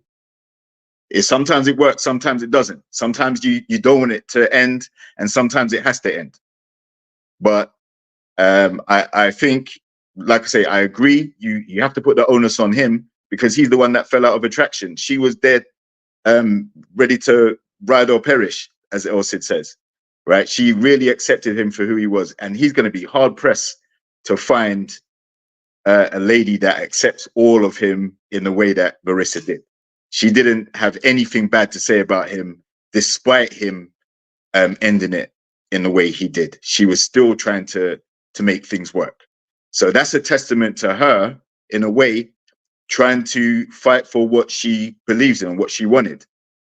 To everybody else, it might not look like the right decision. She might have looked like a pick-me, or she was begging or whatever, but she is following her heart and how she felt about him. He was following his heart and saying, listen, I'm about to do this the second time round. There are certain things that are not clicking for me like that, so I've got to bow out. And yeah, like, you put the onus on him. Does it make him a villain? I don't know. I think if he had done it in a more public way, or in a more rude and abrasive way, I would agree with you. He's a villain, but I don't see him being villainous in just expressing his way, his intention to get out of the relationship before it gets too deep. Cool. Jay, you want to respond, and Sean wants to respond, and then I don't know if it's not so much of a response. This was really a question to the men because of what Easton was saying earlier. So I need the men to tell me, do you guys know your icks? Honestly, no. No. To be fair, honestly, no. It happens. It just happens. And again, man, we don't have I'll say for myself, it took me a while before I even had like my first girlfriend. So that like experience that you get along the way from meeting like women along the way, it takes you a while to get that battle experience and like, I don't like how she talks, or I don't like how she acts in certain experiences and how she may handle certain conversations. And so it takes you to like realize it, like, this is a guy I don't like. And then you have to figure out how to like safely escape yourself from that situation, if you will. Any other man? Sean, do you know your age? I mean, I think I just have a little bit of a different perspective on it. I think there's things that annoy me, but it's not. I have come to the also understanding that I'm going to annoy somebody too, so they're not deal breakers. Now, are there things that are non-negotiable? Yeah, but I don't necessarily govern my relationships. Oh, did she annoy me today? And then that's going to do, because that I don't operate in that framework. I think it's immature, that the slightest little thing something does, oh my God, I can't do it. No. Now, if it's a non-negotiable or something that's problematic, listen, you show up with BO. Yeah, I don't know if that's an ick or if it's just it's non-negotiable. If I smell something that's funny, it's not. We're not going further. That's yeah, I would consider that an ick, but you know what I'm saying. If that's an ick, then I can identify with that. Yeah, I would consider. But what is the definition of what's the definition of ick here, guys? Because I feel like we're blending ick blends now. When we see this on Love Island, when someone says ick, it's a no go. Ick is not a you're annoying me. It is done because I can't go back. So if someone has an ick, there actually is no going back. So we shouldn't blend ick and someone's annoyed by something. The two are very different. So if we're using the word ick for something, I think the way we define it is that is there's no go. Once that person gets an ick, there is no going back. We're not. So when people are saying they have an icks in marriage, I'm like, damn, this is not ick you're talking about. You're talking about the person's annoying you, and ick is like, we are not going back. It is done. I can't go forward. I can't go back. I gotta get out. Like, there's no mixing. Faye, yes, you want to say something? Go for it, Faye. I'm gonna let you speak. Go for it. I was just gonna say, I think with the ick, like the ick it cannot be overcome, but it's really not a like compatibility thing. I don't know if we're mincing words or just using, you know what I mean, semantics at this point, but the stuff that Ramses was talking about was all compatibility things. And he was saying everything in a very roundabout way. There was no clear, concise answers, and everything was like the energy, and then well, it's not you, it's actually me, and it like there was nothing really clear. Things had to be pulled out of him. But I think he did know in his head, but he was just too coward to say it, maybe because he's worried about how it was going to come off and things like that.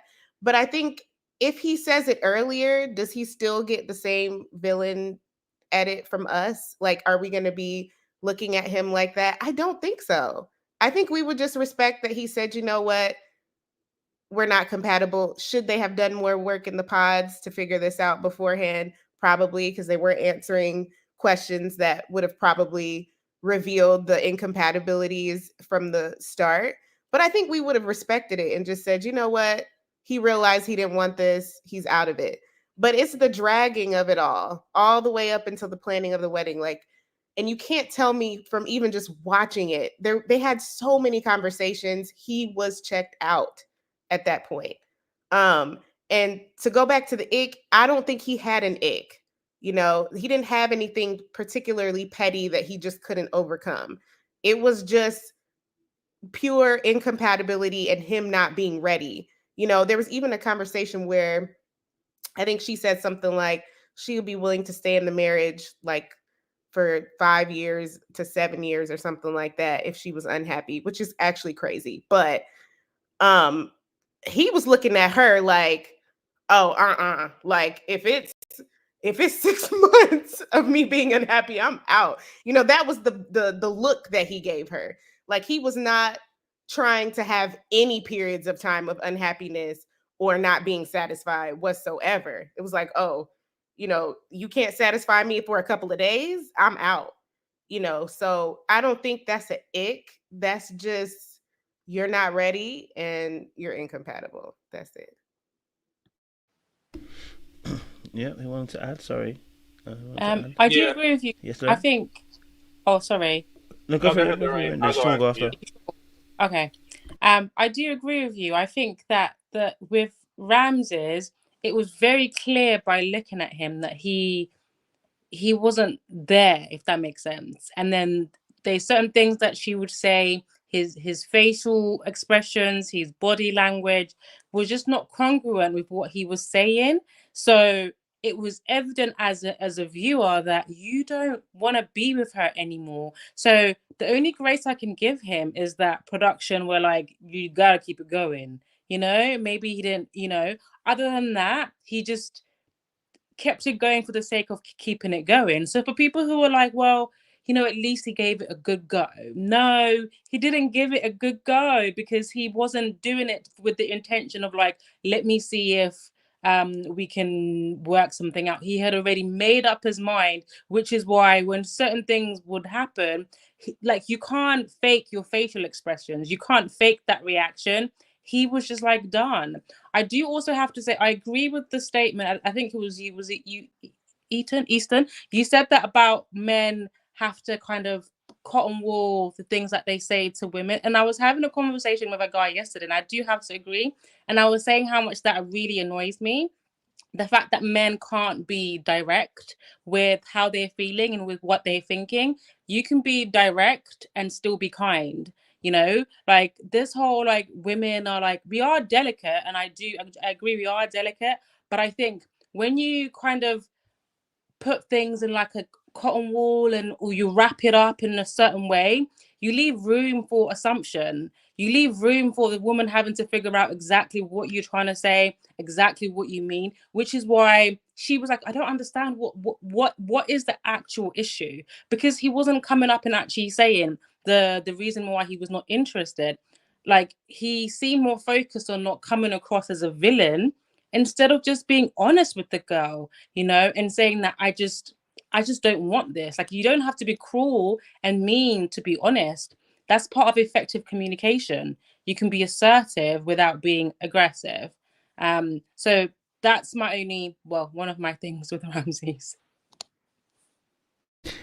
Right into a little point. So, question, Sean, before you preface your actual point, you know, you're gonna answer the asking, you know, being direct with the ladies.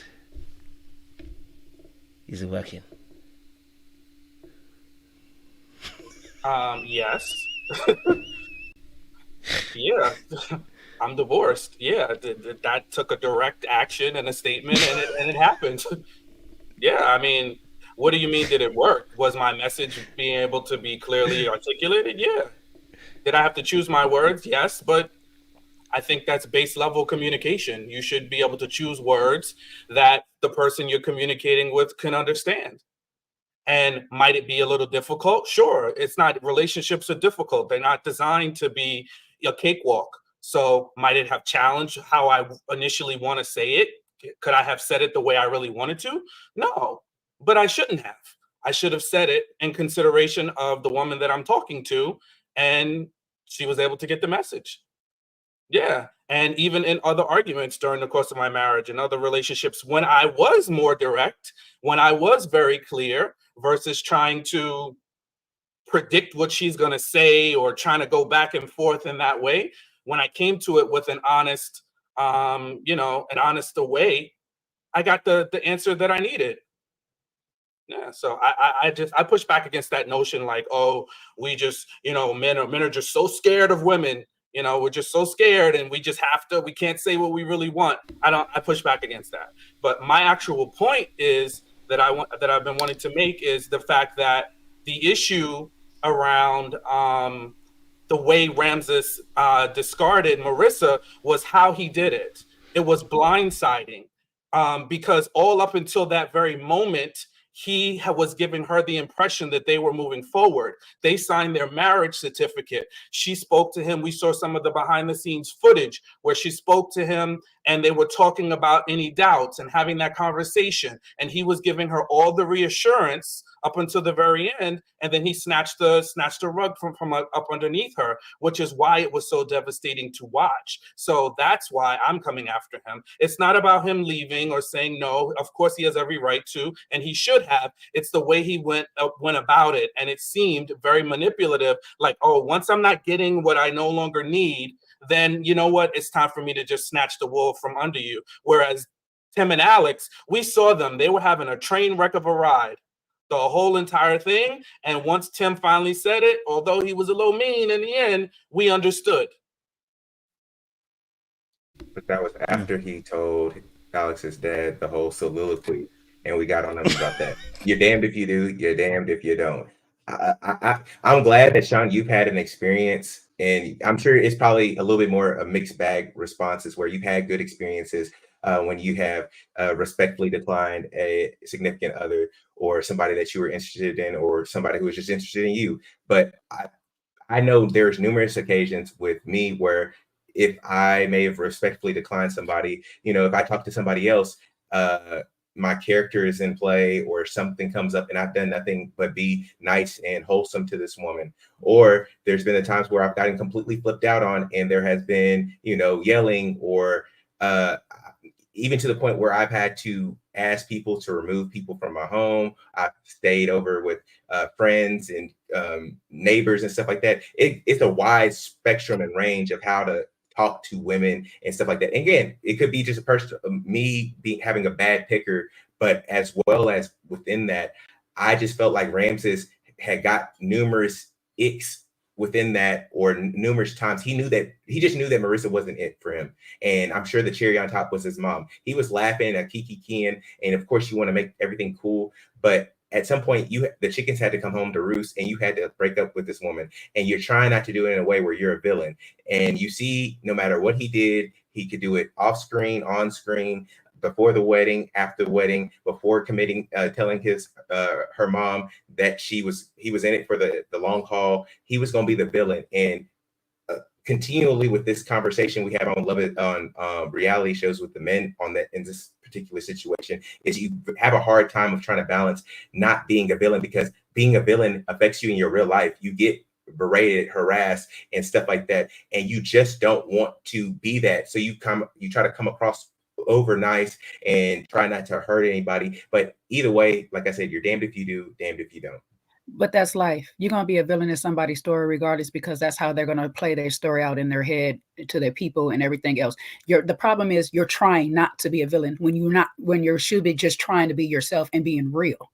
That's what the problem is. And that was what Ramsay's problem is, because yes, you can get an ick. And guess what? When ladies get an ick, we know exactly what the ick is.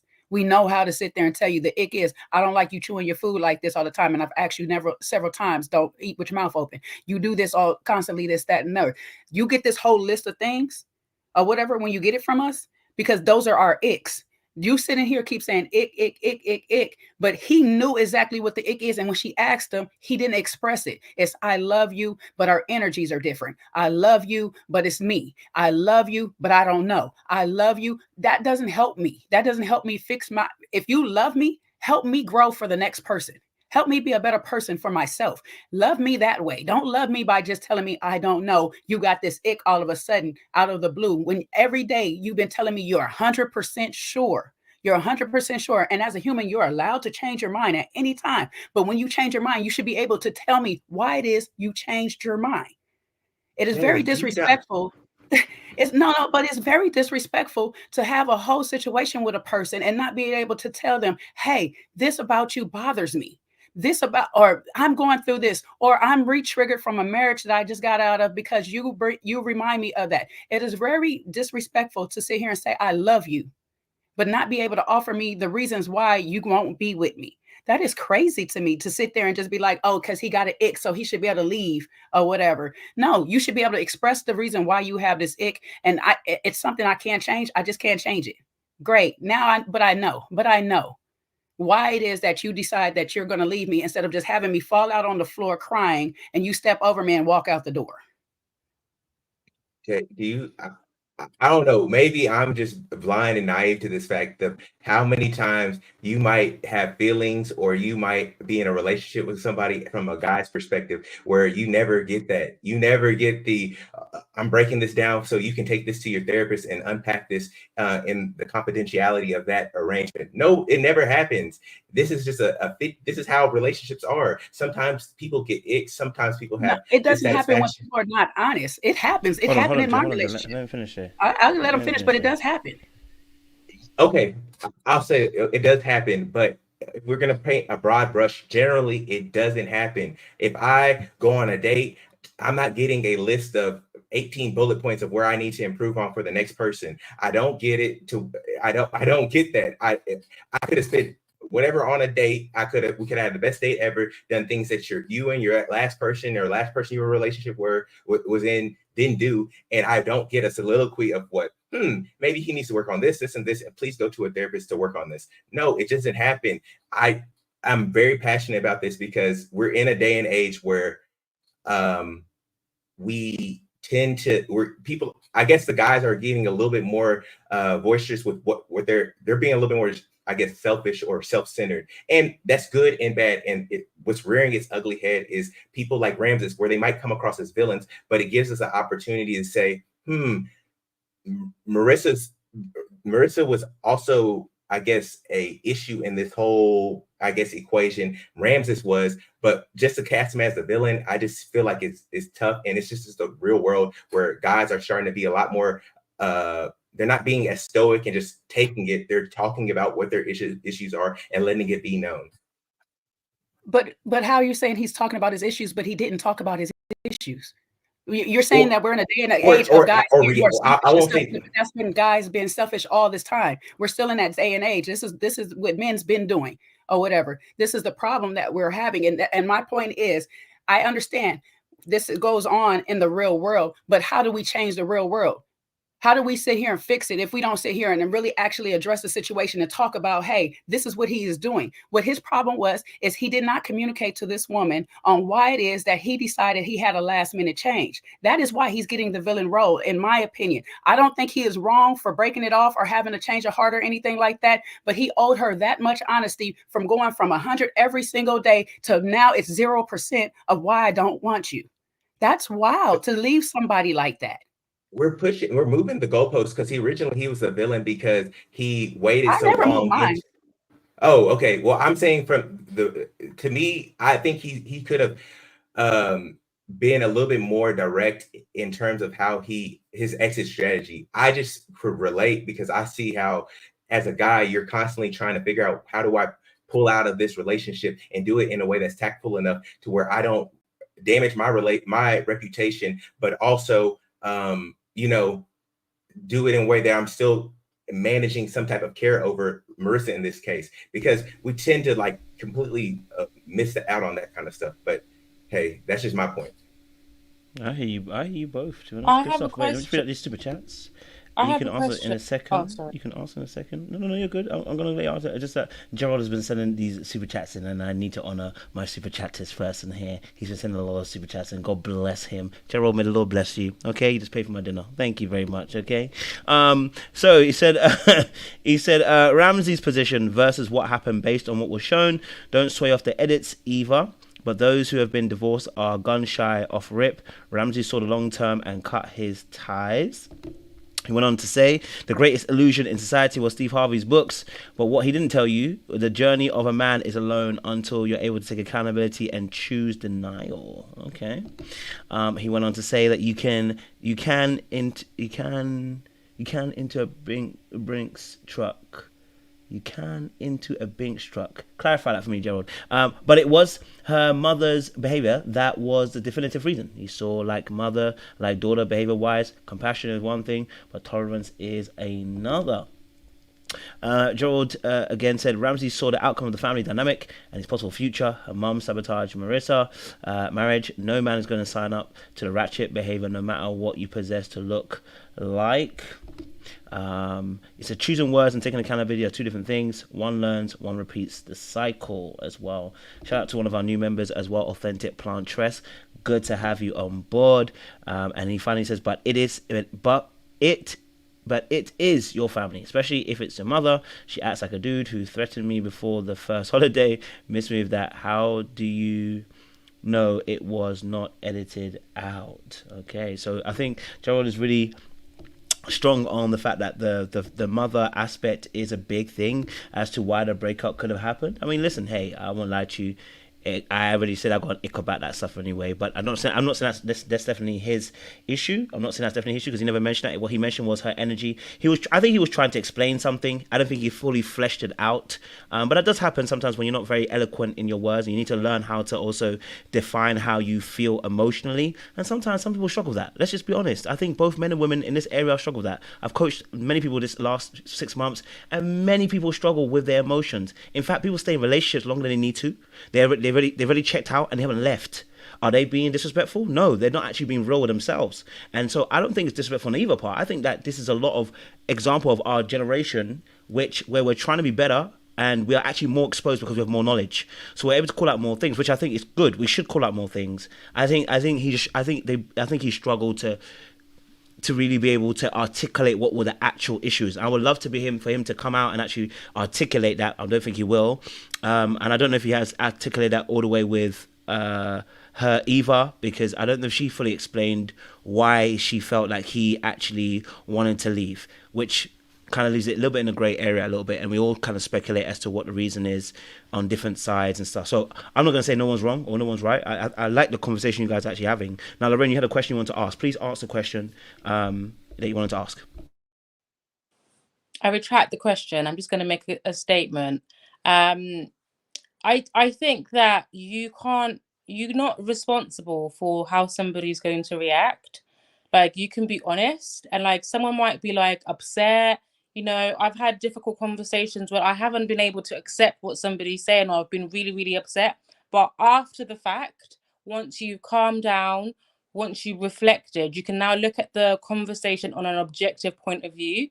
But you can't stop from being honest with somebody, because they might start being crazy, or they might be upset, or they might cry, or whatever. You know, they might be heartbroken, because you're doing them a disservice. I think it's important that we hold Ramses accountable, not because he's a horrible person, but I think because it's going to help so many people who are going to watch this video, who watch this channel because they're trying to become better people, to be like, look, if you're not happy in a situation, you need to only not be honest with yourself, but be honest with your partner, to be like, I'm not happy because of A, B, C, D.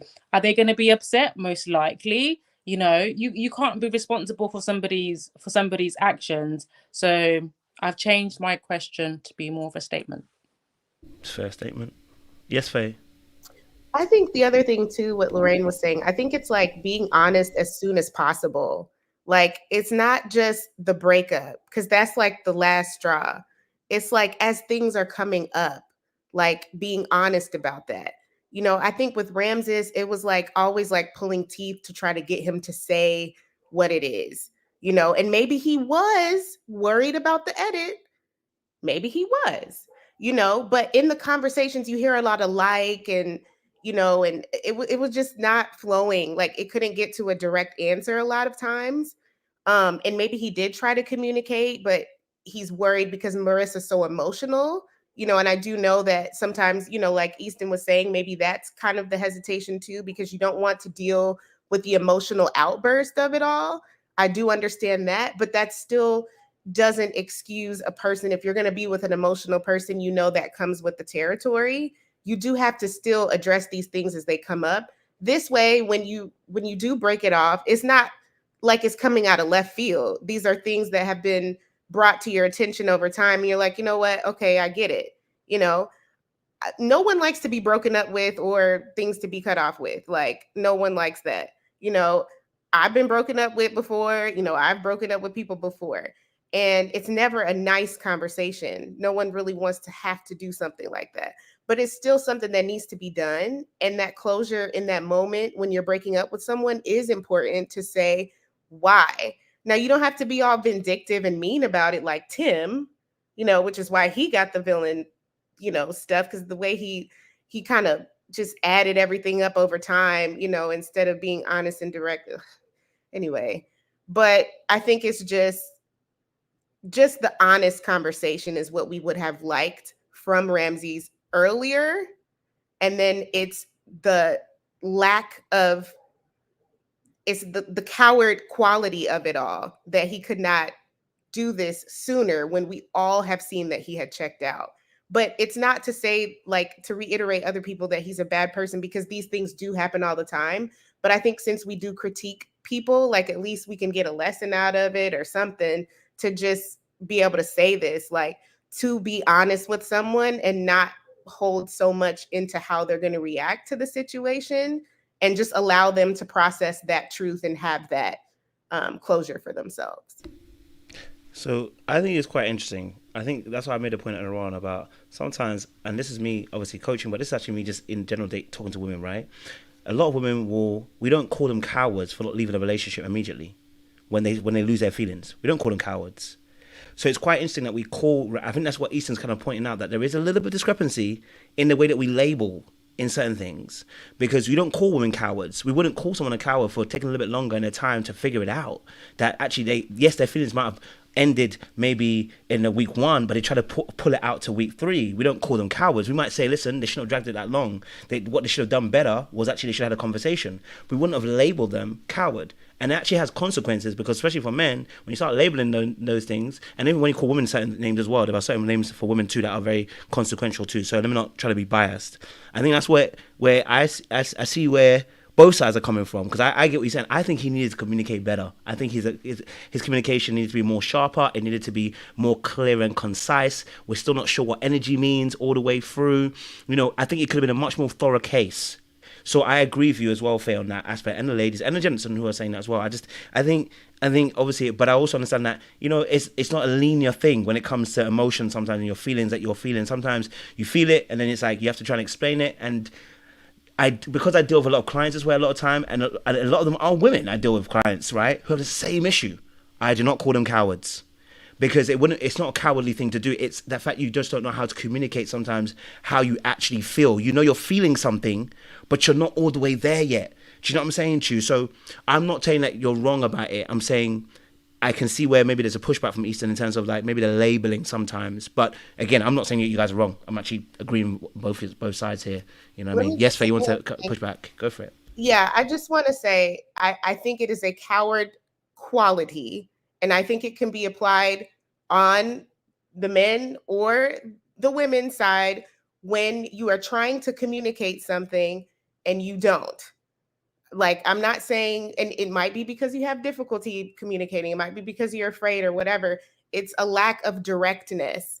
If we don't like the word coward, I'm happy to take it out, but I think it's still the same thing, you know, where you could have said something directly to someone and for whatever reason you chose not to. Like, whatever the fear of that was, the fear of the backlash, the fear of this, or whatever the case, like Ramses could have said, if it was really truly the energy and all this other stuff we saw when he checked out, he could have said, hey, Marissa, your energy is really, it's scaring me a little bit. I don't know if I can handle all this right now. No one would have been upset at that. That's okay, fine. You know, but he didn't say that, you know, and maybe people would have been upset. I see maybe people would have been upset, you know, I don't know. But I think just the sooner you can do it and not be afraid of the consequences of the truth is what you should do, whether man or woman. So I just want to clarify that. I'm not trying to label anyone. I don't know these people in real life, you know, all that. I think it's good points. And I think yes, Jay, go for it. Yeah, I just want to say, I think to my last point on on it last is, statements.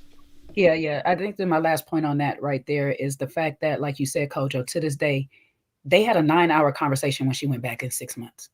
And in that 9-hour conversation, you have had time to sit down, process, calm yourself, think of your icks or whatever it is that she was doing that was still a problem. And if in that conversation, he did not still give her a clarity on what it was for her to sit here and be able to tell us, hey, I realize now our energies just didn't match. You know what I'm saying? And this is not saying that anything she's saying is in her interviews is for true or whatever. She could still be saving face or whatnot. And they had this actual conversation. But if they had that conversation and he did not give her what it is, the reason why he broke up with her, like a real reason after 6 months, that is a problem. Because by this time, I should be able, you can make all the faces, El Cid, but by this time, you should be able to know what it is why you dismiss me. 6 months ago, you can't tell me still why you dismiss me? That's wild. So if he didn't do that, at least in that conversation that they had for 9 freaking hours, that's a problem. He is a problem. And we cannot just dismiss that like that's not right. I can sit here and go to my exes right now and be like, hey, what was my issue? If you can't sit here and tell me what my issue was, that is a problem. If I can't sit here and tell my exes now, when I'm so removed from them, what their issue was, that is a problem, because at the end of the day, I never loved you enough to sit here and help you grow. I can't honestly tell you that I loved you and stuff to sit here and say, hey, I want to see you be better for the next woman. I honestly want you to be better or whatnot. So y'all can feel how y'all want to feel, but that's just how I'm going to feel about this situation is as an adult, as a human being, as people that need to communicate verbally along with nonverbal communication. Verbally, you should be able to tell a person sometime after you've been removed at the least on why it is that you made the decision that you made. Hence why he just found out through this whole process how his ex-wife actually felt after the divorce. Not saying that he should have known that if they never communicated, but you should have had some thought in your mind. She might actually be broken by this.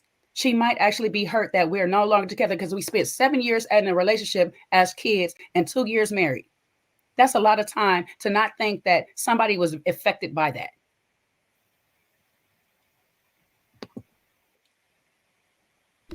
And I just want to add to that in saying that I think and again, I don't think he's wrong for saying he doesn't want her. It's the way he went about it. And the fact that it was a 180 from the conversations they had the previous day and the days leading up to their wedding. He was all systems go. And even in that conversation, we heard from Merissa after the fact, is that she even was pleading with him, like, you know, can we even just try outside of the pods? Can we be in a relationship? And it was a hard no. So that means you don't even want to be with her, but to go to the day prior to saying you're ready to go, all systems go for marriage. And then within a short span of time, you don't even want to be with her. That to me says you're not disclosing a lot. You're keeping a lot of things close to the vest, but he's still being intimate with her. You're still doing all the things that are good for you, which is why I called him selfish, is because you're doing all the things that feel good to you. But when you get to the moment where you don't want to do anything for her, then you completely check out. So for me, there should be some steps in between that he missed. And that's what makes him manipulative, because you're going to do surface things that give somebody the impression that you're still checked in. And then you just completely snatch the rug out of them. And I'm going to land my plane after this. Relationships and work are not the same, but there's some overlap. It's like, and Miss Misha, who's a content creator, gave an example. And I think it kind of gives an example of how we can conceptualize what happened. It's like you got fired at work. But imagine everything was good. You just got a good appraisal and you walk in, and at the end of the day, your boss says, you're fired. You're like, what the hell? I just got my appraisal the day before. Everything was good. I thought all systems are go. And now I'm losing my job. I'm not even just you put me on a written warning, or you're writing me up, or you're talking to me about things I did, but I don't even have a job anymore. It's done. I'm done. I'm complete. So you kind of like, you're knocked off your peg a little bit. Again, you might have done some things that were warranting a firing. However, there was some steps missed in having that conversation and letting you know chances for you to to correct the behavior or to work on things or whatever it was. That's kind of how I feel about it. Yes. Can I say something real quick? Okay. Yes. Okay, so you guys pretty much said everything I wanted to say about Ramses. But as far as Marissa is concerned, I do think it's clear that she felt him pulling away from her, because I can't remember who said it first, but they brought it up that she kept asking, "Are you good? Are you good? Are you good? Are we still on for this?" And he kept saying yes, right? That's a terrible question to ask because it's not going to get you any real answers. It's a yes or no question, and you can't go anywhere with that. And I think because he's unwilling to do it for whatever reason, she was going to have to be the one to put on her big girl panties and basically start a real conversation. Say, hey, look, I can feel you pulling away from me. Your energy has shifted, and we need to have like a real conversation and figure out what's going on in your head. Like, where are we in this relationship? Where are we with this marriage? Are you still with me? That's what needed to happen. And I think that's the only note, if I could give a note, that's the only note that I could really give her, is before we even got to the point where she's like, sliding down the walls. Probably should have just confronted him and had a conversation. But unfortunately, both of them are conflict avoidant. Neither one of them wants to have like a real conversation. And as much flack as we give her for being a people pleaser and conflict avoidant, he is too. He's a little bit further along on that journey than she is, but he don't like conflict either. Because he hasn't said anything. Even then, when he was breaking up with her, he still couldn't give her any direct answers as far as why he felt the way that he did. So yeah, that would be the only thing that I would say about her is that she needed to do is just have it out. Just have it out. Thank you. Last statements, people. This is your last statements on this stuff because we've got to lock off. So get your last statement in. Your last point in. Just real quick about the job thing. Yes, jobs can do that, right? They can do that. There's at-will employment. We're not disputing that. Like, I get it. Yeah, people can do it. I can jump off the bridge tomorrow if I wanted to, but we're still going to talk about it as a problematic thing. My issue is the way he did it. And yes, if an employer does that, people will call it cowardice. And guess what also happens? When employers do that without reason, they get sued. And then a lot of times they have to pay out money because they didn't follow the process the right way. So this is not that, but in this instance, the accountability is holding Ramses accountable for having the conversations the right way, holding him accountable for not being upfront with her along the way about his doubts, holding him accountable for leading her right up to 2 days or a day or two before they're about to get married, and then saying, oh no, I don't want any parts of you. That's the issue. Not what he did, how he went about doing it. I know this last point. Maybe Ramses put her on an accelerated pip and he didn't see the changes that he needed to see. And he was like, all right, 2 days before the wedding, let's go ahead and give you your pink slips. Because in my mind, it didn't matter how he said it, what he said, he was going to be the villain. He could have been like Clay, told her no at the altar, villain. He could have told her right after Mexico, villain.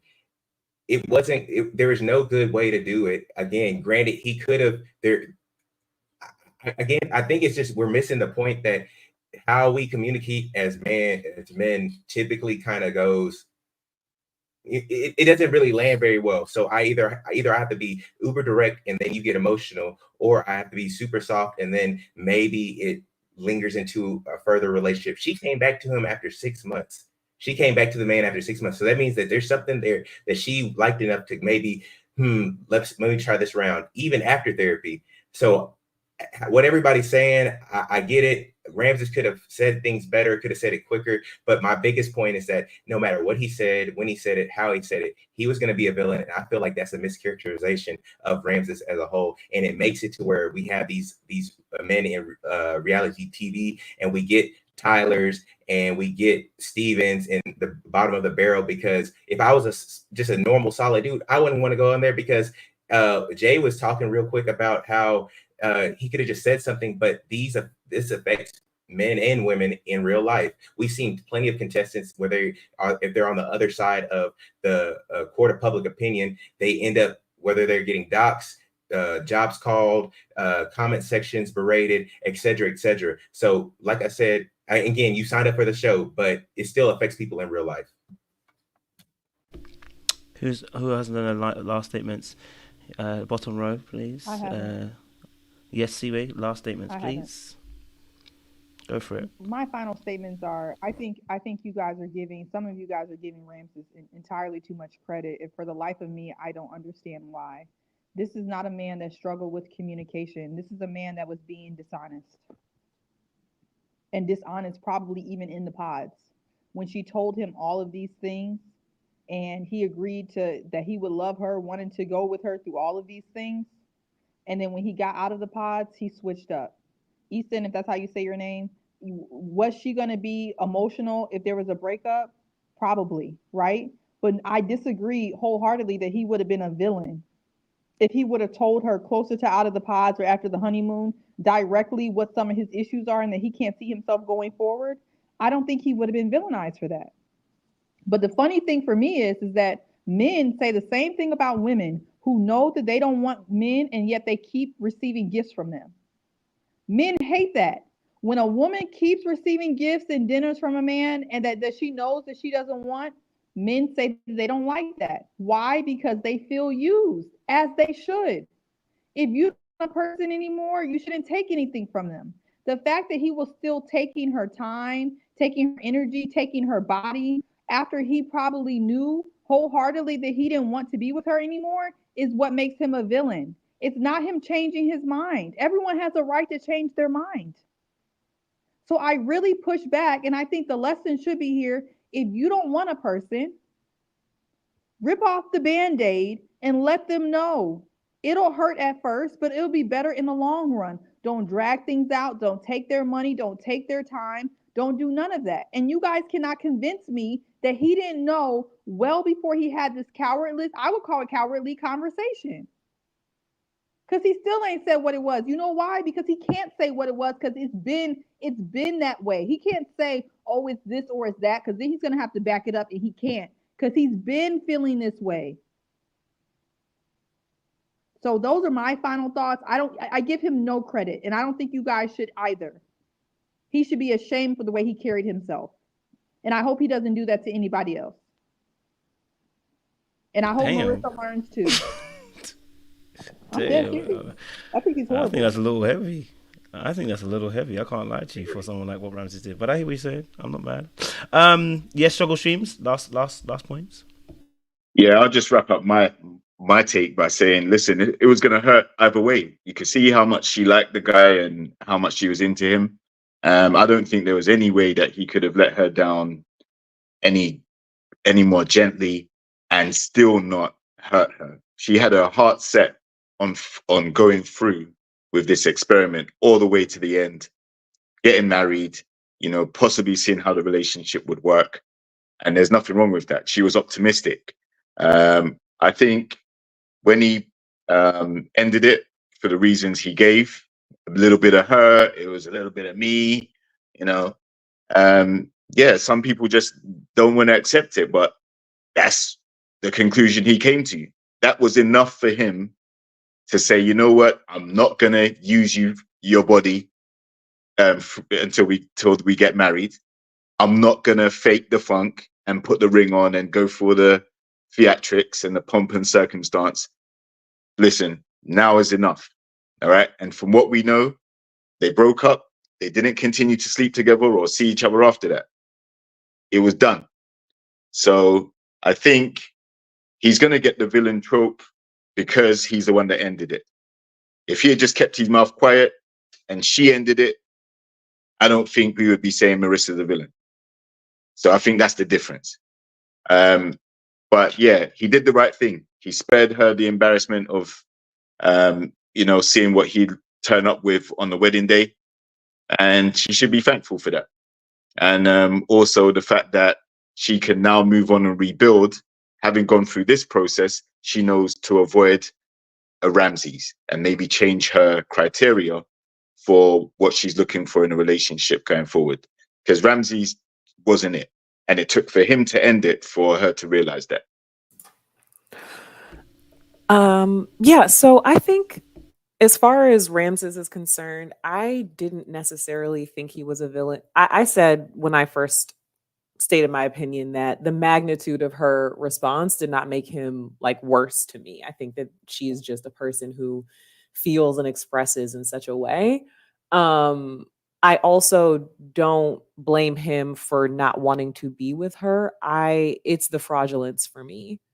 It's the misrepresentation of his values and his attitudes, or I shouldn't even say misrepresentation. I should say the inconsistency of it, in the sense that you're putting forward an aspect of your personality so far to the forefront as though to imply it is the totality of your personality. And it isn't. You hold very patriarchal views about relationships. You hold very problematic views about bodily autonomy and mutual respect and partnership. So it's kind of like that is the part, like in the pods, you're looking for ways to support. You're extremely understanding. You're supportive. You want to go along with everything that she sees as far as her vision for life. You know that she is in law school and working and not in the city. Like you knew all of this, and you were all with it. You proposed to her, and now you're acting like all of that is a problem. So to me, it's the fraudulence. To me, it's the misrepresentation, and it's also kind of the things that were revealed along the way. Ramses is a villain. Her response to being broken up with just added to what people already thought. Let's not act like this breakup is what made people think Ramses was a villain. It was watching him engage with her throughout the entire way. Then the breakup happened and everyone's like, but you're not even pointing to those things as the reasons why. You're literally like talking about vibes and like, just like peace and like energy and like chakras. Like you're not even being forthcoming with just, I don't want to do this with you every day. Period, point blank. I can already see it. I don't want to do it. Layla, that's disingenuous. Listen. It's last thoughts. There's no combating. Sorry. Who hasn't given the last thought? Sorry, my bad. Who hasn't given the last thoughts? I'll just give one last thought. Yeah, and this is just something I had to mention. I think one of the other lessons is too, like, you just can't go all in with someone who isn't going all in with you. I think, Marissa, she really wanted someone that was going to be there through thick and thin. Like when she said yes in the pod, she was like, okay, no matter what, we're sticking together. We're going to work it out. We're going to compromise. We're going to, like, you could tell she just laid her all out on the table, which is what I think made her more endearing in a sense. And what kind of villainized Ramses in the end was because you could see that she laid it all out on the table versus him holding back. But again, like not giving yourself 100% to someone who is not reciprocating that back for you and doesn't want to walk that journey with you. And I think it probably took her a while to realize that, seeing as she did go back 6 months later, trying to still work things out. But I think that's another lesson kind of hidden in all of this, is that like it has to be reciprocated. And you can't just not everyone's going to be willing to work through everything with you and just give you their all. You have to find someone who's willing to do that and is showing you that, not just saying it, but also giving you the actions that would back up that they're willing to do that with you, especially if you're someone who, you know, wears your heart on your sleeve and, you know, just puts everything out there like she does. Love that point. Love that point. Elsie, have you given your last points? No, Elsie? Talk to me. Last points. We're reviewing an edited show. We're all giving our opinions based on the edit we are seeing. So all I will say is I'm glad that there's some people, you know, in the show communicating with a partner. We're not going to get it right every time. We're not going to get it wrong all the time. What I will say is that, you know, villain or not, I'm not going to, you know, call someone a villain until I see their behavior is actually malicious intent. And I did not see that out front at all. Bad behavior, yes. So all I will say is that we need a lot more communication, and we need a less reactivity to that communication, and just try to understand each other a little bit better for the future. Okay, is that everybody who's gone? Ever seen everybody? Last points? Lorraine, have you gone? Sorry, go for them. Yeah, I just want to say that I completely loved this season. I think it showed a plethora of different, you know, personalities, different relationships that happen in real life, and I think that's why it's the cause for a lot of conversation. I think it's a good way for people just to look at things as like human behavior, even though it is an edited show.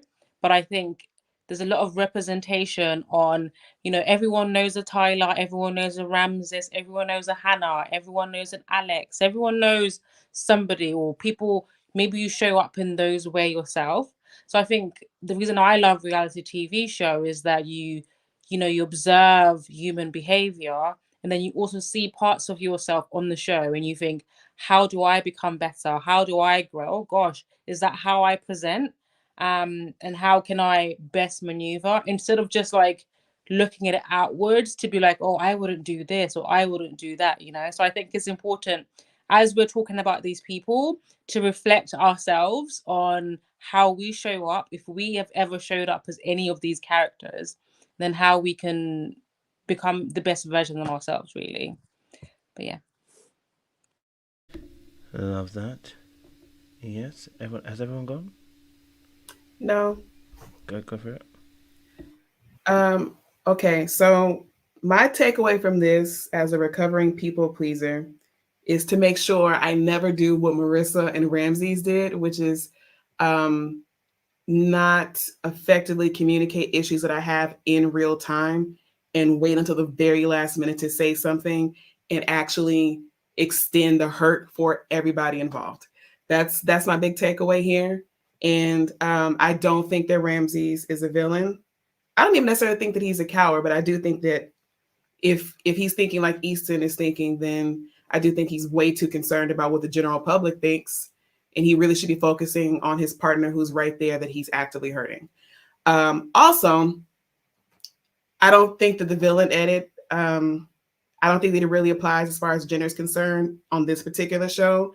I was about to give it to y'all as far as if the genders were reversed, we wouldn't be having this conversation, except we are having this conversation with Hannah. Hannah dumped Nick in a pretty brutal, cold-hearted manner, and she's still getting dragged all across Beyonce's internet right now.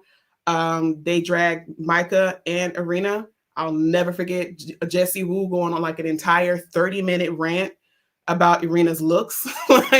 So it's not that they don't have women villains, but I think how Ramses carried himself throughout the entire relationship in the edit that we see gave him that title, even though I don't personally think that he's a villain. So yeah, that's where I land on it. Love that. Let me just read out the final super chats by Gerald as well. Gerald Davis. Shout out to him. He's been sponsoring this show big time. You know what I mean? As you give out, people give back, innit? Look at that. A blessing. But he says, notice Everything was fine until the interaction of the family. Her mum sabotaged his mindset. He said, no man is going to say, hey, your mum is trash. We're going to take the high road. You're not the one based on who you are connected to. Yes, Gerald. He said, I'm going to nail this point. And you can nail it as many times as you want, my brother. Keep it coming. I don't mind. You want to nail it a few more times? Keep on nailing it, sir. But he said, but what if it's your mum's, though? Denial is one thing, delusion is another. Keep on preaching, sir. That's not in the real world. He didn't want the conversation recorded. He didn't meet the family until after the interaction of her family. And he says, so are we giving a pass for the mum's trifling behavior? All her children had failed marriages. Good role model. He dodged a bullet. I don't know if the children had a failed marriage. I'm not sure if that is information that we were privy to as of yet. If it is there, then we can consider it in a court of law later on. But as for now, as the court has come to a surmise and close, no more submissions of evidence will be submitted. Okay. But look. We have spoken for almost 4 hours about this Love Is Blind episode 12, and it's been an amazing conversation. We've got 1 more week. 5 hours, yes. Technically it's 4 because I stole the first hour from you guys, but 4.5 actually. But it's been a great conversation from everybody, different opinions, and I love the fact you guys were respectful to each other. I have some very funny moments. I won't mention them, but they're in my heart. And I appreciate all of you for coming on board as well to share them, because it's always great to have you guys. It's like family, and so I really appreciate the fact that UK people as well. For those of you who are up, it's like 12:30. I know it's late Sunday tomorrow. Some of us go to church, some of us are not. Some of us are dodging. Who knows? And I'm not shading anybody but myself. I appreciate everybody for coming on board. Now let Sean do what Sean do best. Before I do, those of you who are in the room, we had 700 people in the room. I need to see the likes go up. Okay, all right, because I wanted to shower somebody next week with at least $200 for the prize winning gift, and we got 330 likes. Okay, we are 670 likes short. You know what I'm saying to you? So if you're in here already and you've got 600 people in the room, I want you to like this live right now. You see that? There's a button on there that says a thumb up. Yeah? Just press it. Okay? Just press it. All right? Even if you don't like it. Yeah? Okay? Yeah? Yeah. Okay. Obviously, I'm going to let Sean do what he does best. Deacon, do what you do best and whisk us away. Well, I'm sure we'll chat behind the scenes because I know it's still hot in the vicinity. Shout out to Gerald Davis as well for the super chats as well. Well, I'm going to do a little pandering. So I want to abdicate my benediction to one of the ladies. So you choose Kojo, but I want to give it to one of the ladies. Panda away, sir. Panda away. You are deacon. Don't now shift your thing. You are a deacon. So whatever you say is what you said. We'll take it. Oh, so you want me to choose? I'm saying continue to do it. It's still whether you panda or not doesn't make a difference. You're still the deacon. No. I'm saying my pandering is offering one of the ladies to do. Yeah. Boy, you silly. Look at you. Not you abdicating. Not you abdicating the throne. Yes. But you know what? It's up to you. If you want to choose someone, you can choose them. I want to lead the other men by example to abdicate our power sometimes. Not all times, but it's okay to share power. It is okay. That's why the men don't come to the church. This is why the men don't come to the church, because of that leadership right there. That's that leadership right there. That's why the ladies are complaining why the men are not in the church. It's because stuff like that. Stuff like that. So if you take the deacon role, you're passing it on to the ladies. They never ask you to pass it on to them. Say your piece and finish off the show. You're here telling them about ladies. Finish the piece. Thank you, I'm deacon. making a choice, which I actually have done in the past, to abdicate. I know you have. Yeah, I would choose to for today. It's not a permanent. I want you to do it. Out of respect, because it's your channel, I will. Because I love you, bro. And by the way, you're looking very delicious today as well. Bald head looking shiny. All right, knock it off, okay? Knock it off. Don't take me backwards. I'm trying to progress, okay? Knock it off. Well, listen, I'm going to do it. I'm going to try to lean into my empathetic side. And speak from a point of view of someone that does center, or decenters themselves in a lot of instances. And I think, if we kind of look at the men that we want to be, because I think the men that follow this channel, come to this channel or in this space, are men that want to be leaders. And I feel like as leaders, we are the ones that do have the power, right? So there's times when we need to abdicate that power. There's times when we need to share that power.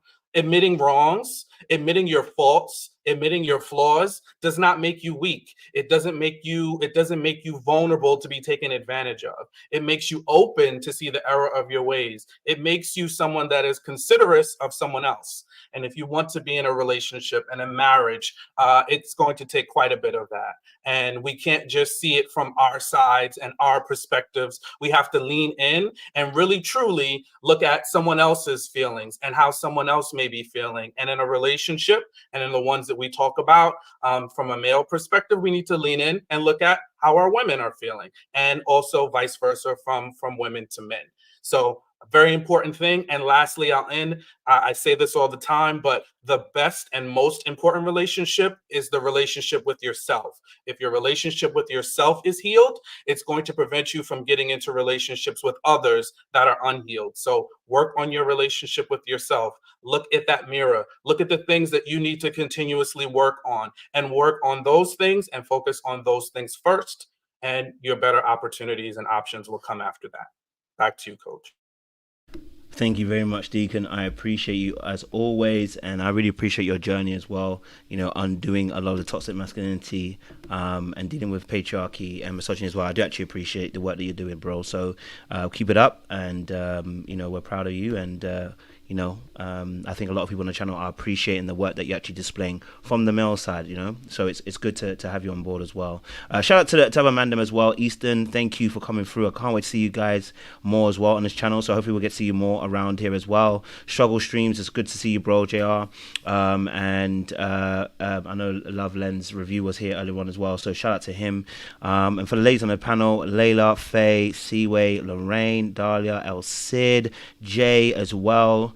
I really appreciate all of you for coming through today and chopping it up and giving different perspectives, you know what I mean, and just kind of going back and forth and just trying to get us to a really nice place where we can actually agree, sometimes disagree, and have a holistic way of looking at these TV shows. Many people watch this stuff and they really do appreciate you guys' dialogue, so I want to say that I appreciate you lot's dialogue as well, so thank you. And I hope I get to see you guys next week as well when we do the reunion. We may have more to talk about. I believe we probably will, a lot more, and it could get a little bit sticky, hey, you know what I mean.